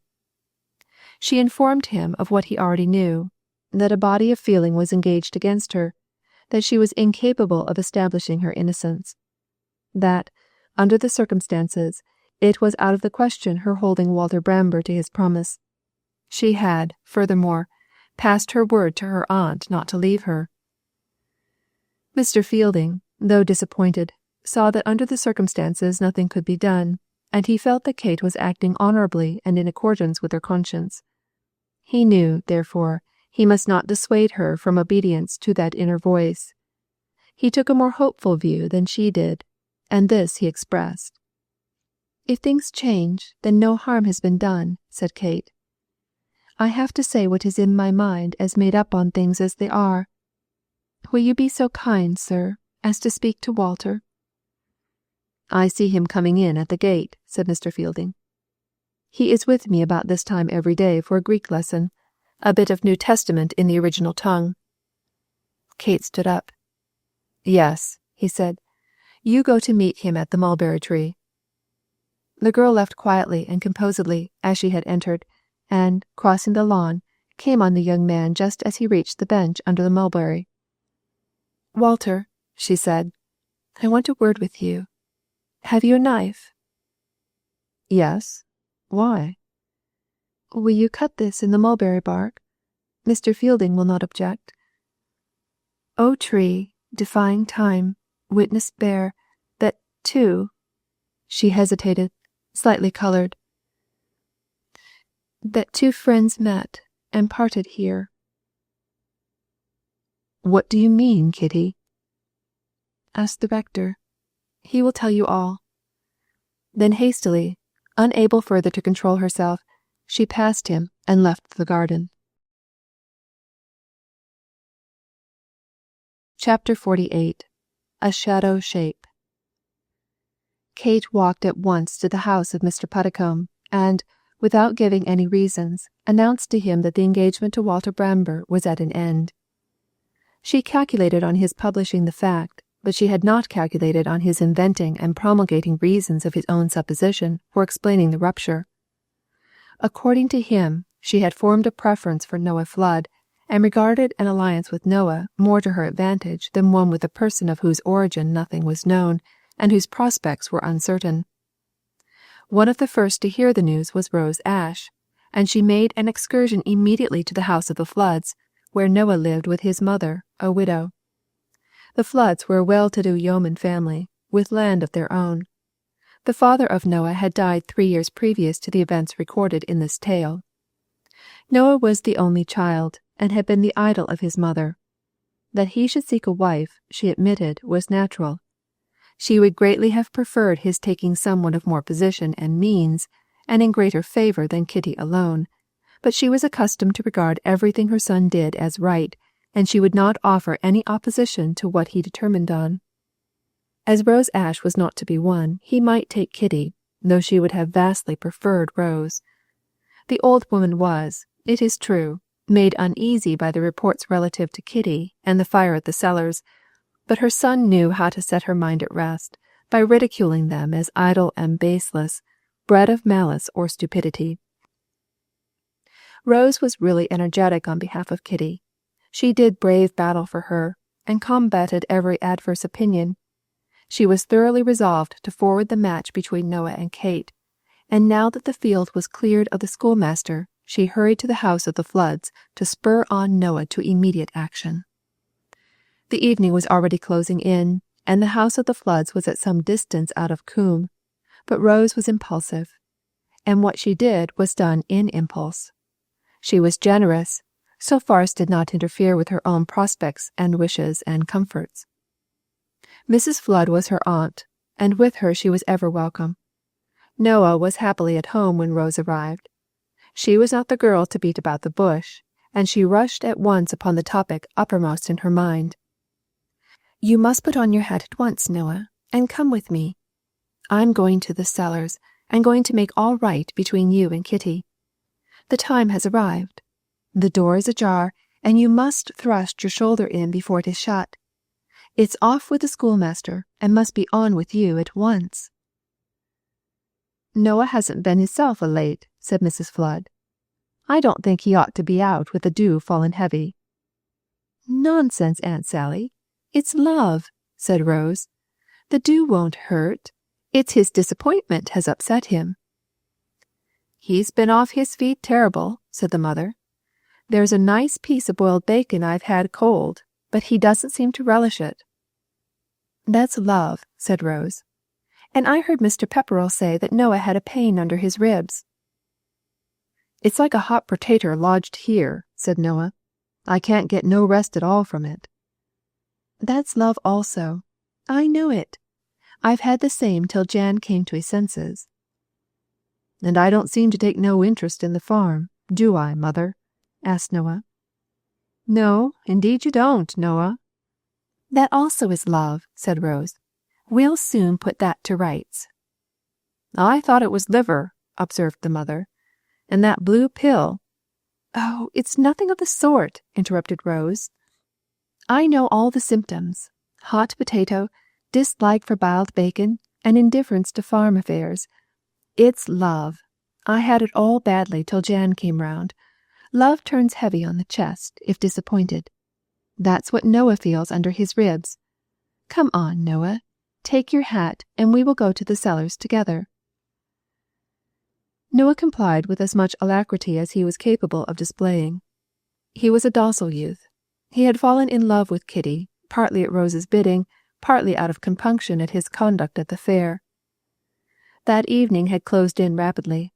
There were dense clouds overhead, so that the twilight was cut off, also all danger of dew, as Rose at once pointed out to Mrs. Flood. As, however, the mother feared her dear boy might get wet in the event of rain, Noah was induced to take a greatcoat. The young man was shy and timid. "You know, Rose, I treated her terrible bad at Ashburton, when I knocked away the workbox from under her arm." "She will like you all the better for it," answered the girl. "Young maidens like a lad of spirit, and you may be sure it gave her pleasure to see you and Jen punching each other's heads. That schoolmaster, he ain't up to nothing but whacking childer with a cane. If you like, I'll try and egg him on to fight you, and then you can knock him all to pieces, and there's nothing surer for finding your way to Kitty's heart.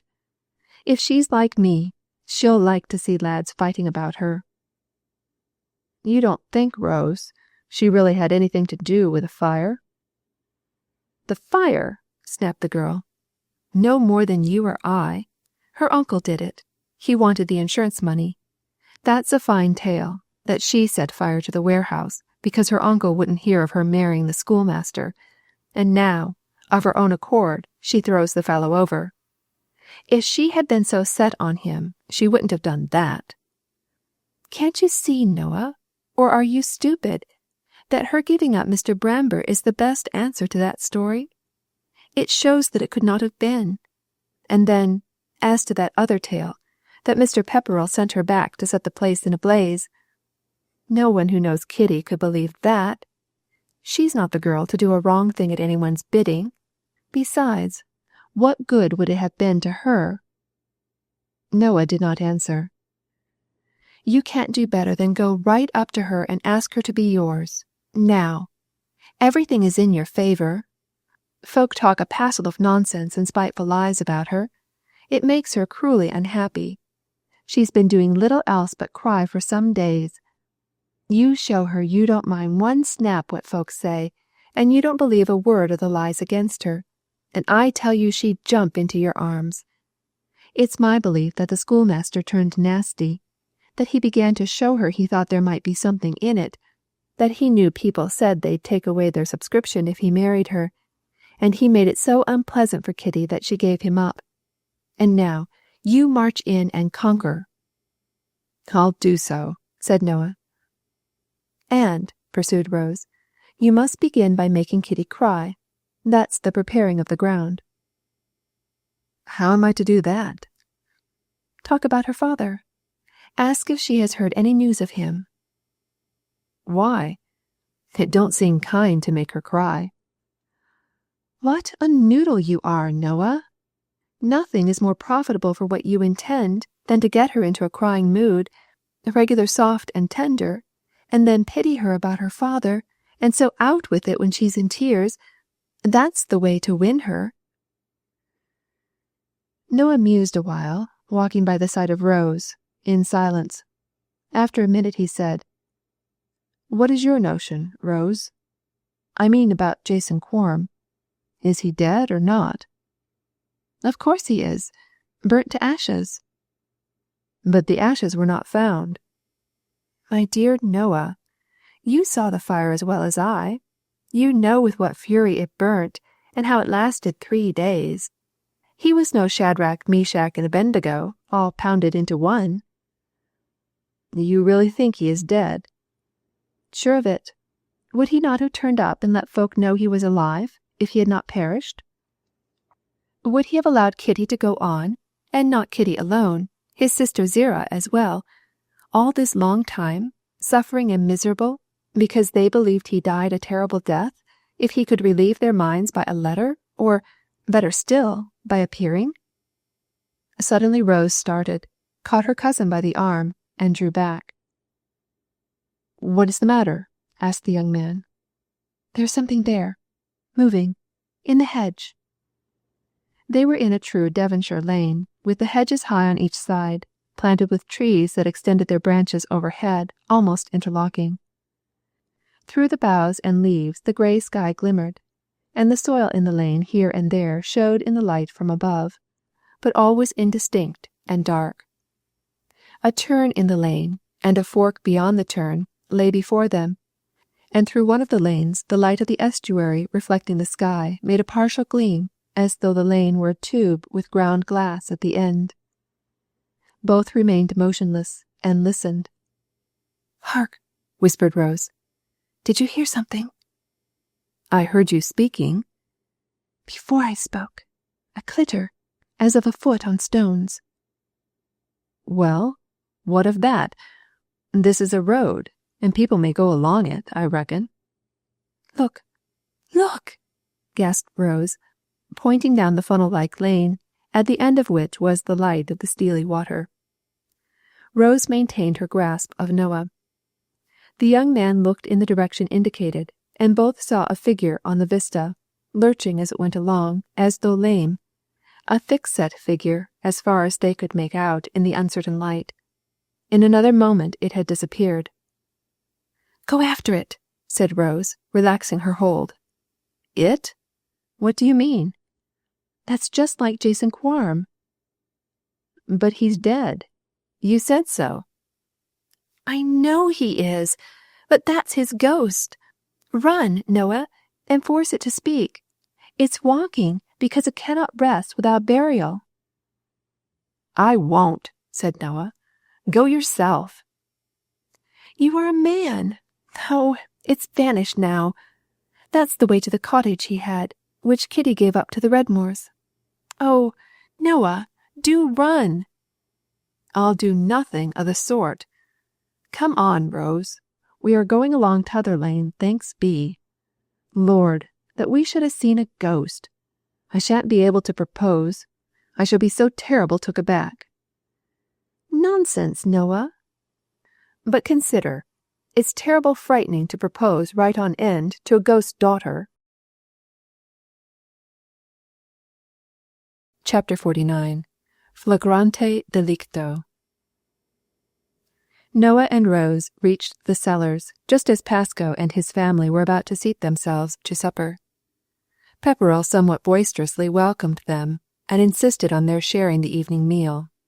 "You see," said he, "it is dull here. Zerah ain't much in the way of entertainment, and Kitty be just as heavy. Stupid place, this, and stupid people. I shall get away as soon as possible." "Going to leave the cellars, Mr. Pepperell?" asked Rose.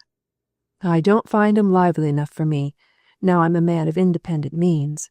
I want amusement, and can get none here. Society, and here no one can talk of anything but bullocks." "I don't know that," said Noah.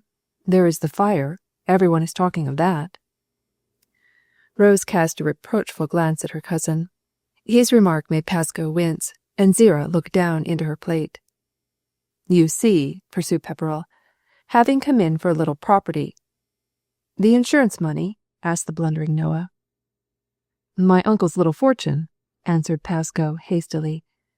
"There's no occasion for me to toil and drudge like a slave selling coals, and wool, and hides, and the like, so I think I'll take a little box somewhere near Exeter, somewhere where I can amuse myself and have agreeable neighbours." As soon as opportunity offered, Rose drew Kate aside, and said to her cheerily, "I've brought you Noah." "Noah? Why?" I heard you were off with the schoolmaster." "Yes, I am." "Then it is high time you were on with another." "I want no one." "Oh, that's nonsense. You must have Noah. He's a nice fellow, and has good property. Besides, he is cruel sweet on you." "Indeed, Rose, I wish to be left alone." "It won't do, Kate. When the circus girl goes round driving 2 horses, she skips off one back and on to another. You can't skip off one saddle without another saddle to skip into. That ain't reason." "I am not a circus girl. We are all going round and round in one ring, and then comes a fool and holds up the hoop for us to go through. Jack has been my clown, and Noah shall be yours." "I do not wish it," said Kate hastily. "I desire only to be let alone." My dear, I know what is best for you. I'll call Noah." Kate sprang up. "I have to wash up after supper with Mrs. Redmore," she said, and hastened into the kitchen. Rose was vexed. She returned to the others and gave Noah a sign to follow the girl, and he obeyed with his usual docility. Then Rose began to propound her scheme to the uncle and aunt, to explain Noah's prospects and dilate on his attachment for Kate. The aunt alone raised objections, which Rose combated in the most airy manner. Zira doubted whether Kate felt any regard for Noah. Rose was positive that this would come as a matter of course, now that she was free from entanglement with Bramber. Pepperrell said he would be glad, after what had happened, to have Kate married and out of his house, whereupon Zira caught him up and asked his meaning. Before he could answer, Kitty came in trembling and, standing before Rose, asked, "What does he mean? Noah says he has seen my father." Rose tossed her head and cast an angry glance over Kate's shoulder at the stupid young man who was following.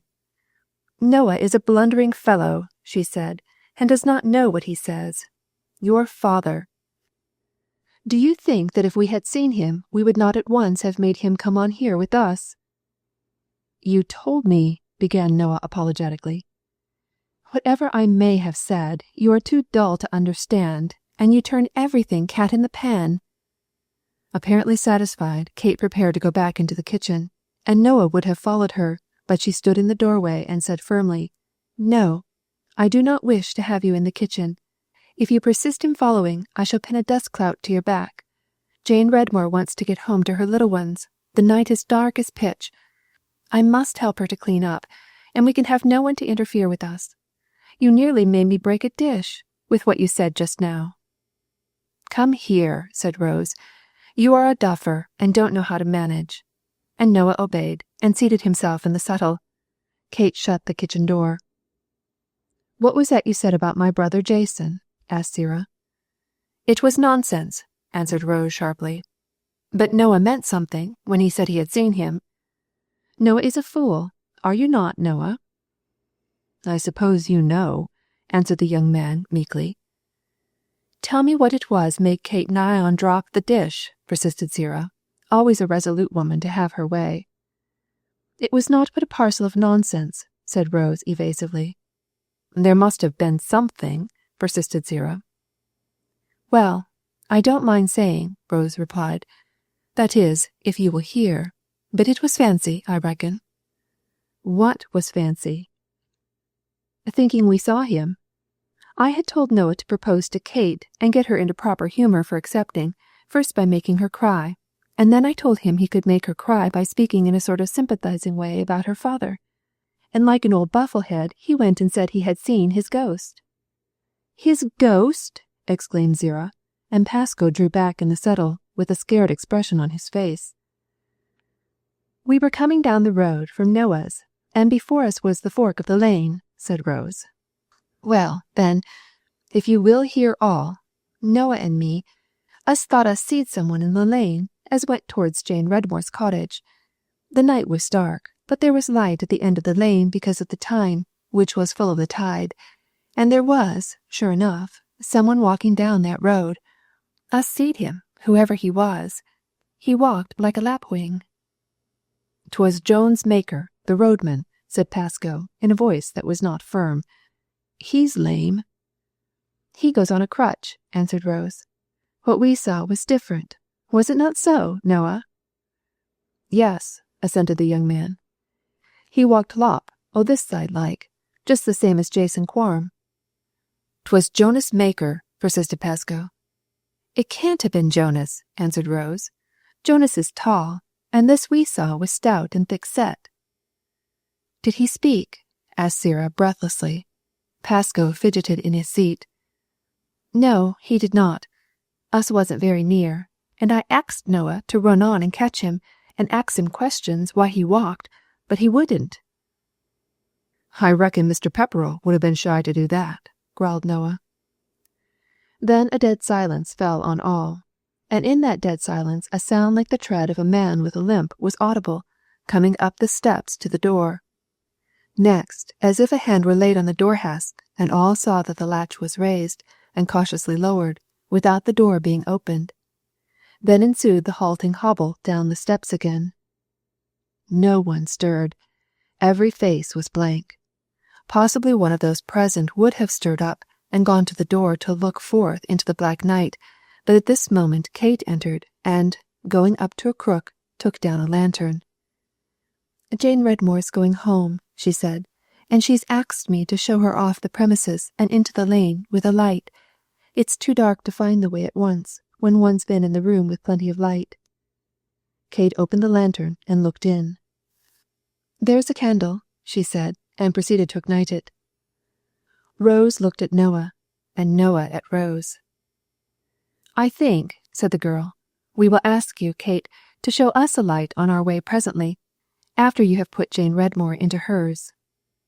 "I will do so cheerfully," answered Kitty, and went back with a lighted lantern into the kitchen to fetch Jane. Then the two passed through the room where the rest sat, and Mrs. Redmore wished them all a good night. Silence ensued after the door was shut. The glitter of the lantern was visible through the window for a moment, and then disappeared. Pascal looked uneasily at the door. He was the first to break silence. "I wish you to know," said he, "that if you marry Kitty, Noah, you will not take a beggar. On the contrary, you take an heiress." "How do you make that out?" asked Sarah. "Kitty is not of my blood," said Pascal, gaining firmness, "but I have no relations of my own, and I intend to treat Kitty as my child. Noah, you marry an heiress." "What will you give her?" asked Sarah. "Great expectations," answered Pascal pompously. "I don't count much on expectations," said his wife contemptuously. "Give her something down." "I'll do better than that," said Pascal. "I'll make my will and constitute her my heir." "That's moonshine and tall talk," scoffed Sarah. "It is nothing of the sort," said Pascal. "Here you are, Rose and Noah, and I'll make my will before you, and you shall witness it. Then Noah will know what he takes when he takes Kitty." Zira looked at her husband with surprise. This was the first intimation she had received that he intended to do anything for his niece. She did not see deep enough into his heart to read his reasons. At that moment he was alarmed and uneasy at the story of the apparition of Jason Quorum, whom he knew to be dead, and then at the mysterious tread and the raising of the hasp of the door. He was not a superstitious man, but the guilt on his soul made him subject to terrors.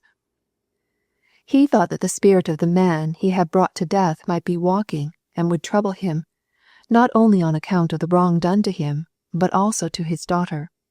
In his mean mind, Pascal hoped that by constituting Kitty heir to all he possessed, he might lay the troubled spirit of her father. "I will do it at once," said Pepperrell, opening his desk and drawing forth ink and pen and paper, and laying them on the table. "I will show you that I understand legal forms. I keep a solicitor of my own, and that I am the man who can deal generously and with a free hand. I, Pascal Pepperrell, of Coombe Cellars, being in sound condition of mind and body." He wrote the words, then looked round complacently and added, "I bequeath to my niece Kate Quorum the sum of £3,000. £3,000, repeated Pascal, looking round. "Also to my wife Zira, £2,000, and my house at Coombe Cellars, and my house property at Tavistock, inherited from my uncle." He turned his head consequentially to look at Noah, then at Rose. "During the term of her natural life." "What do you mean by natural life?" asked Zira. "It is an expression always used," answered Pascal. "It is nonsense," said Zira. "If there be a natural life, there must be one which is unnatural." "It means, plain as scripture," replied Pascal, "that you may have my house as long as your natural life lasts, and after that lie quiet in your grave and not walk and bother people. Your right to the house is tied up to your natural life. That's the meaning of that there legal term. It stops and prevents all after unpleasantness." "Now I understand," said Zira, "but you need not get hot over it." "I'm not hot, but some folk be stupid and understand nothing. Now I will proceed. After my wife's decease, that's the legal term for death, then all goes to my niece, or reputed niece, the aforesaid Kate Quarm. This is my last will and testament, and true act and deed. Here you see me sign it. Now then, Rose Ash, and you, Noah Flood, witness my signature. You, Zira, cannot, because you are beneficially affected." Mr. Pepperell had completely recovered his self-consequence and his courage. He had shown Noah that he was a man of means, a man with house property, a man of capital as well, and he had eased his conscience by making satisfaction for the wrong he had done to Kate. As soon as Pascoe had seen the young people witness his signature, he handed the will to Zira. "There, wife, keep it." At that moment the door was thrown open, and Kate entered and stood by the table, with changes of expression flying over her countenance, like flaws of wind on the face of a pool. She put down the lantern on the board. "Why, Kitty, the light is out," said Zira, and opened the horn door. "Why, Kitty, where be the candle to? She's gone." At that moment a flare that illumined the entire room, a sheet of light, entered by door and window. "Good heavens!" exclaimed Pascoe, springing up. "My Rick!" Then with a scream of triumph, as he pointed with one hand to Kate, with the other to the lantern, "I told you so. Now you will believe me. Caught in the act." Chapter 50. The Third Fire. The light poured into the room like a flood, yellow as sunlight and more intense in brilliancy. Kitty, standing at the table, had her face in shadow. Pascoe opposite was a mass of gold. The fire glittered in his eyeballs. It flashed in the new heavy gold watch chain that he had purchased at Exeter. Now I shall be believed. Now the world will know how falsely I have been judged. Now is revealed what a viper I have nursed at my hearth. "We had best go and put out the fire," said Noah, and he went to the door to see that no possibility existed of arresting the flames. The rick was all but enveloped, as in a blazing sheet that was drawing round it to meet at the only side which was dark.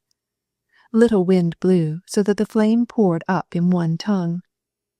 Voices could be heard, loud shouts in the village, where the conflagration had attracted attention and had broken up the session of the orchestra. The bassoon was braying a loud note, prolonged and hideous, to rouse such as were behind curtains and did not observe the glare. "How did this come about?" asked Rose, catching Kate by the arm. I cannot say. I cannot say," answered the girl addressed. "But, indeed, I am not guilty." "Is it insured?" asked Noah. "No, it is not insured," answered Pascoe triumphantly. "I hope now you won't go and say I did it, and that I did it to get the money out of a company." Except the words recorded, nothing further was spoken. The little party was too dismayed at the occurrence, and at the prospect of what must spring from it, to stir, to speak. It was in vain to think of doing aught to the rick. No outbuilding was endangered. An attempt to tear down the stack would result in spreading the fire. Then in at the door burst the constable. "Halloo! What is the meaning of this?" he shouted. "Insured again?" "I am not insured," answered Pepperell. "If you want to arrest the culprit, there she is." "How came this about?" asked Pook. "I'm not going to arrest nobody without a cause." "There is cause enough," said Pascoe. "Kitty is the person who has set fire to my rick. I have plenty of evidence for that. And now that I have, you'll all see I'm innocent, white as driven snow." "What is the meaning of this?" asked the constable, turning Kitty about that the blaze might illumine her face. In the yellow glare it could be seen that she was death-like in complexion, and that her eyes were wide distended in terror. She trembled, and seemed unable to stand without the support of the table. "I'll tell you all," said Pascoe majestically, "and then, perhaps, Mr. Pook, you'll believe my word in preference to that of such as she." "What is it?" said Pook. I'll not arrest nobody without good cause shown, as satisfies my judgment. I said so before." "Look at that lantern," said Pascoe. "Well, I sees it." "Open it. There's no candle in it, is there? But there was, a quarter of an hour ago." Numerous voices were now audible around the burning wreck. The constable looked out, and hesitated whether to go forth and ensure order without, or hear what had to be said within. He saw that there was not much chance of further mischief. The intensity of the fire kept everyone at a distance. "Go on," he said. "What have you to say against the girl?" "She was in the kitchen with Jane Redmore, and Jane Redmore asked her to go along with she on her way home, wi' a lantern, because of pitch darkness. Was it not so, Zerah?" "I can't say. I wasn't in the kitchen," answered Mrs. Pepperell reluctantly. "Was it as he says?" asked the constable, turning to Kate. "Yes." Then suddenly she woke out of a condition of almost stupefaction, and throwing herself on her knees before her uncle, she entreated, "Do not say that I did it." "I leave that to the magistrate when he tries and commits you to prison." "No, no, you will not send me there." "I shall certainly have you tried and punished." "Uncle, I beseech you, let me speak to you alone. I did not do it. I must have a word with you, where no one can see, no one can hear." "Indeed, I shall not consent. You want to induce me not to prosecute. I know what you will say. I know how you will appeal to my feelings. You know well enough what a lovin' and tender and feelin' heart I've always shown. But this won't do. It won't do. I've borne the slights and the slanders because of the last fire, and folk cried out again me. I did it for the insurance. And now I hope I'll make all believe I'm not the guilty party. They must look elsewhere. Take her in charge as an incendiary, constable. Do your duty." "Uncle, I beseech you, for my sake, for your own, go no further in this." "I must proceed, if only to clear myself." "Uncle!" In her anxiety she held him. "You do not know my reasons. I pray you on behalf of me and dear aunt, as well as yourself. Some terrible thing will happen otherwise." "I'll look to that no more terrible things happen. Now, constable, she's threatening to burn the house down over my head, to burn me and my missus in our beds. You heard her. You all heard her threaten us. I call you to witness." "I will do no harm to anyone. Oh, I entreat a word in private," urged Kate. "I'll have no word in private," said Pepperell. "What you have to say, say it out.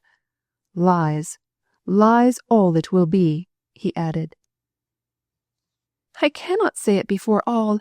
I must speak it in your ear." "I won't listen to nothing," said Pepperell. "And I," said Pook, "won't allow no tampering with justice, no persuading not to prosecute. We've had enough of these little games here. This is the third fire, and we'll have someone punished for this if I can manage it." "You do not know what you are doing, uncle," gasped Kate, staggering to her feet. "I reckon I know pretty well," he answered coldly. "You do not. You will bitterly rue it. Do not rush on what must happen, and then tear yourself in grief and dismay that you did not listen to me." "Listen to how she threatens. Tell you what, Mr. Pook, there'll be no safety for none i' the parish so long as she's at large. Silence, Kitty. Neither the constable nor I will hear another word but what concerns this fire, and what will serve to convict you." "Did you go with the lantern all along with Jane Redmore?" asked Pook. Kate recovered her composure, and, with a despairing action of the hands, dashed the tears from her eyes. "Answer me," said Pook. "No prevarication." "I went out with Jane." "Did you accompany her home?" "No, only a little way." "How far?" "To the gate." "What, not into the lane, Ian?" "No." "How long was she absent?" asked Pook. "Long enough for me to draw up a document," said Pepperell. "What should you say, Zerah? Half an hour? Zira was in no condition to answer. "And why did you not go with Jane Redmore?" asked the constable of Kitty. "Because I cannot say." "Oh, you cannot say? Mind, what you speak now may be used again ye at your trial. I'm bound to tell you that, and you ain't obliged to answer. Nevertheless, if you can give a reasonable account of yourself, I'm not called on to think you guilty and arrest you. What was you a-doing of yourself all that half hour when you wasn't with Jane Redmore, a-seeing of her home?" He paused for an answer, and received none. "Am I to understand you won't say? You ain't forced to do so, you know." "I had rather not say," replied Kate in a low voice. "I suppose there was a candle in the lantern when you went out?" "Yes." "Was it burnt out?" Pook looked into the socket in the lantern. "No," he said. "It has illicitly been removed. There's no guttering of grease. How do you account for this?" Kate made no answer. "We know very well how your rick was fired," said Pepperrell. "It seems to me, Mr. Pook, that mine was set alight too in much the same way." "How do you account for the candle being gone?" asked the constable. Again no answer. "Now, look here," said he. "You're a little maid, and I don't want to deal hard with you. If you can give me an explanation of your conduct as will satisfy, why, I'll not proceed to extremities. But I must say that things look ugly. If you was innocent, you could say so." "I am innocent." "Then how came the rick to be fired?" Kate made no reply. She was trembling and nervously plucking at her light shawl, tearing away and unravelling the fringe. "You alone had the lantern? It wasn't Mrs. Redmore now, eh? Or her husband?" "Oh, no, no," replied Kate eagerly. "She had nothing to do with it. She had gone away along the lane some time before." She halted. "Oh, you know how the fire arose?" Kate gave no reply. "I'm afraid it's a bad case, and I must do my duty and convey you to the lock-up." "Oh, Aunt!" cried the girl, turning towards Zira, who stood cowed, speechless, in the background. "Oh, Aunt, let me speak with you alone." "No, it is of no use," said Pascoe, stepping between the girl and his wife. "Nothing that she can say to Zira will avail, and certainly nothing that Zira can say will persuade me. Remove her at once." The constable laid his hand on Kate's shoulder. "One question more. Mind, I caution you not to answer unless you choose. If Mrs. Redmore was not with you, she had gone on. Were you alone, Kitty, in the stackyard after she left? And how was it you were there so long? Say, was there anyone with you?" "Aunt, let me speak to you," in a despairing cry. Zira made a movement towards her niece, but Pepperrell intercepted her, and, catching her by the shoulders, rudely thrust her back. "You shall not speak with her." Then, turning his head, with a coarse laugh, "So, someone with her. The schoolmaster, I suppose. She had given him up, and was inclined to take him on again. Women change like weathercocks." "Mr. Bramber was not there," said Kate, a flush mantling her brow. "Then who was it?" Dead silence. "Come, Kate Quorm, with me. I must do my duty," said the constable. "Stay," said the rector, who had entered unperceived. "Trust her with me.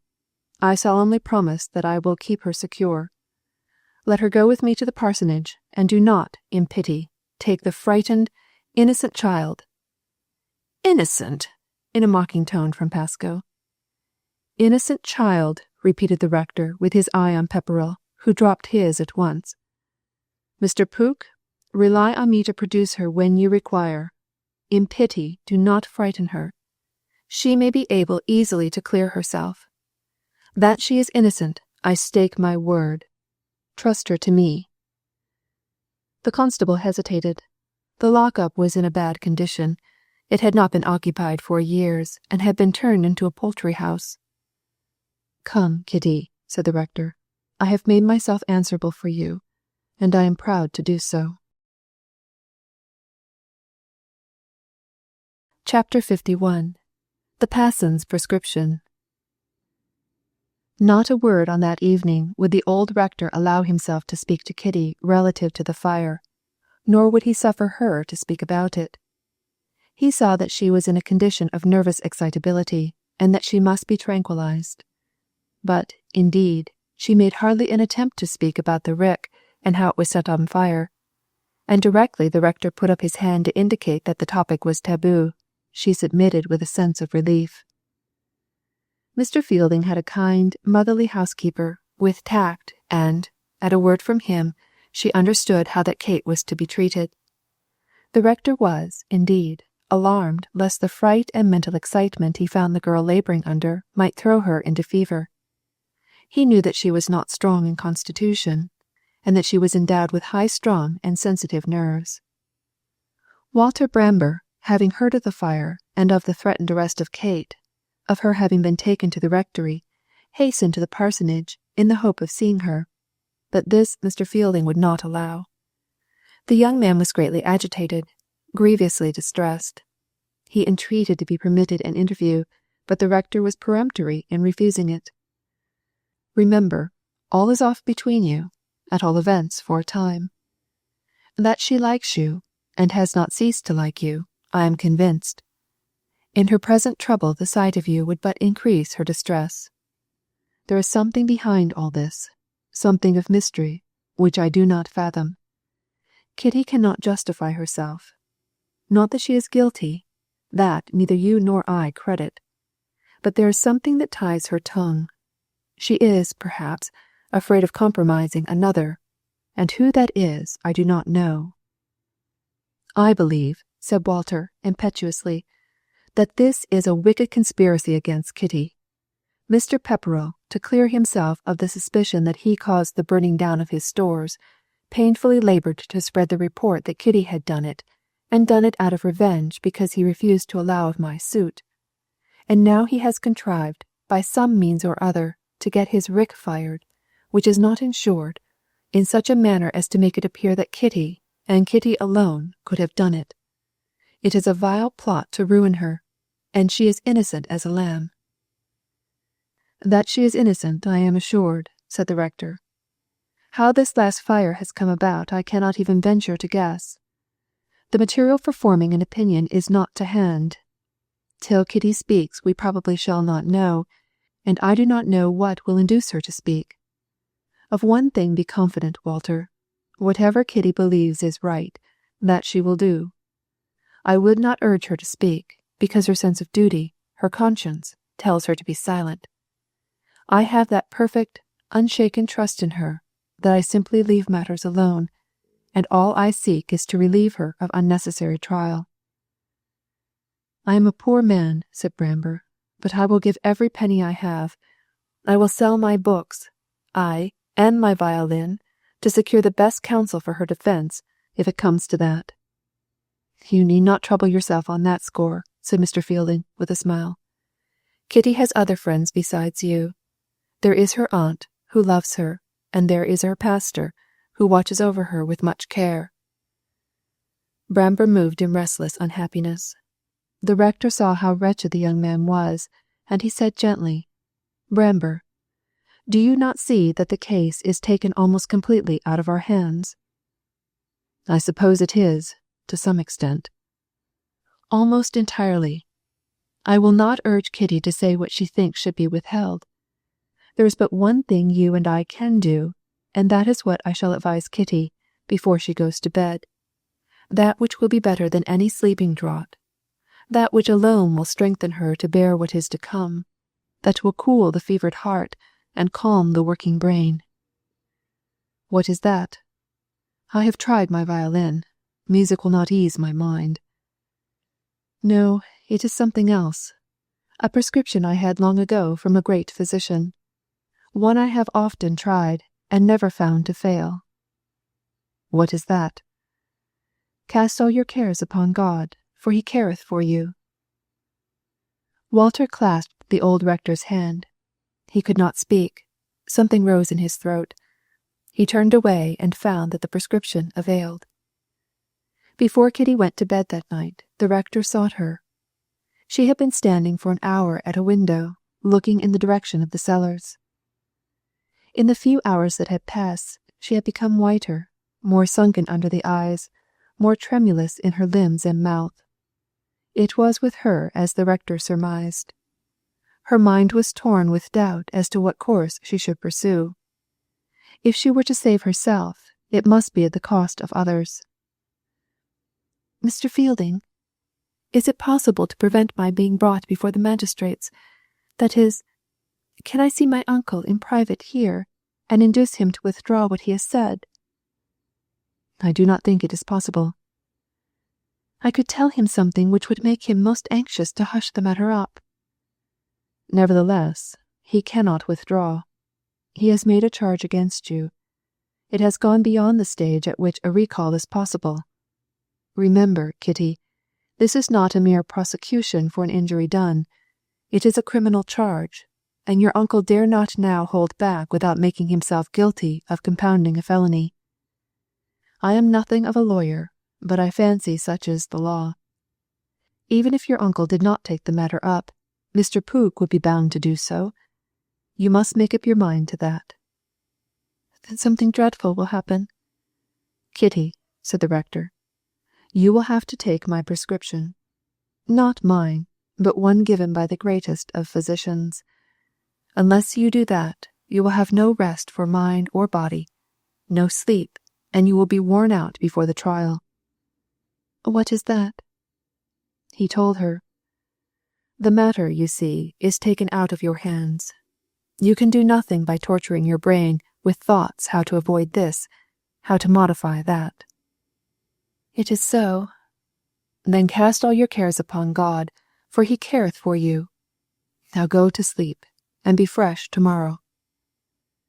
The rector left his house and visited the cellars. The rick was resolved into a huge glowing ember, from which fell avalanches of fiery powder. Above the mass flickered ghost-like blue flames, not in touch with the incandescent heat below. At the door of the house the rector encountered Pascoe Pepperell. "There! See how I am served by the public!" exclaimed Pascoe. "When a misfortune happens, there are always some wanton rascals to do mischief above and beyond what is the main loss." "What has happened to you now, Mr. Pepperell?" asked the rector. "Some idle vagabonds have been at my boat again," answered Pascoe. "It was so when my stores were burnt, not the same night, but soon after. Out of sheer wickedness they cut my old boat adrift, and I lost her. She was carried out by the tide, and never have I heard of her from that day to this." "Well, and now?" "And now they've gone and done the same, or worse. Before it was my old boat, and now it's the new one. Cut the rope, and away she's gone. It's wickedness. Oh my! You should preach and pray against it. There be such a lot of it in the world, and cost me 6 guineas did that boat." "I am very sorry to hear of this additional loss," said the rector. "I suppose the next thing they will say is, I cut my own boat away and let her go out to sea, because I had insured her. But you may tell everyone, Passon, that I hadn't insured my boat no more than I had my rick o' straw. Oh dear, the wickedness there is in the world." "I wish to see your wife for a moment." "Zira's inside, in a fine take-on. She's gone on about like a weathercock lately, and can't make enough of Kitty. And now that Kitty has proved to have done all these horrible crimes, she's in a bad way, I can assure you." The rector entered the house and found the poor woman. Her former hardness had given way under the troubles she had undergone. Her pride had been broken down beneath the burden of the knowledge that her husband had been guilty of setting fire to his stores for the sake of the insurance money, and of the gnawing suspicion that her brother had died in the flames, that he had been remorselessly sacrificed by Pascoe to conceal his own guilt. And now that this new conflagration had occurred, and that Kitty was apparently implicated in it, she was nigh on despair. "Mrs. Pepperell," said the rector, "I have come to you after having dismissed Kitty to rest." "Rest?" echoed Zira. "Can she sleep? That is more than I can." "Yes, so also will you when you have taken the same prescription." "I want no medicine." You will take this. You can do nothing for your niece, can you?" "Nothing but fret," said Mrs. Pepperell. "That will not help her. You believe her to be innocent?" asked the rector. "I am sure of it." "Nothing you can say or do will prove it?" "Nothing. But if I'm called to bear witness, and I must speak the truth, then what I say may go against her. That troubles me, terrible. I'm mazed with the thought of it. You see, I looked, and there was a candle in the lantern when she took it, and I saw that there was none at all when she brought back the lantern. I don't mean to say it, as it may go against her, but I can't go against my oath and against the truth." "Of course not. Speak out what is true." "And I can't have no rest thinking, and fretting about it all." "No, Mrs. Pepperell. But you will rest and sleep peacefully after you have taken my prescription. A sovereign one, as many a vexed soul have found. The only possible, in many a case. Cast all your care upon God, for He careth for you." Chapter 52. In Court. The day of the petty sessions at Newton followed closely in the same week, within 2 days, and whilst excitement was at its height. The courthouse was packed, there was hardly standing room, and there was a bench full of magistrates. Kate was brought in, looking pale, her broad white forehead like ivory, with the dark hair drawn back on either side, the dark eyebrows and long dusky lashes showing conspicuously on account of her pallor, and the lustrous blue eyes, so full of light, alone giving brightness to her face. Though pale, she was composed. She no longer trembled, and her lips were closed and firm. The transparent purity, the innocent modesty of her bearing and appearance impressed the court. She wore a black dress, as she had been accustomed to wear since the fire at the cellars, in which it was supposed her father had died, but the black was spotted with white, as a sort of concession to the supposition that he might be still alive. Mr. Fielding was present. He had been courteously accommodated with a chair within the precincts of the bench. He caught Kitty's eye and raised his finger, pointing upwards. She understood him and smiled reassuringly. Far more anxious than Kitty was Walter Bramber, who had given a holiday to the school with the rector's consent, and had come into Newton to hear the case. He was not able to master his agitation. His pain to see Kitty in so conspicuous a position, and in such danger, labouring under an accusation which he was certain was unfounded. Pascoe Pepperell was present. He would have to appear in the witness box. He had sent for his solicitor to conduct the prosecution. As soon as the case was called, Mr. Squire stood up. He had, he said, a painful task imposed on him, and none felt it more deeply than his client, the plaintiff, who naturally shrank from taking a step of so grave a character against one who was his wife's niece, young in age, and who had been for many years an inmate of his house, and one for whom hitherto he had entertained an almost fatherly regard. Indeed, so deeply did the plaintiff feel this, that if possible he would have held back altogether and have borne his loss in silence. But there were attendant circumstances which precluded him from adopting this course. He acted in the matter solely from a sense of duty he owed to himself and to the neighbourhood, and, he might add, of humanity towards the unhappy individual placed before the bench under the grave charge of arson. It was no secret, it could be no secret, that the most serious and damaging reports had been circulated relative to his client in connection with a recent fire at Coombe Cellars, reports most wounding to a man of high integrity and irreproachable character, peculiarly distressing to one of so sensitive and scrupulous a conscience as Mr. Pascoe Pepperell, who was churchwarden of his parish, and had served in several important parochial offices, as guardian of the poor, way warden and overseer, always to the satisfaction of everyone, and had borne, in all his dealings, the character of a straight and upright man.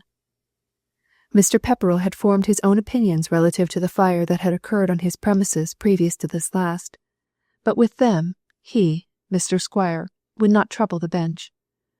Suffice it to say that his view relative to the origin of that fire had impelled him to act with promptitude on the present occasion, not merely to bring justice to the perpetrator of this last atrocious deed, but also to exhibit to the neighbourhood the fact that he had harboured in his house one who was capable of such acts, for which he himself had been most unjustly and cruelly charged by the popular voice.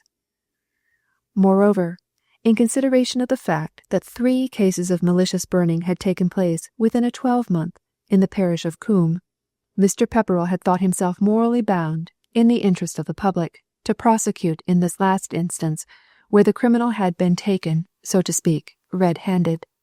And, lastly, he acted in her interest, for he felt, and felt with the most sincere conviction, that it was for the young girl's own good in this world and in the next that a career so badly begun should be checked, and that by wholesome correction she might be induced to enter into her own heart and root out from it all malice and resentfulness which had been allowed, as it would appear, to harbour there and drive her to the commission of crime. In conclusion, Mr. Squire hoped to produce such witnesses, all most reluctant to speak, as would place the matter clearly before their worships, and leave them no choice but to refer the case to the Quarter Sessions. The case being one of felony, they were precluded from dealing with it, as in a case of summary jurisdiction. Then Mr. Squire proceeded to call Mrs. Zerah Pepperell into the witness box. Zerah cast an appealing glance at Kitty, who acknowledged it gently, with a faint smile. The solicitor then questioned Mrs. Pepperell. "You are, I believe, the aunt of the accused?" "Yes, sir." "And you are greatly attached to her?" "Very greatly. I have known her from a babe." "Then we may be quite satisfied that you are most unwilling to say anything to her prejudice, and that only an overwhelming sense of duty and responsibility induces you to give witness, and true witness?" "Yes, sir." "Now, Mrs. Pepperell, will you look towards the bench and tell their worships, in order, the events of the evening of the 16th ultimo?" Zerah was silent for a while. "Don't be afraid. Speak out," said the chairman. "Well, sir," began Zerah, "it was supper. We most certainly has our supper at 7 or thereabouts. Sometimes we can't be exact. That clock of ours ain't over particular to a minute, and us sets it by the atmospheric, and the atmospheric is most irregular of all.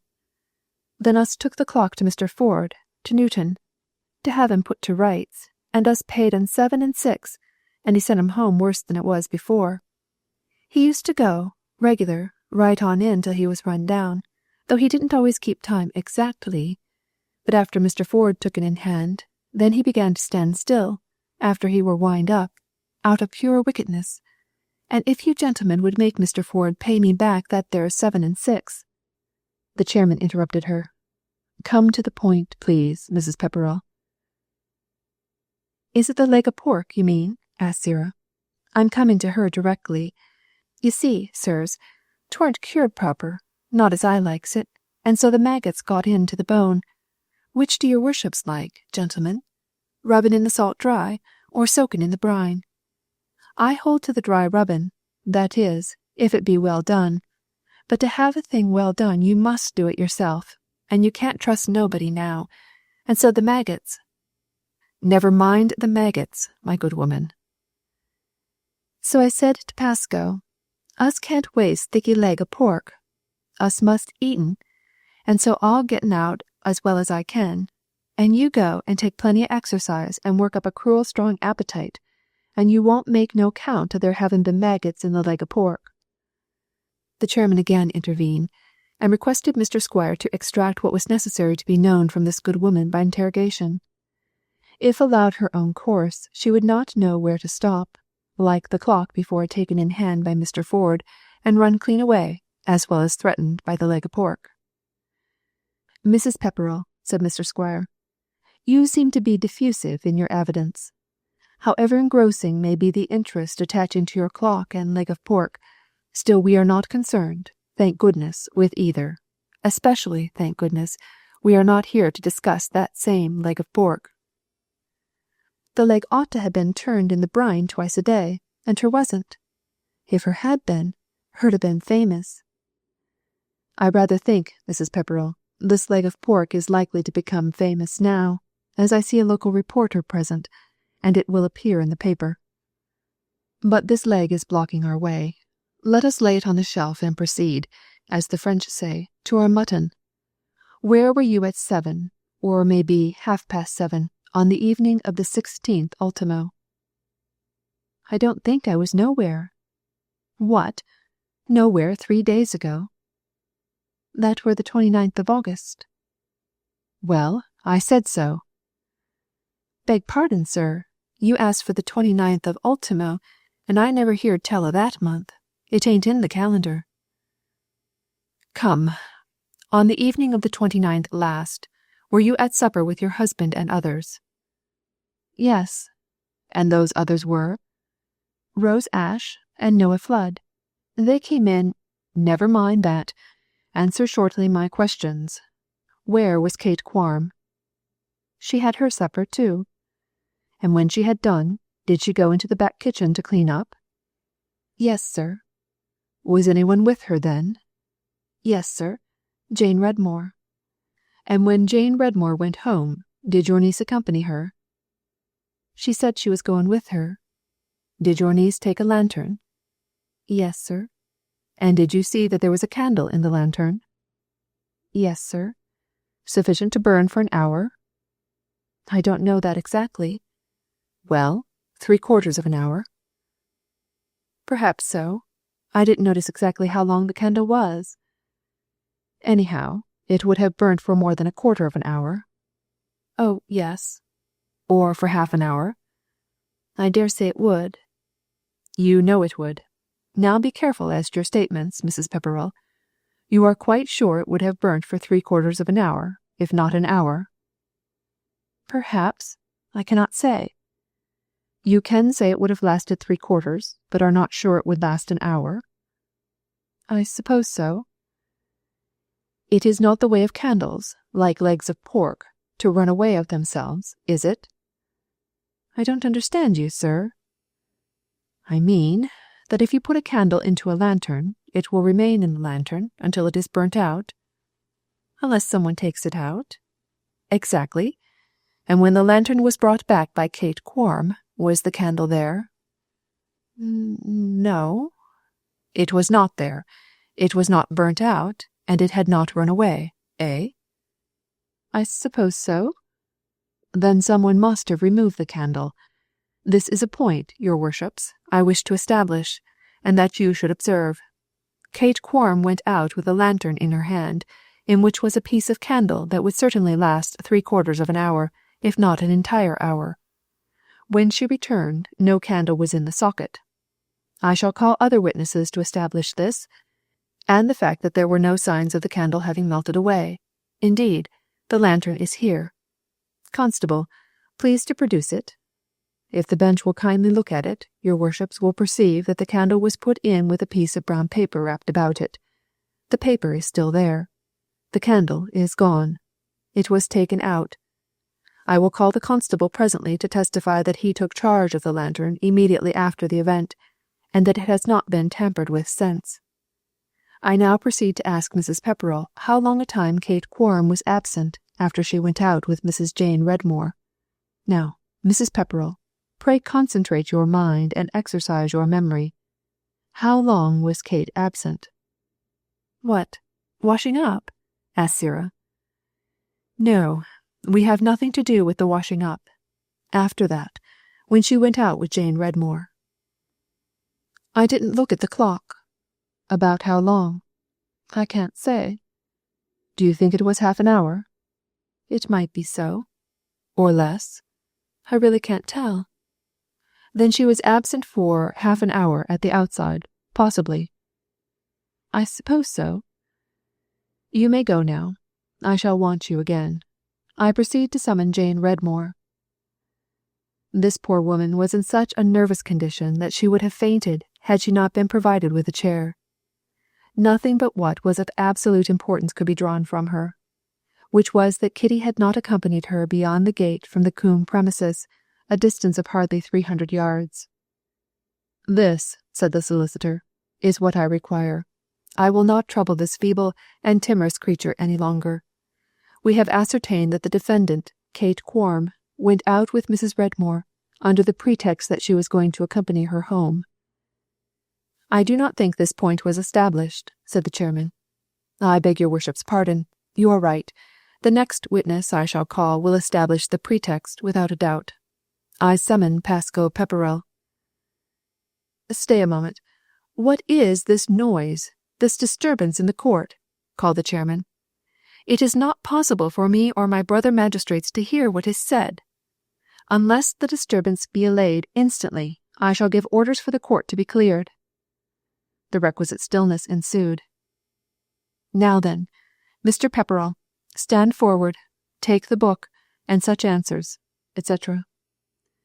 Again there ensued a movement among the crowd outside the rails, exclamations, mutterings, and heavings and tossing, as though the mass of mankind there densely packed was boiling up from below. I insist on order in the court, called the chairman. Then Pascoe, having kissed the Bible, turned to face the bench. He was elate, had spread his breast, and tossed back his head, a self-complacent smirk on his countenance. I have felt it my duty, he said, to speak, to clear my own self, and to cut short the career of crime of the girl I have regarded as my niece. Again the agitation among the public, and now through the mob came a man, elbowing his way, till he had forced himself to the front, and stood face to face with Pascoe Pepperell. Pascoe, disturbed in his pompous address, turned and saw before him Jason Quarm. He put his hand to his head with a gasp, staggered back, and fell senseless to the ground. Chapter 53. Jason's Story. The court was full of commotion. Pascoe Pepperell had fallen, as though struck down by a hammer, and was insensible. He was carried out with difficulty, and with the crowd rushing about him and his bearers, unable to realize what had taken place, anxious to see if he were dead. He was not dead. A doctor was hastily summoned to the house into which he was taken, and he pronounced the case to be one of apoplexy brought on by sudden and violent emotion. Meantime, inside the court order was gradually restored. The chairman made a feeling allusion to the sudden illness which had fallen on the most important witness in the case, which was the less to be wondered at, since the case was one that must deeply move Mr. Pepperell, as he had to appear against a member of his own family. Then Mr. Pooke, with a mottled face, pushed up to the bench and whispered something in the ear of the chairman. "I beg pardon, I do not understand," said he. "Sir," said Mr. Pooke, "the real culprit has come to deliver himself up. Jason Quarm, who set fire to the rick, for which his daughter stands here accused wrongfully by the biggest rascal that ever breathed." "Call Jason Quarm," said the magistrate. Jason at once hobbled forward and pushed himself in beside Kate, who was trembling with emotions of the most varied nature. Jason cleared his throat and said, "I, your worships, I, and none but I, set fire to the rick at Coombe Cellars, and I did it by inadvertence. Please you remove my daughter from this dock, and hear her presently as witness." "Let us hear first what you have to say. We cannot discharge her till we know that she is innocent." "She is innocent as the day. May it please your worships to hear what I have to relate. It's a main long story," said Jason. "What is to the point we will listen to, so you surrender yourself as having fired the rick." "I did it, your worship. This is how it came about. You may put me on oath if you will." "Stay a moment. I have to caution you that you are not obliged to say anything unless you desire to do so, but whatever you say will be taken down in writing and may be given in evidence against you upon your trial." "I quite understand that," said Quarm. "If I may be allowed a seat, I shall be obliged. I've got one leg a bit shorter than the other, and it's rather a trouble for me to stand long, and I've a goodish long tale to tell." "I again remind you that what you say must be to the point." "I shan't wander," answered Jason, "but I shall have to begin some way back, and that in March last, when Mr. Pooke's rick was set ablazing. That were thought to have been the doing of Roger Redmore, and there was a warrant out agin him, but he were niver ketched.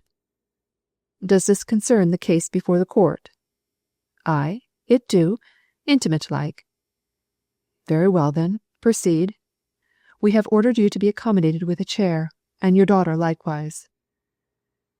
"Roger Redmore, he runned away, and the constables never catched he.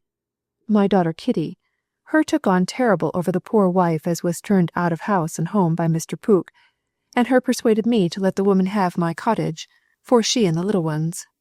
I didn't mind, as I was away on the moor busy about Brimp's oak wood, and when I comed back to Coombe, I were mostly at the cellars.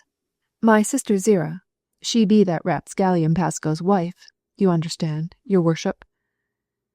"Is this really to the point? You are speaking of the fire at Mr. Pook's, not of that at Mr. Pepperell's." "One fire hangs on to the other. You'll find that out, gents, when you've heard my tale." "Proceed, then." "Well, it seems that Roger Redmore felt mighty grateful because of what my Kitty and I had done. I was agent for an insurance company, and I persuaded my brother to insure in it, but I must say he rather astonished me at the figure at which he insured, and made me a bit uneasy. I hadn't such a terrible high opinion of him as to think he might not be up to tricks." "What do you mean by tricks?" "Doing something to his insured goods that weren't worth much, and getting for 'em payment as if they was gold. But, your worship, that you'll say ain't to the point. No more it is. We come to facts, not opinions, don't us? Well, I had been to Brimp's about the oak we was fellin' in Barkin, and I wanted to tell my brother-in-law as how I thought we could deal with the dockyard of Portsmouth. So I left the moor and drove down in my conveyance, which is nothing but a donkey cart and a jackass drawn. And when I came in the dark of the evening to my cottage, there I found Roger Redmore in the bosom of his family, so to speak. 'Twas awkward for he and awkward for me, as there was a warrant out again him, and so I drove right on, and on to the cellars.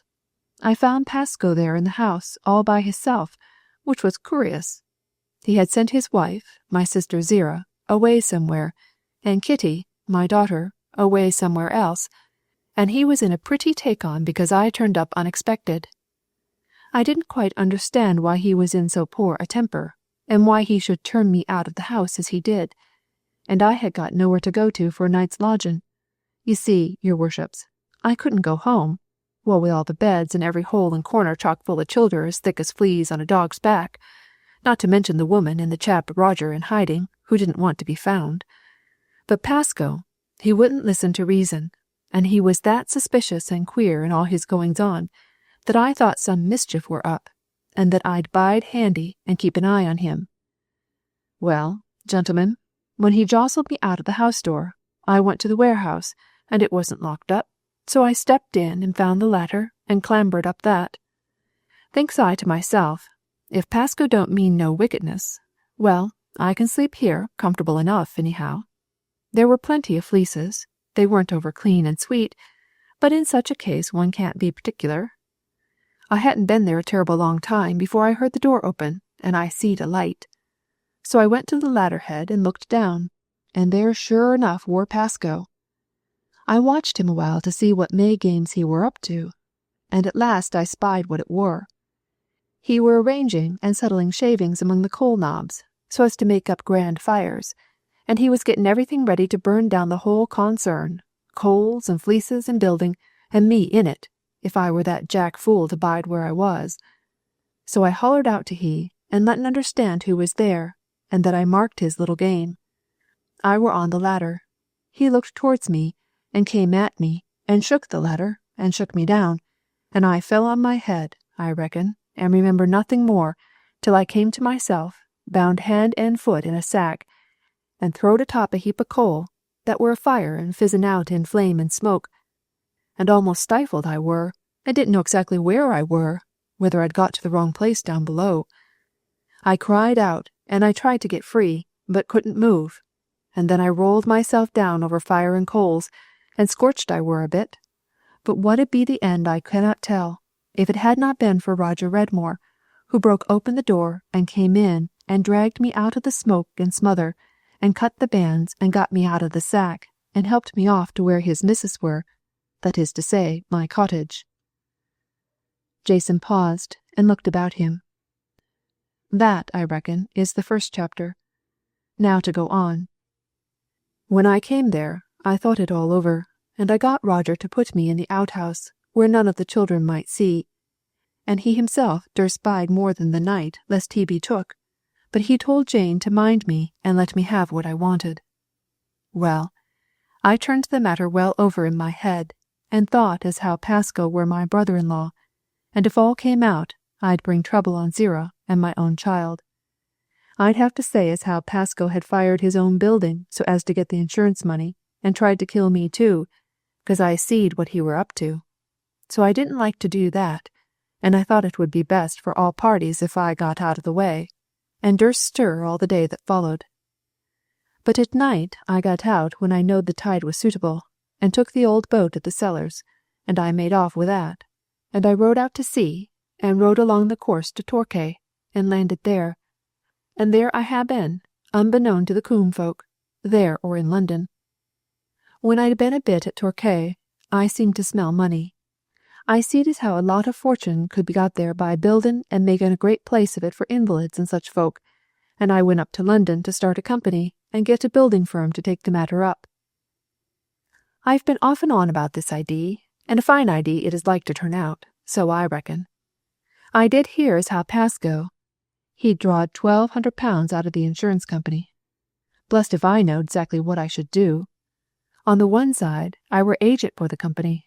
On the other, I were brother-in-law to Pasco, and if I preached on Pasco, I might just as well have stuck a knife into my sister's heart. And then I owed him something for having reared my daughter in his house since she wore a baby. And Pasco and me, us got on famous together about speculations, and taken in lump he weren't a bad chap till he began to look to getting money by burning down his warehouse. Jason stood up, stretched his limbs, sat down again, and proceeded. After a word of cheer to his daughter, who had risen and was standing speechless, looking at him with dismayed eyes.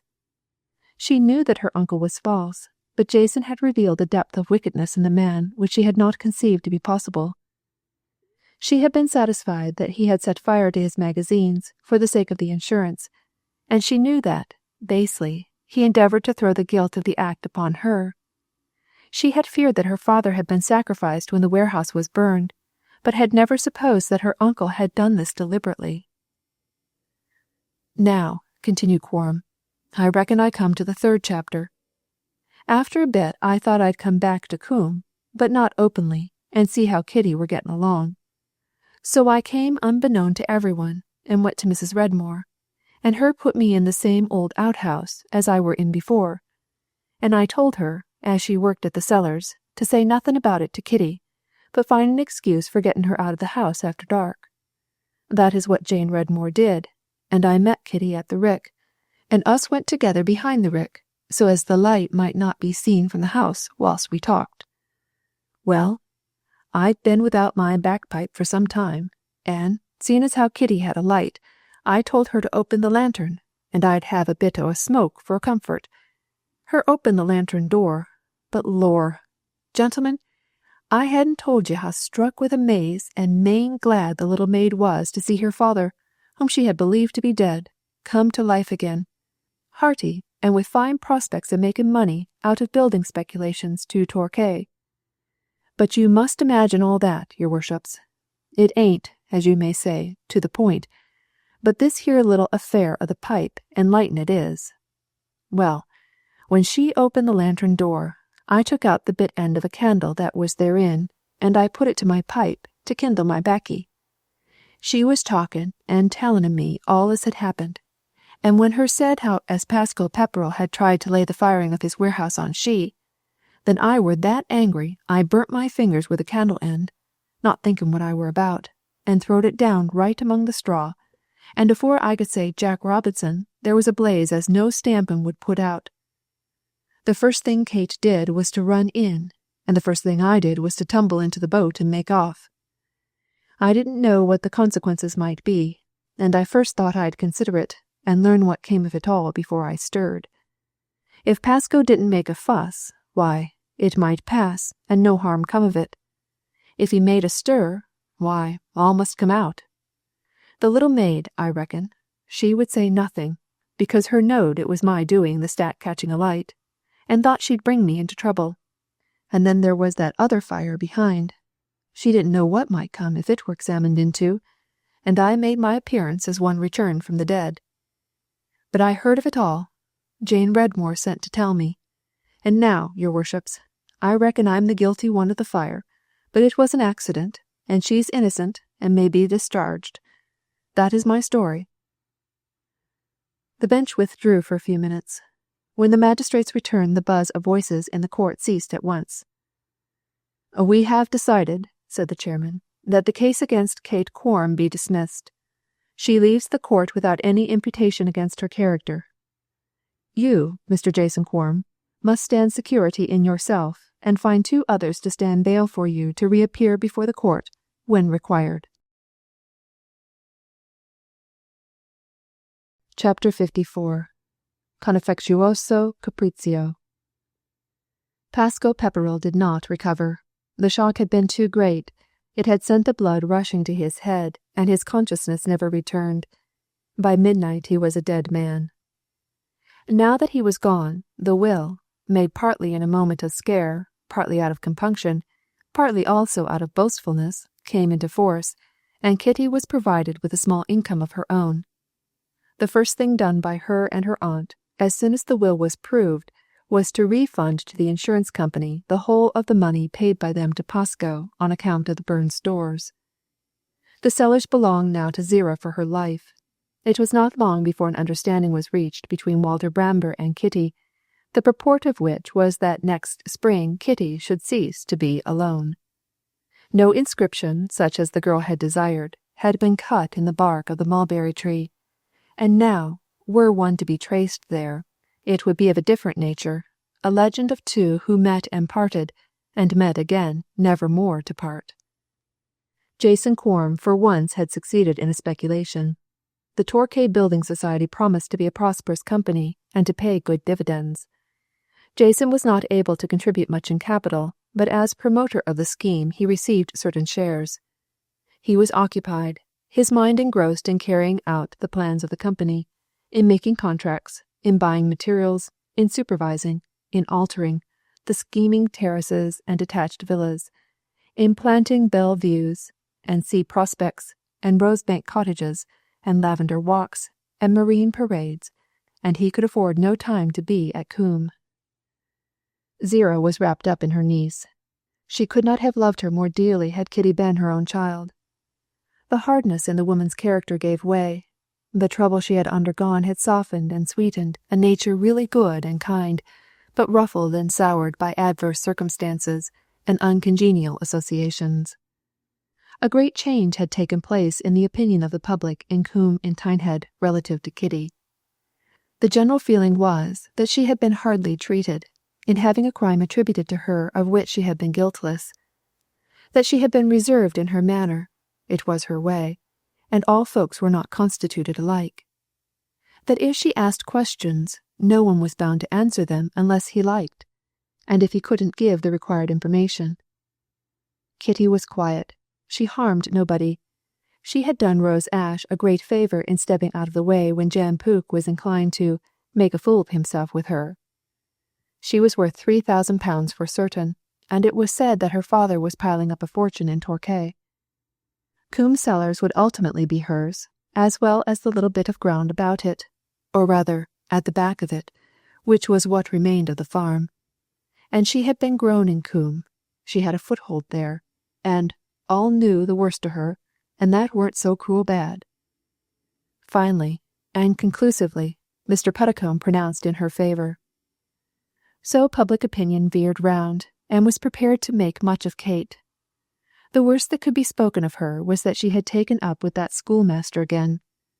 But then, just as Scripture said that the believing wife might sanctify the heathen husband, so it was reasoned that the indigenous Kitty might naturalize the foreign Walter, and that because she belonged to the place, he might be accepted as a strange plant, given room to root in at Coombe.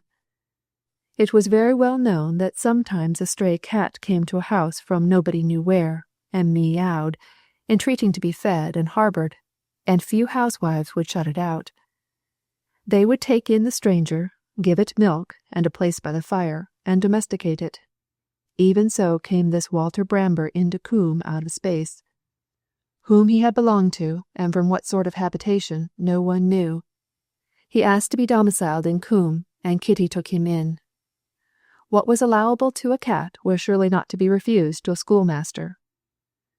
If Walter Bramber was afflicted with superior education, it was probably no more his fault than his water on the brain in a rickety child.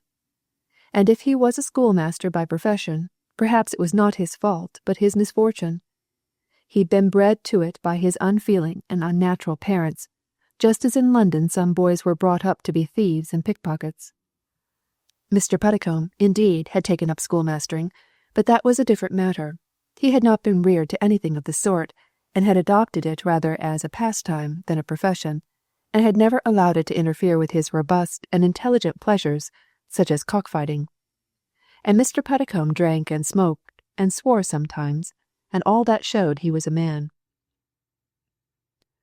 On the whole, Coombe and Tynehead agreed to accept Walter Bramber and Kitty as his wife, with the proviso that it would kick them over should they attempt to give themselves airs. As for the rector, he was radiant with happiness. Now at last he saw some prospect of making an impression for good on his parishioners, if not of elevating the existing generation, of greatly raising the moral and intellectual tone of that which would follow. He had striven hard for years in isolation and with absolutely no success. Now, with the aid of a peculiarly well-qualified schoolmaster, and with Kitty at that master's side to direct the girls as Bramber guided the minds of the boys, he was sanguine of success, not of much that he would see himself, but of a success in the far future. Of no profession can that be said more truly than that of the pastor. One soweth, another reapeth. Walter, he said to his schoolmaster, I was not sent here to blow Sunday soap bubbles, sometimes iridescent emptiness, sometimes emptiness without the iridescence. Soap bubbles please for the moment, but they do not satisfy. No father, the Gospel says, when asked for bread, will give his children a stone, but a stone has in it substance, whereas a soap bubble has but emptiness. But the children will not ask for bread unless they be hungry, and will always be pleased to see soap bubbles sail over their heads.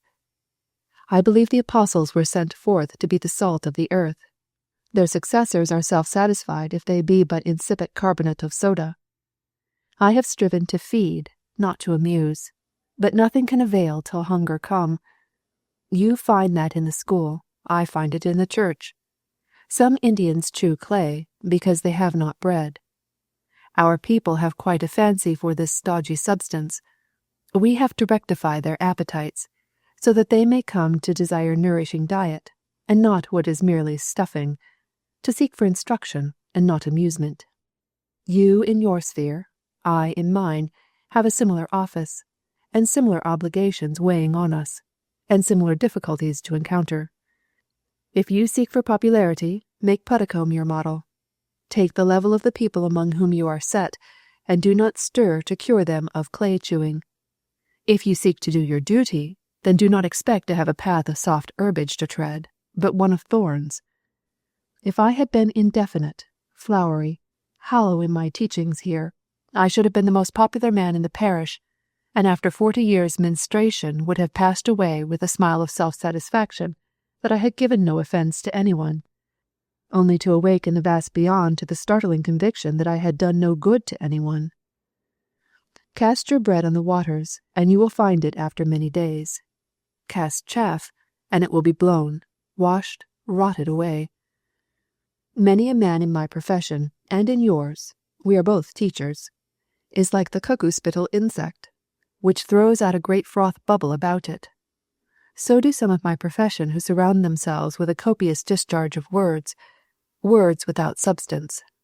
Avoid that in your school, Bramber. Teaching must be definite, or it is trifling, not teaching, and in sacred matters trifling is a guilty desertion of a duty. We are sent to feed, not befool our flocks. Form a clear conception in your mind of what you want to teach, and then impress it sharply, well defined, on the minds given you to act upon. So only will you rear a generation in advance of that to which we belong. but you will get no praise for so doing, save from your own conscience." Roger Redmore had surrendered to justice by the advice of Jason, and he had been sentenced to nominal punishment of 2 months' imprisonment. Mr. Pooke had readily pleaded for him, and frankly acknowledged that the man had been greatly aggravated, and was perhaps hardly sensible of what he was doing. On leaving prison, Roger was taken, along with his wife, into the service of the cellars, and gave promise of being a faithful and energetic workman. The spring arrived in course, and with the warm May air and flowers came the day of Kitty's marriage. There had been grave discussions among the instrumentalists of the village orchestra previous to the event, as to how it was to be honoured by their performance. In compliment to the ex-schoolmaster, who took a lively interest in the marriage, it was unanimously decided that Puddicombe in F should be performed, if not in its entirety, at all events in part. The fug, it was thought, might be omitted, as only a critical and scientific musician could appreciate its merits and disentangle the chaos of sounds.